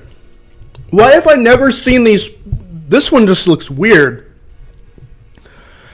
But why have I never seen these before? I've been through Super Paper Mario's files, and yes, this is from Super Paper Mario. But I've been through these files. I thought I've looked at every. I guess I just never thought to look at E Noko Teki J because I thought it was just another variation of the Koopa, because I know there's a few in the game.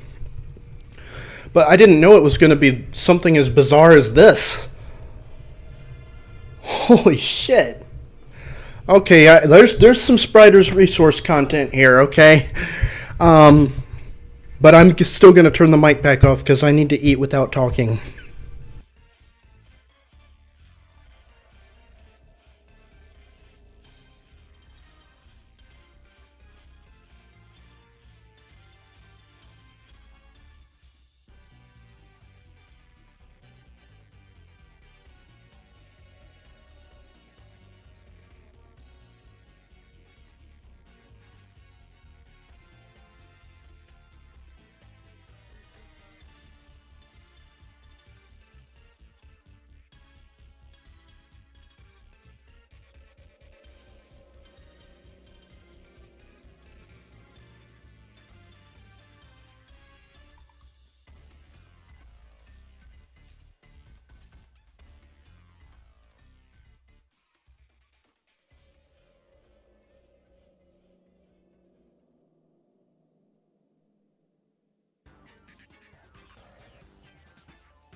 Okay, that's pretty interesting.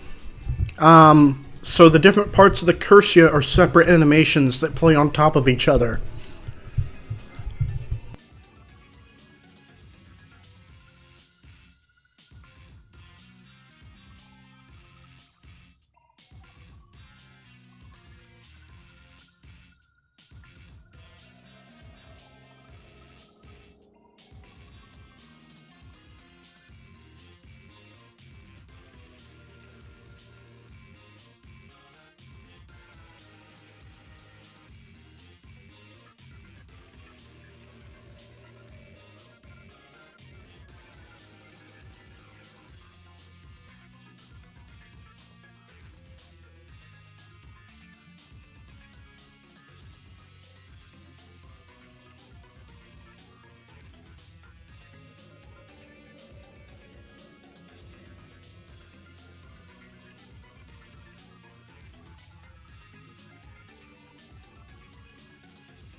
Okay, this guy's model is clearly not going to display properly, but at least we can see what his animations are.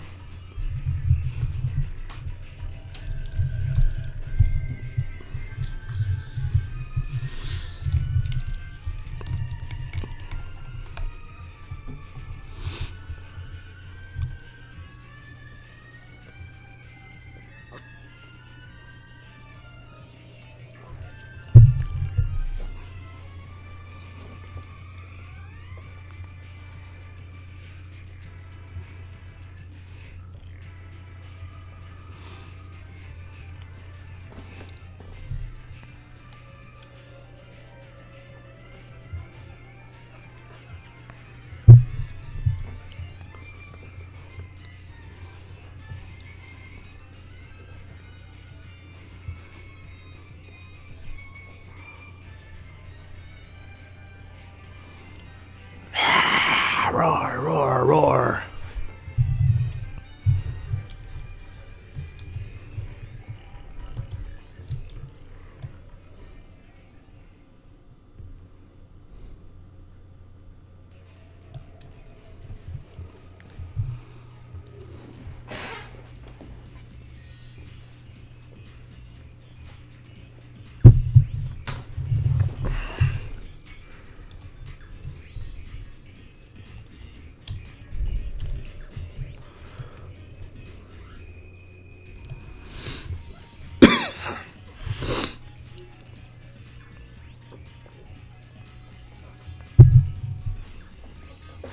Yeah, I imagine it has something to do with transparency on certain things.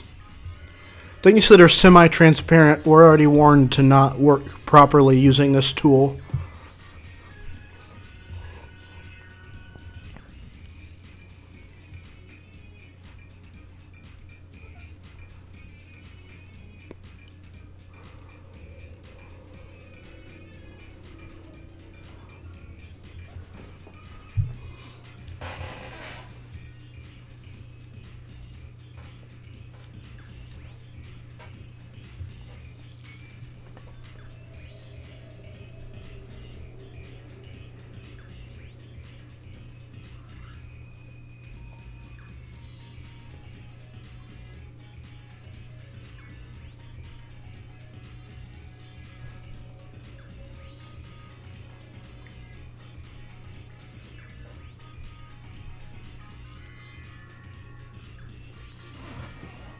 So the full animation of him falling apart didn't play, just part of it. Oh, that might be because I have a certain time limit set to each animation plays for a certain amount of time, and I specified that amount of time. I've said 2,000 milliseconds. So that animation is probably longer than that amount of time.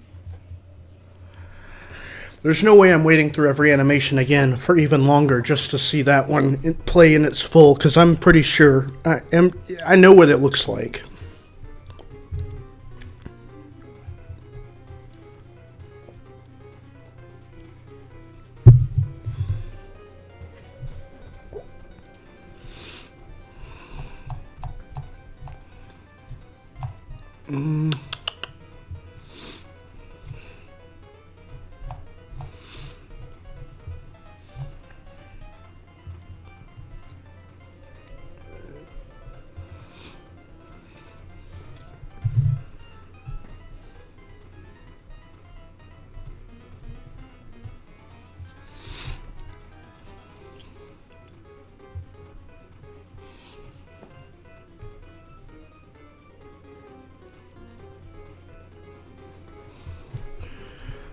Nah.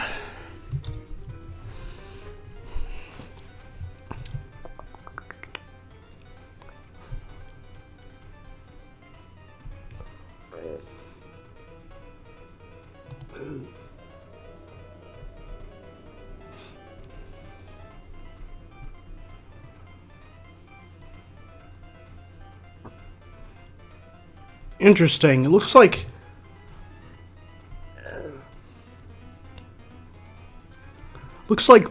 oh goodness.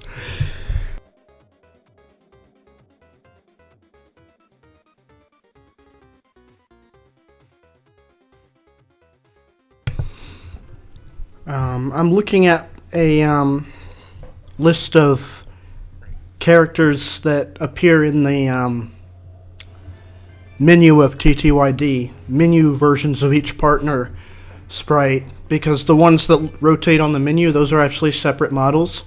Except for Vivian, apparently. I don't see her in this list. I see Menu Bomb, Bobbery, Menu Chew, Ms. Mouse, Menu Cloud, which would be Flurry, Menu Kariko, which is Goombella, M Noko, which is Koops, and 7 different M Yoshis for the different Yoshi colors.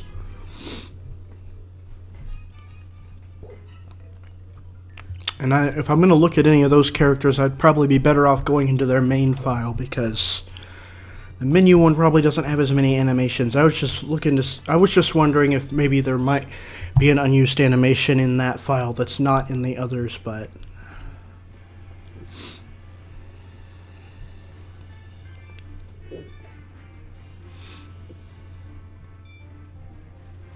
opening 1, opening 2, opening... Okay, I am curious. Just a wee bit curious about this, so...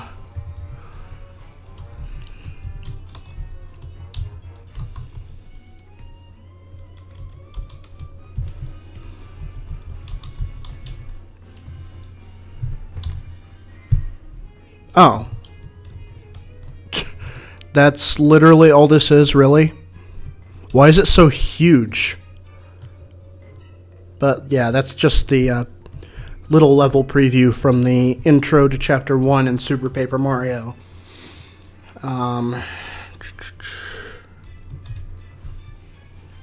Pretty boring, actually. No animations to it that I can see. Yeah, no. So I'm not even going to look at the other ones.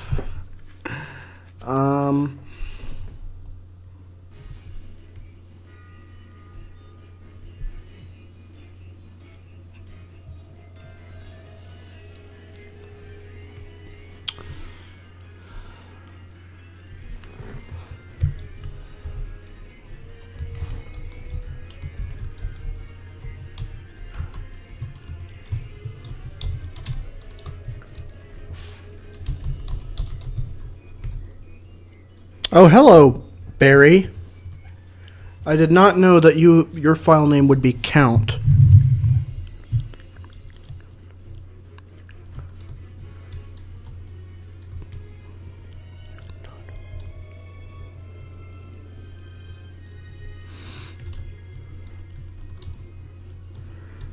But hello there anyway.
That's not what I was expecting, but okay, I thought it would be a 3D one.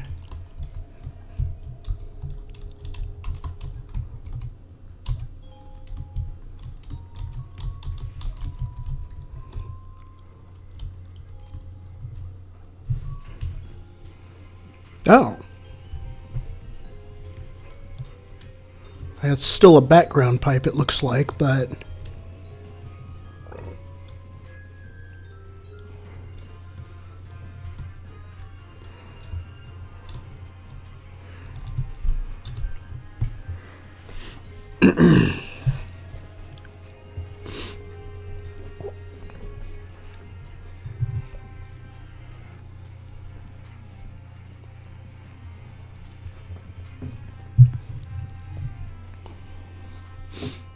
I guess the 3D ones are built into the map.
That is very small.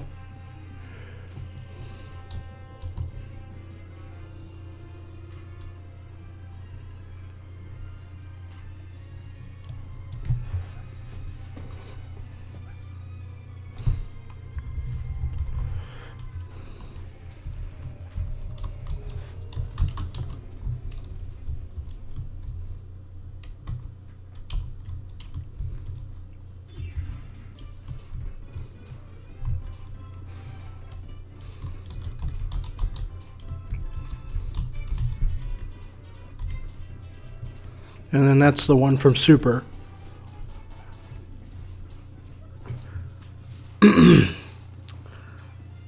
I literally have to do a double take every time I scroll down to these files because I keep thinking, Count Bleck? No, Count Block.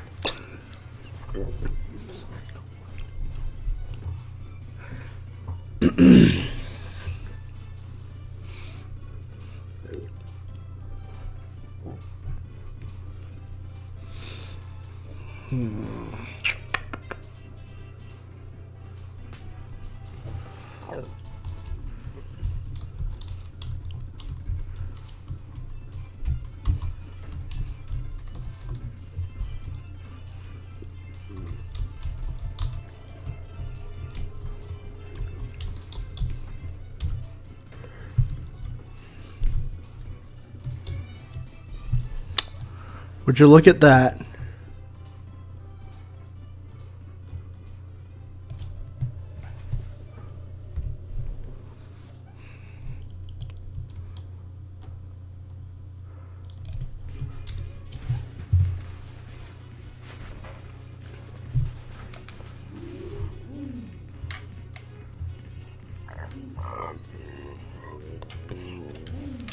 Interesting that it looks like it's a lot bigger than it is compared to the characters in Super Paper Mario.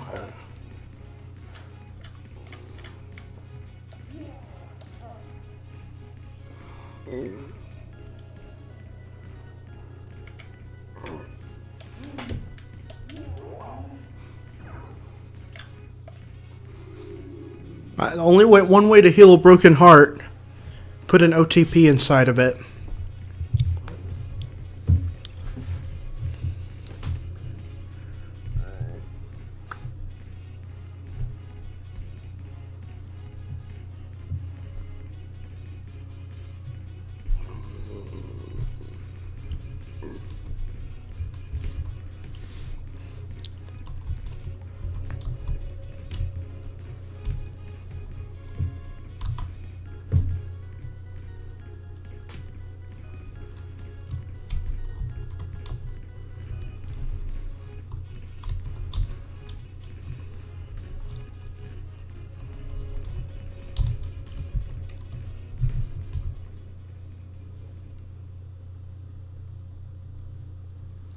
Really now?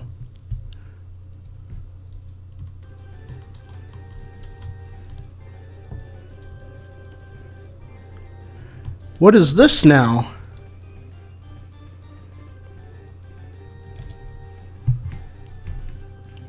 Is this something unused related to Dementio? The file name is Demen block, which Demen is usually what's used to denote Dementio in these files.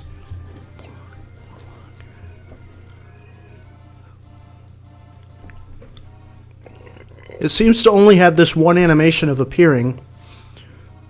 It looks like the animation when he creates things around you, but the texture is not that.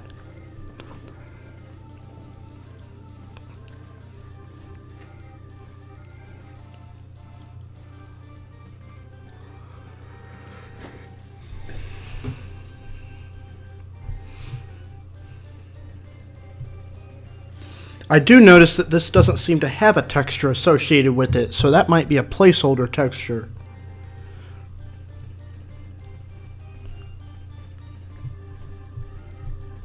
Yeah, the colors is what's making me think that it's got to be related to Dimentio.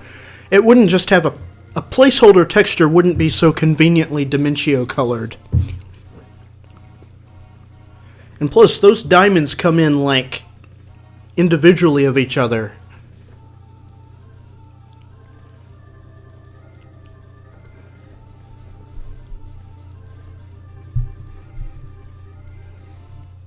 There's also this one called Dodon block, and I think Dodon in the files refers to O-chunks, so I'm wondering what this one will look like.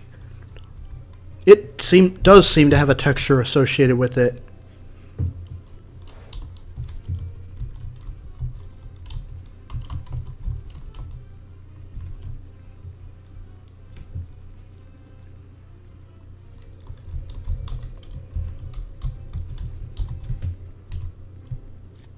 Oh, now that looks more like the ones in Dimension D.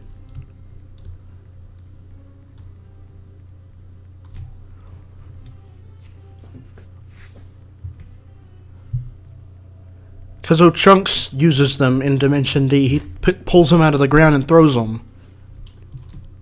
That other one didn't look Dimension D related.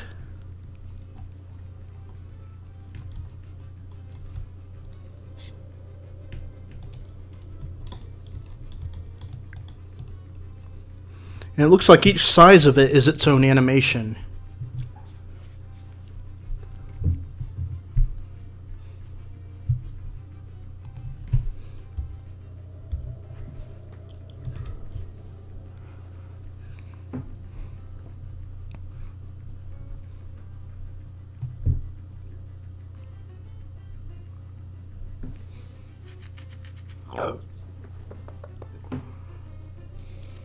Okay, yeah, and then there's another one that says Dodd Block Stage 8, which I'm assuming is also something O-chunks uses during his battle in Castle Bleck, where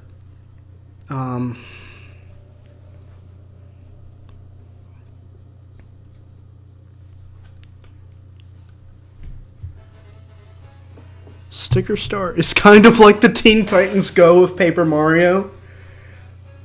You know what's funny about that? Someone compared it to Super Paper Mario to me earlier, and we both love Super Paper Mario, and this person really likes Teen Titans Go. So it's kind of funny that, yeah, I've never seen Teen Titans Go, so I don't,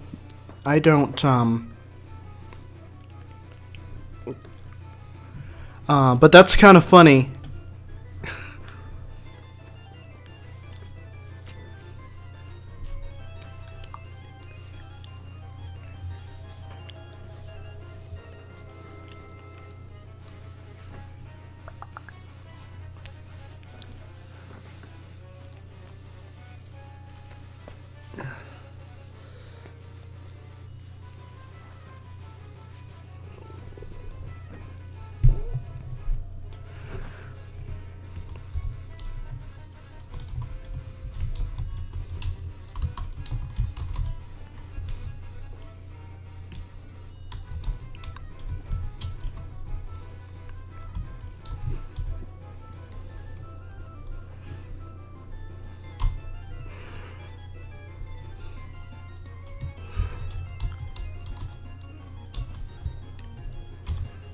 Yep, that's exactly what I thought it would be.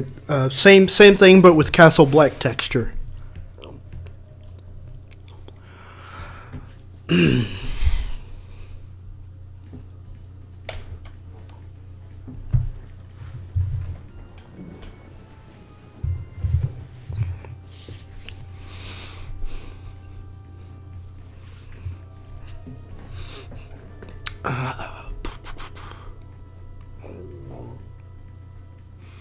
There's also Damar block. I'm not sure what Damar refers to, so I'm interested in that.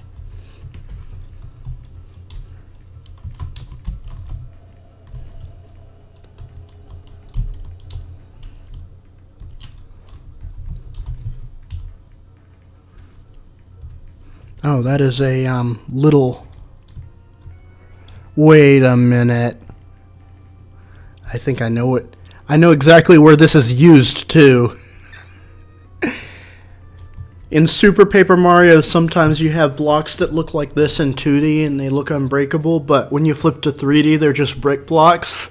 That's exactly what this is. I don't know why the blocks like to display so tiny here, though. Like, you would think they would be to scale with Mario the way characters are when you load them in. But for some reason, these blocks, no, they're super tiny.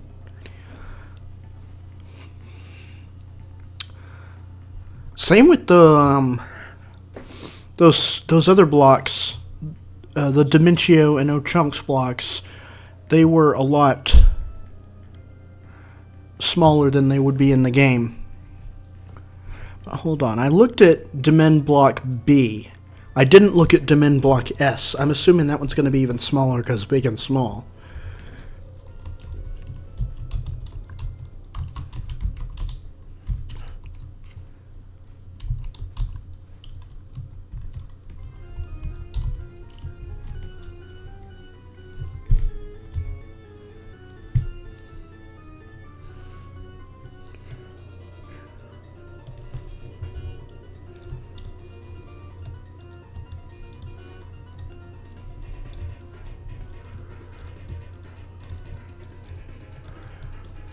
I definitely want to take this design and incorporate it into fan stuff for Dimentio.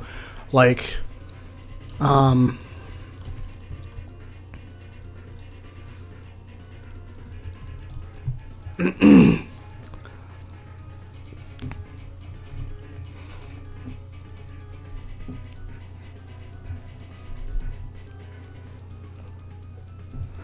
also, let's get Mario and Vivian out of here so that we can see this thing without... Oh, I am facing the wrong way. Look how tiny it is in reality.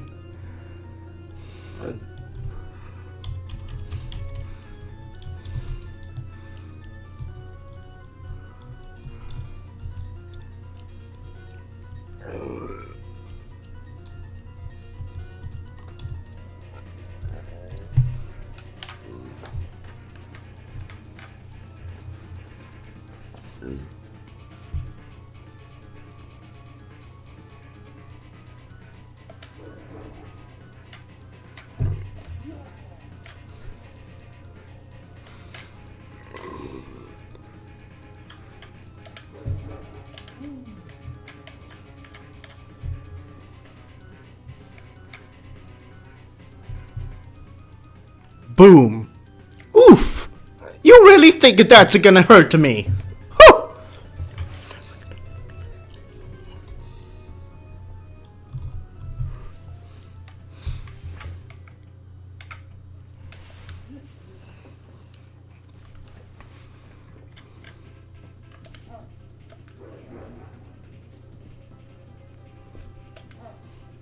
You can barely even see the animation here.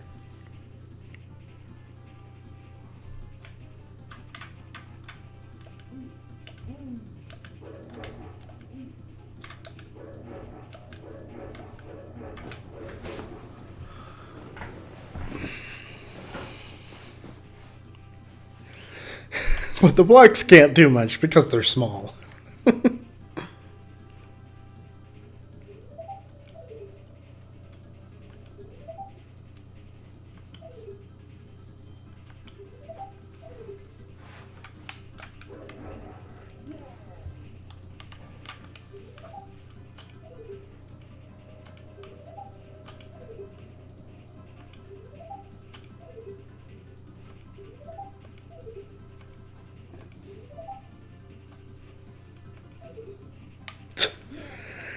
Notice how the animation pauses in the background if you pause, but it's actually still going in the background, so it snaps to where it is when you unpause.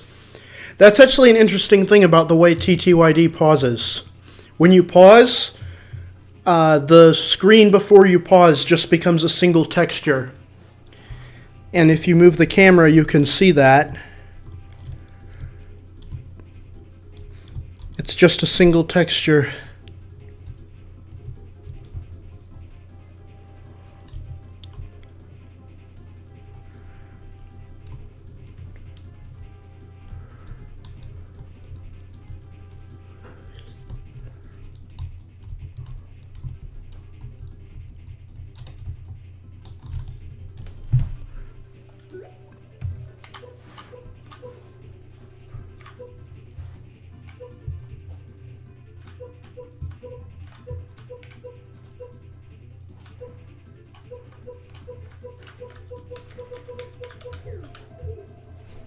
And then it goes back to actually rendering in 3D when you unpause.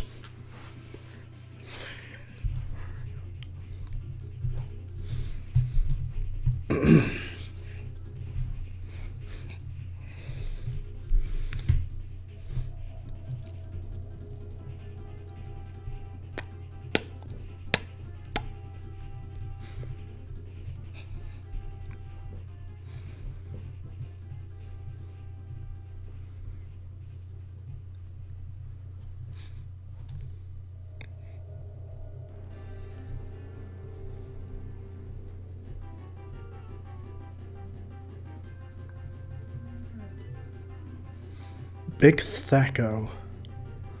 What is a Thaco? I'm scared.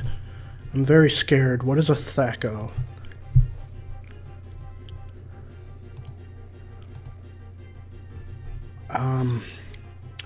Something with wood. That's...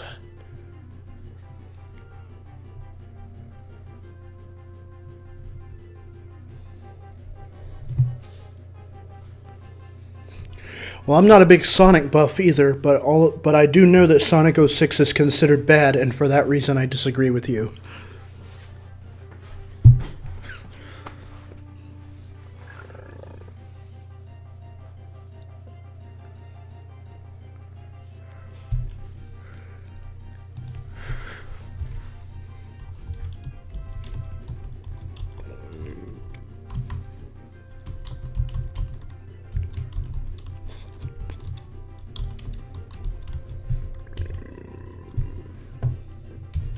Oh, it's a treasure chest.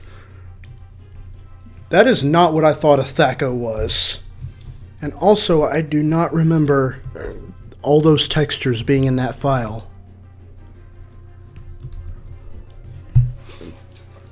It's a little bitty treasure chest, though. And you know, it's labeled big, so this is probably meant to be this size. In fact, this is probably what it is. Oh, look at the little treasure chest.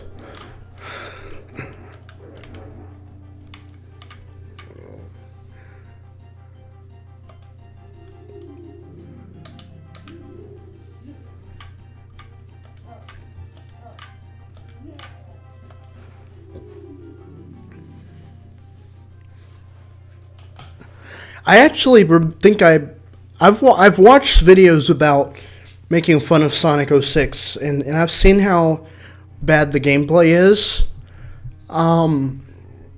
And Super Paper Mario's gameplay is just meh. Kind of bleh at worst. I don't think it's outright bad.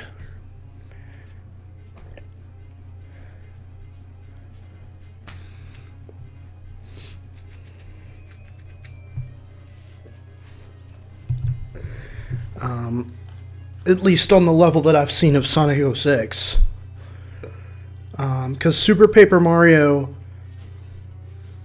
it succeeds at what it tries to do with its mechanics. It doesn't do enough with them, I suppose, but what it does try to do, it doesn't fail at. It functions like it is intended to function. All the mechanics function as intended.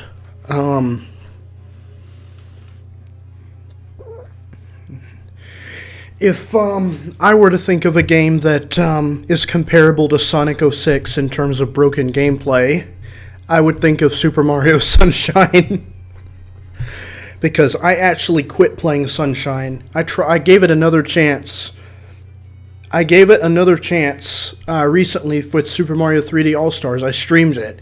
And that game made me rage quit. Like, I quit. I just turned off the stream. That game is just jank AF.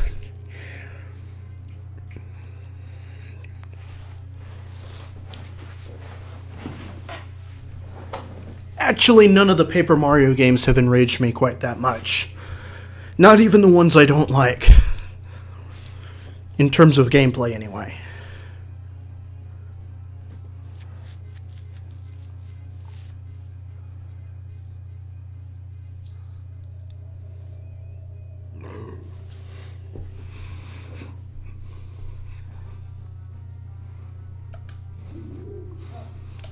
That's the thing, I thought the glitches were what made Sonic 06's gameplay so bad.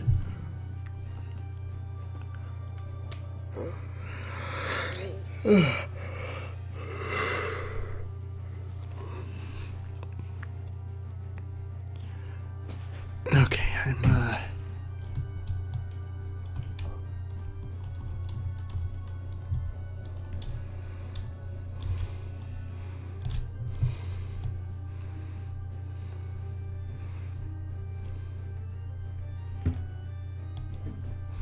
put a little tiny Mario here and call it a new Tiny Huge Island TTYD mod.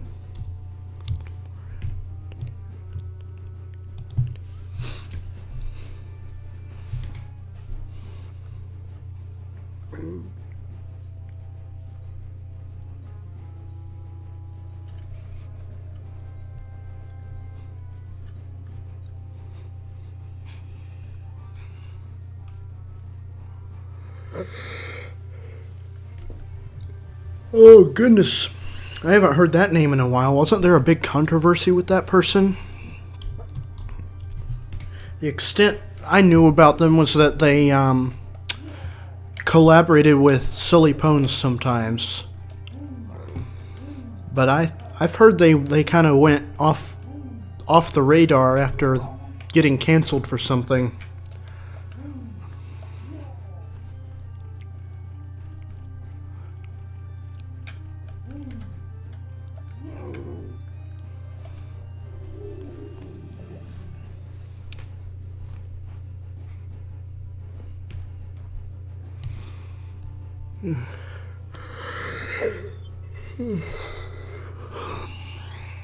I'm not sure how long I can keep going, but one thing I wanted to do was look for Grotus. I wanted to show Grotus, but I forgot what his file name is. You know what I could technically do is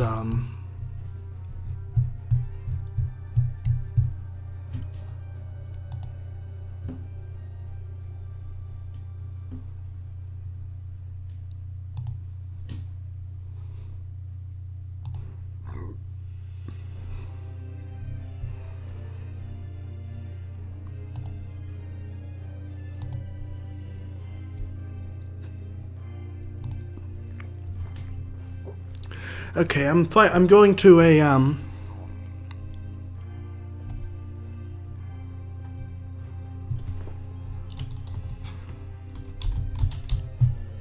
Shurio is Grotus. Okay.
Wait a minute, was that his sleeping animation a little bit ago where he looked like he was quote-unquote turned off? That is amazing. If that's actually his sleeping animation.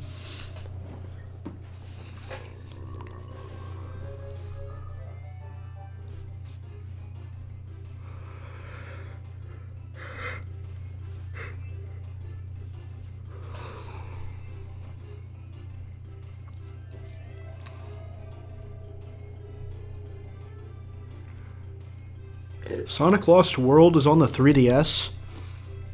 I only remember that as being a Sonic game on the Wii U. And it makes sense. Almost nothing that is on the Wii U isn't also on the 3DS except first-party stuff, I guess.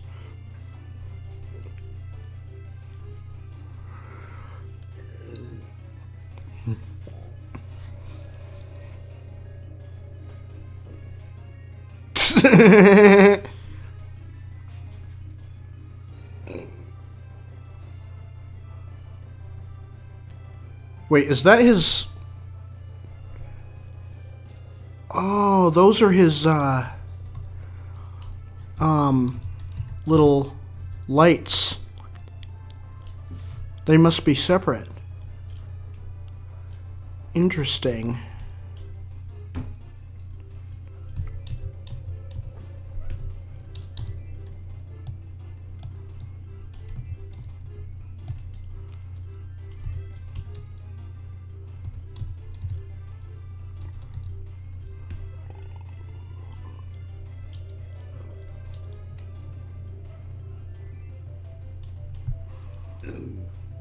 Oh, by the way, Mario and Vivian are right here.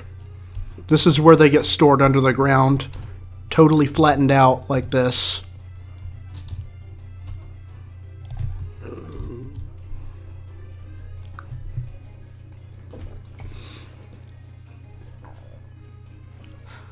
No, I'm not a big Sonic buff. I don't really follow it.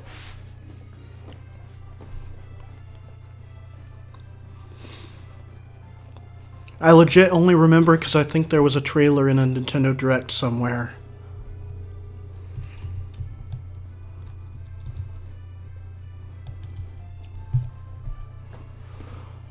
Oh, and that's it.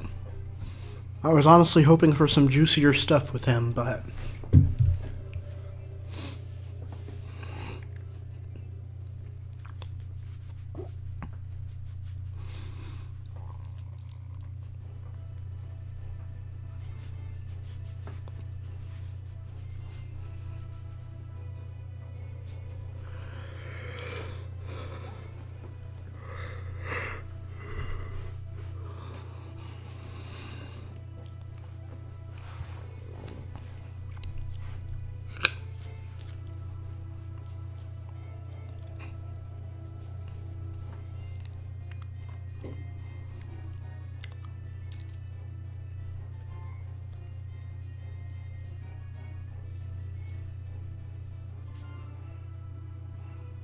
That is his sleeping animation. Look at the subtle movement.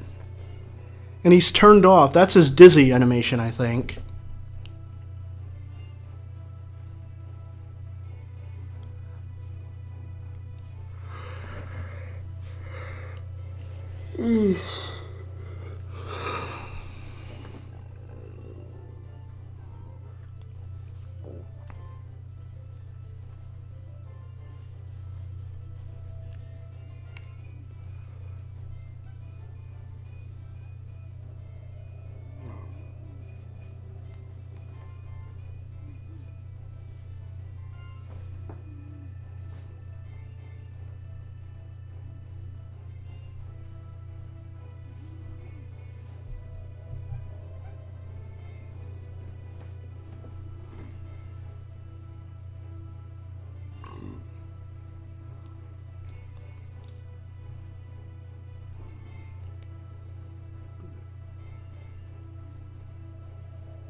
Okay, now he's going back to that, so I'm gonna move on from that. Okay,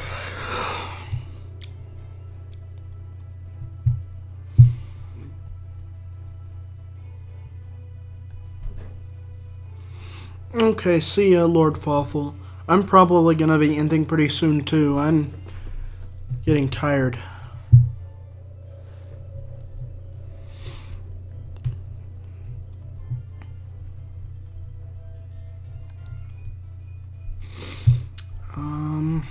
What would be an interesting? I know exactly who to end on.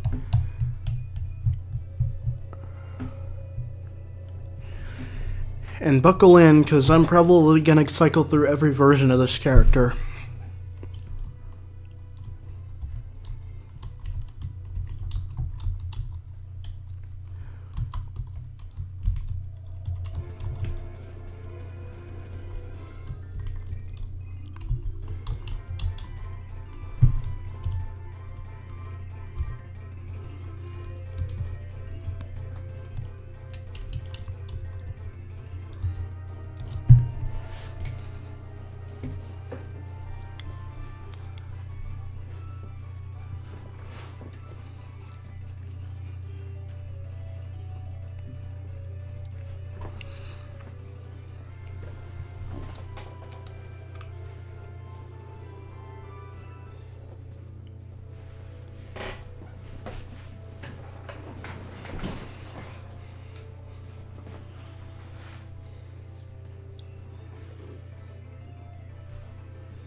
Me.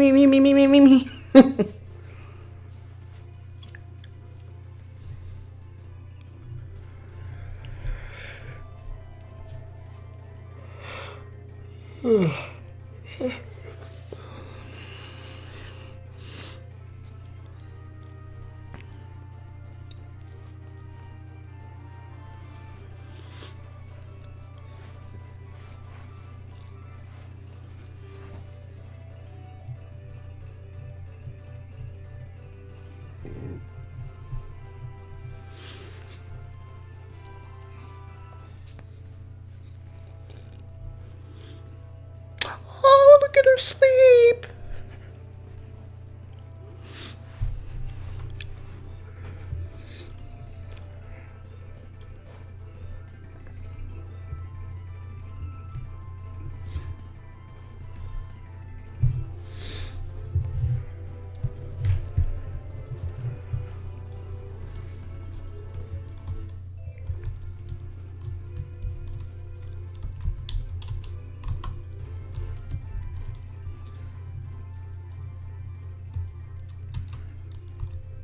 Oh, come on. I caps locked. Are you serious? I don't want to type a capital D because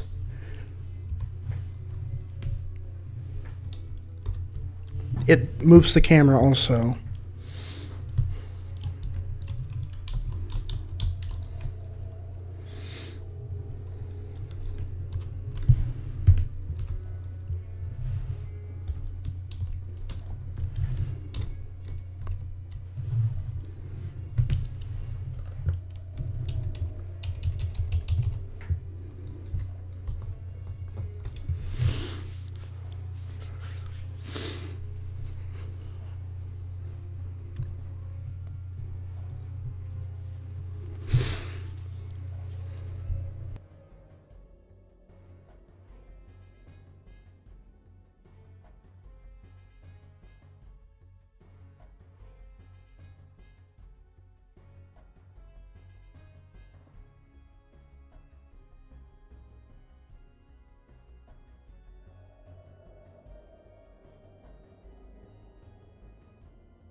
Hello, Sleepy Hex.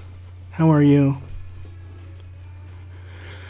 I'm just cycling through character animations right now. I'm looking at Mimi, and she has a lot of models with different outfits, so I'm trying to give each one equal amount of exposure.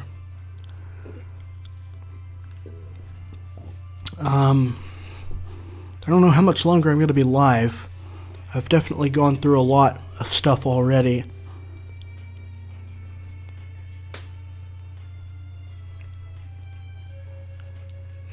And I'm pretty tired.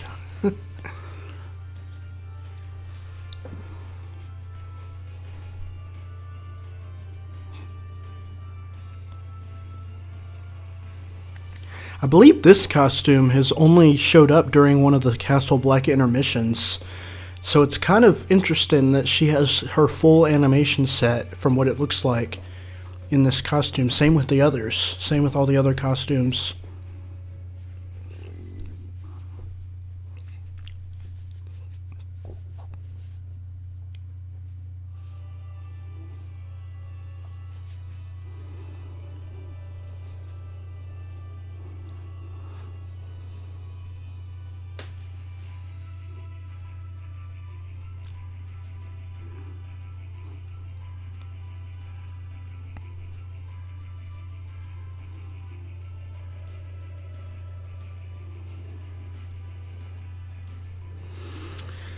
Okay, now it's time for the other Mimi, the true Mimi, as you will.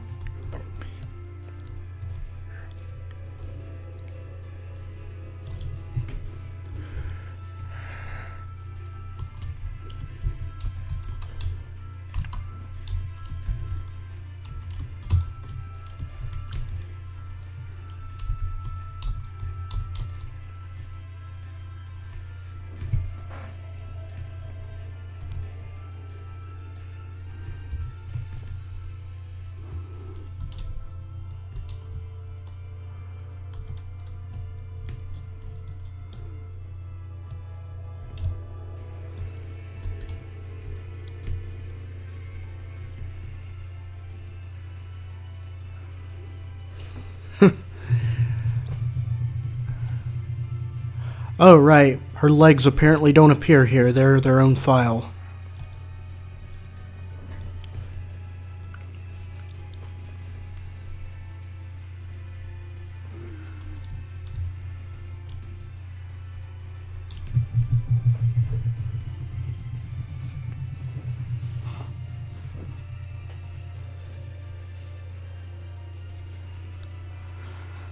So it's a little hard to...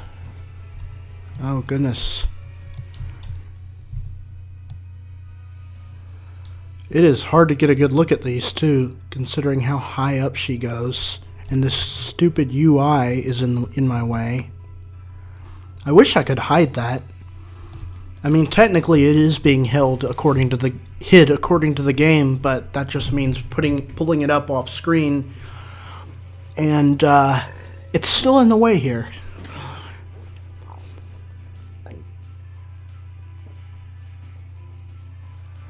It's kind of hard to see these animations.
She sure does that animation a lot. The best guess I have is there's a copy of it for each amount of legs she has left, none of which you can see.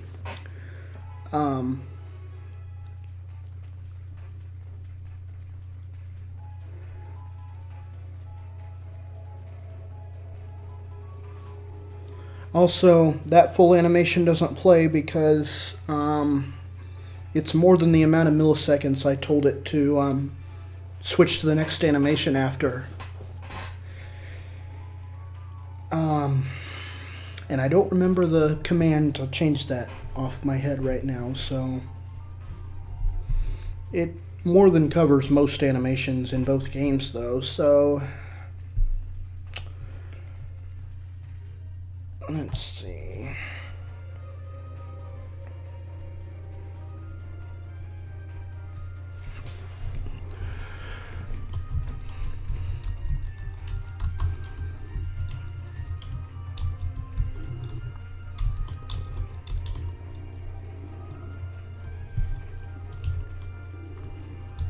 Okay, now that's the...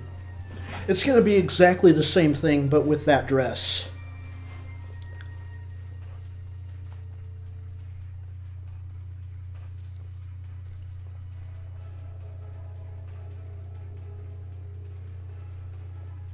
Also, it's worth noting that the legs actually come out of her eyes. Which makes it even creepier. You can't really tell here because the legs are separate things, but her eyes actually come out and then, like, they come towards you and then out and form two of the legs.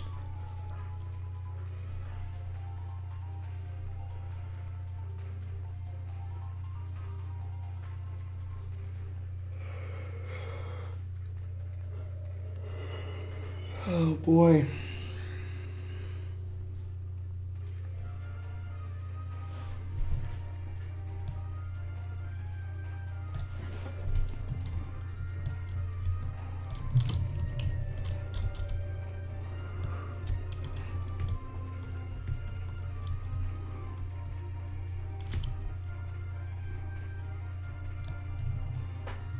That's better. Wish I knew to do that before.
Oh, that's... okay. That makes more sense. That was the animation of a leg falling off, and the last one was her falling down and dying.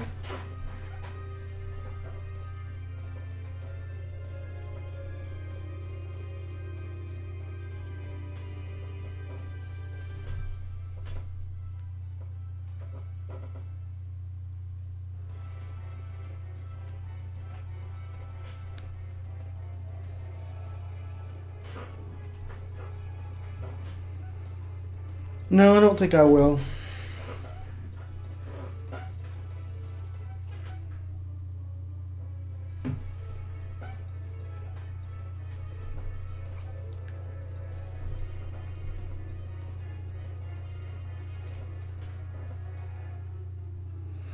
I guess now you could, okay.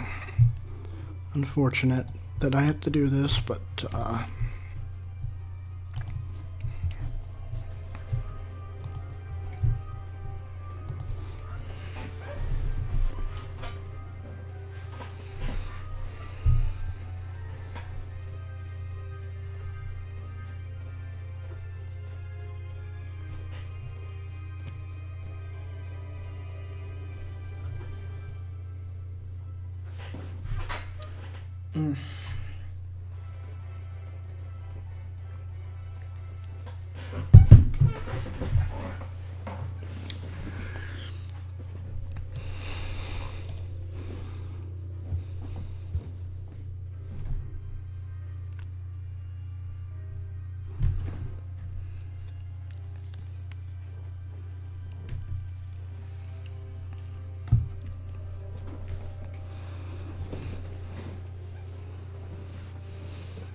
Well, oh, there's also this model here. I forgot to look at this one.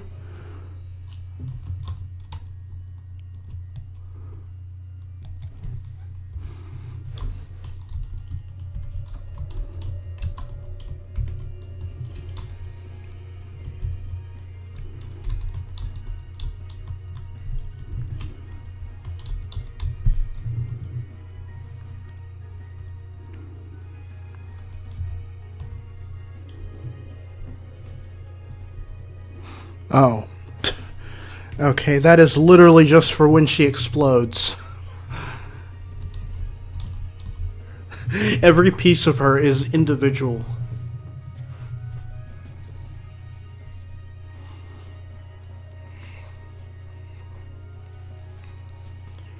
Oh God, yes. Really wish. Yeah, look at that. Each animation is named after a part of the body. Or a part of the model.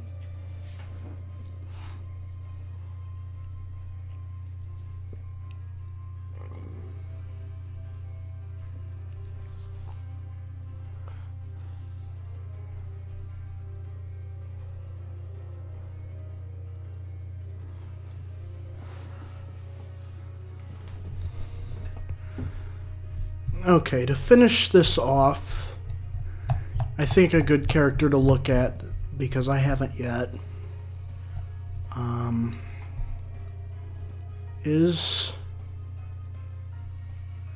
Mr. Dodon here. Dodon.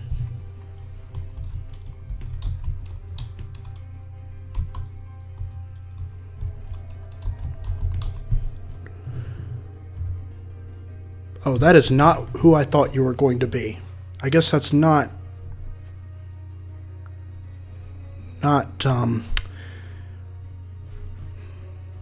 What?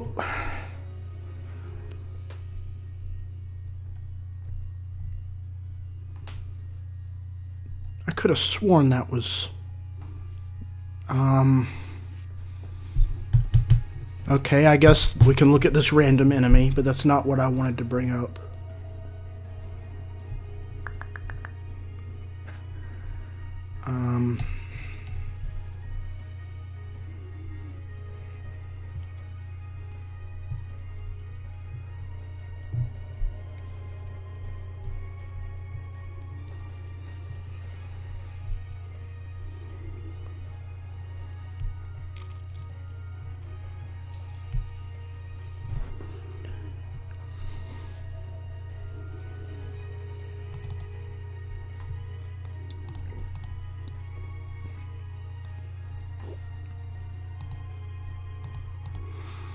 Okay, this is what I wanted. What I was thought I was bringing up, but this is actually its abbreviation.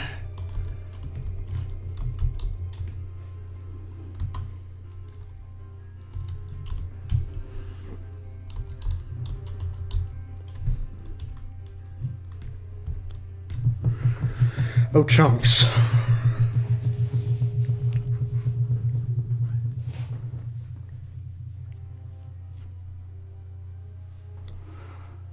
Although he does have the sprout on his head, I imagine that's just a byproduct of the same thing that puts it on the head for the heroes.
Sleep peacefully, O Chunks.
He's flexing.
You know, I wonder,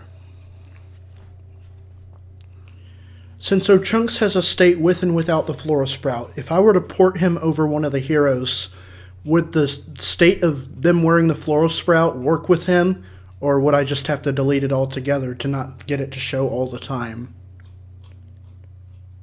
I wonder if, like, it's the same flag that determines whether it's on the 4 heroes.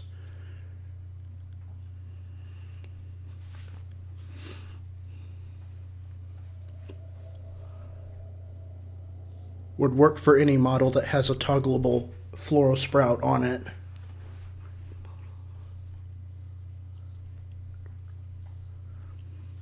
Now I'm super curious about that.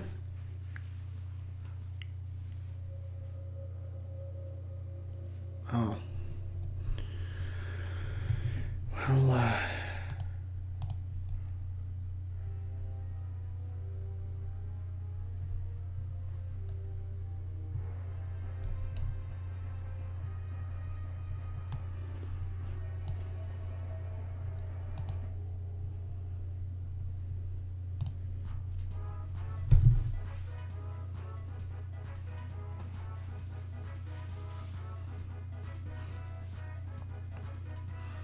I do not remember all of these different variations of O-Chunks' animations. I know he does a lot of them when he's jumping around when you're fighting him, but I do not remember all of them. That's when he's farting himself away. And that's when he's coming back down during the one fight.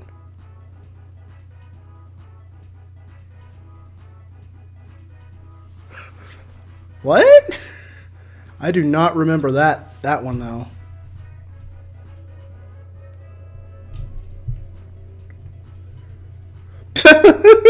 What a dumbass.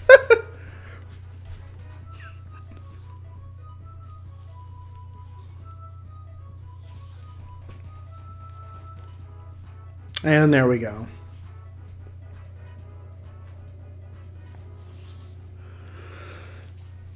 Ah, boy.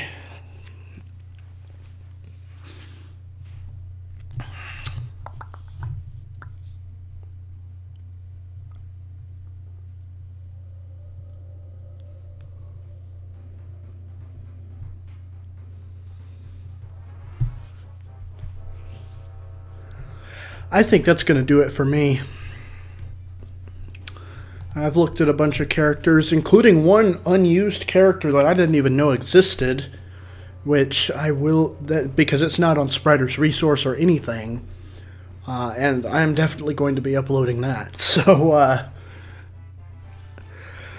but thanks to everyone who tuned in, and this video will be staying up as a record of all these animations we looked at, although I will probably download it and make an edited compilation of them too, or upload the characters separately as on my side channel. But I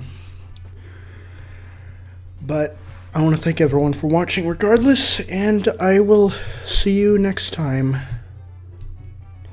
Also, if anyone who's watching this, I think I only have like one viewer right now, but if anyone sees this and is interested in playing Super Mario 3D World co-op with me with voice chat, definitely let me know, because that's the only reason I haven't done another 3D World stream yet, because I want to do like a multiplayer where you can talk to each other, because it's so much more engaging that way. Like when I was playing with someone that wasn't hooked up to me on voice chat, I was just silent the whole time.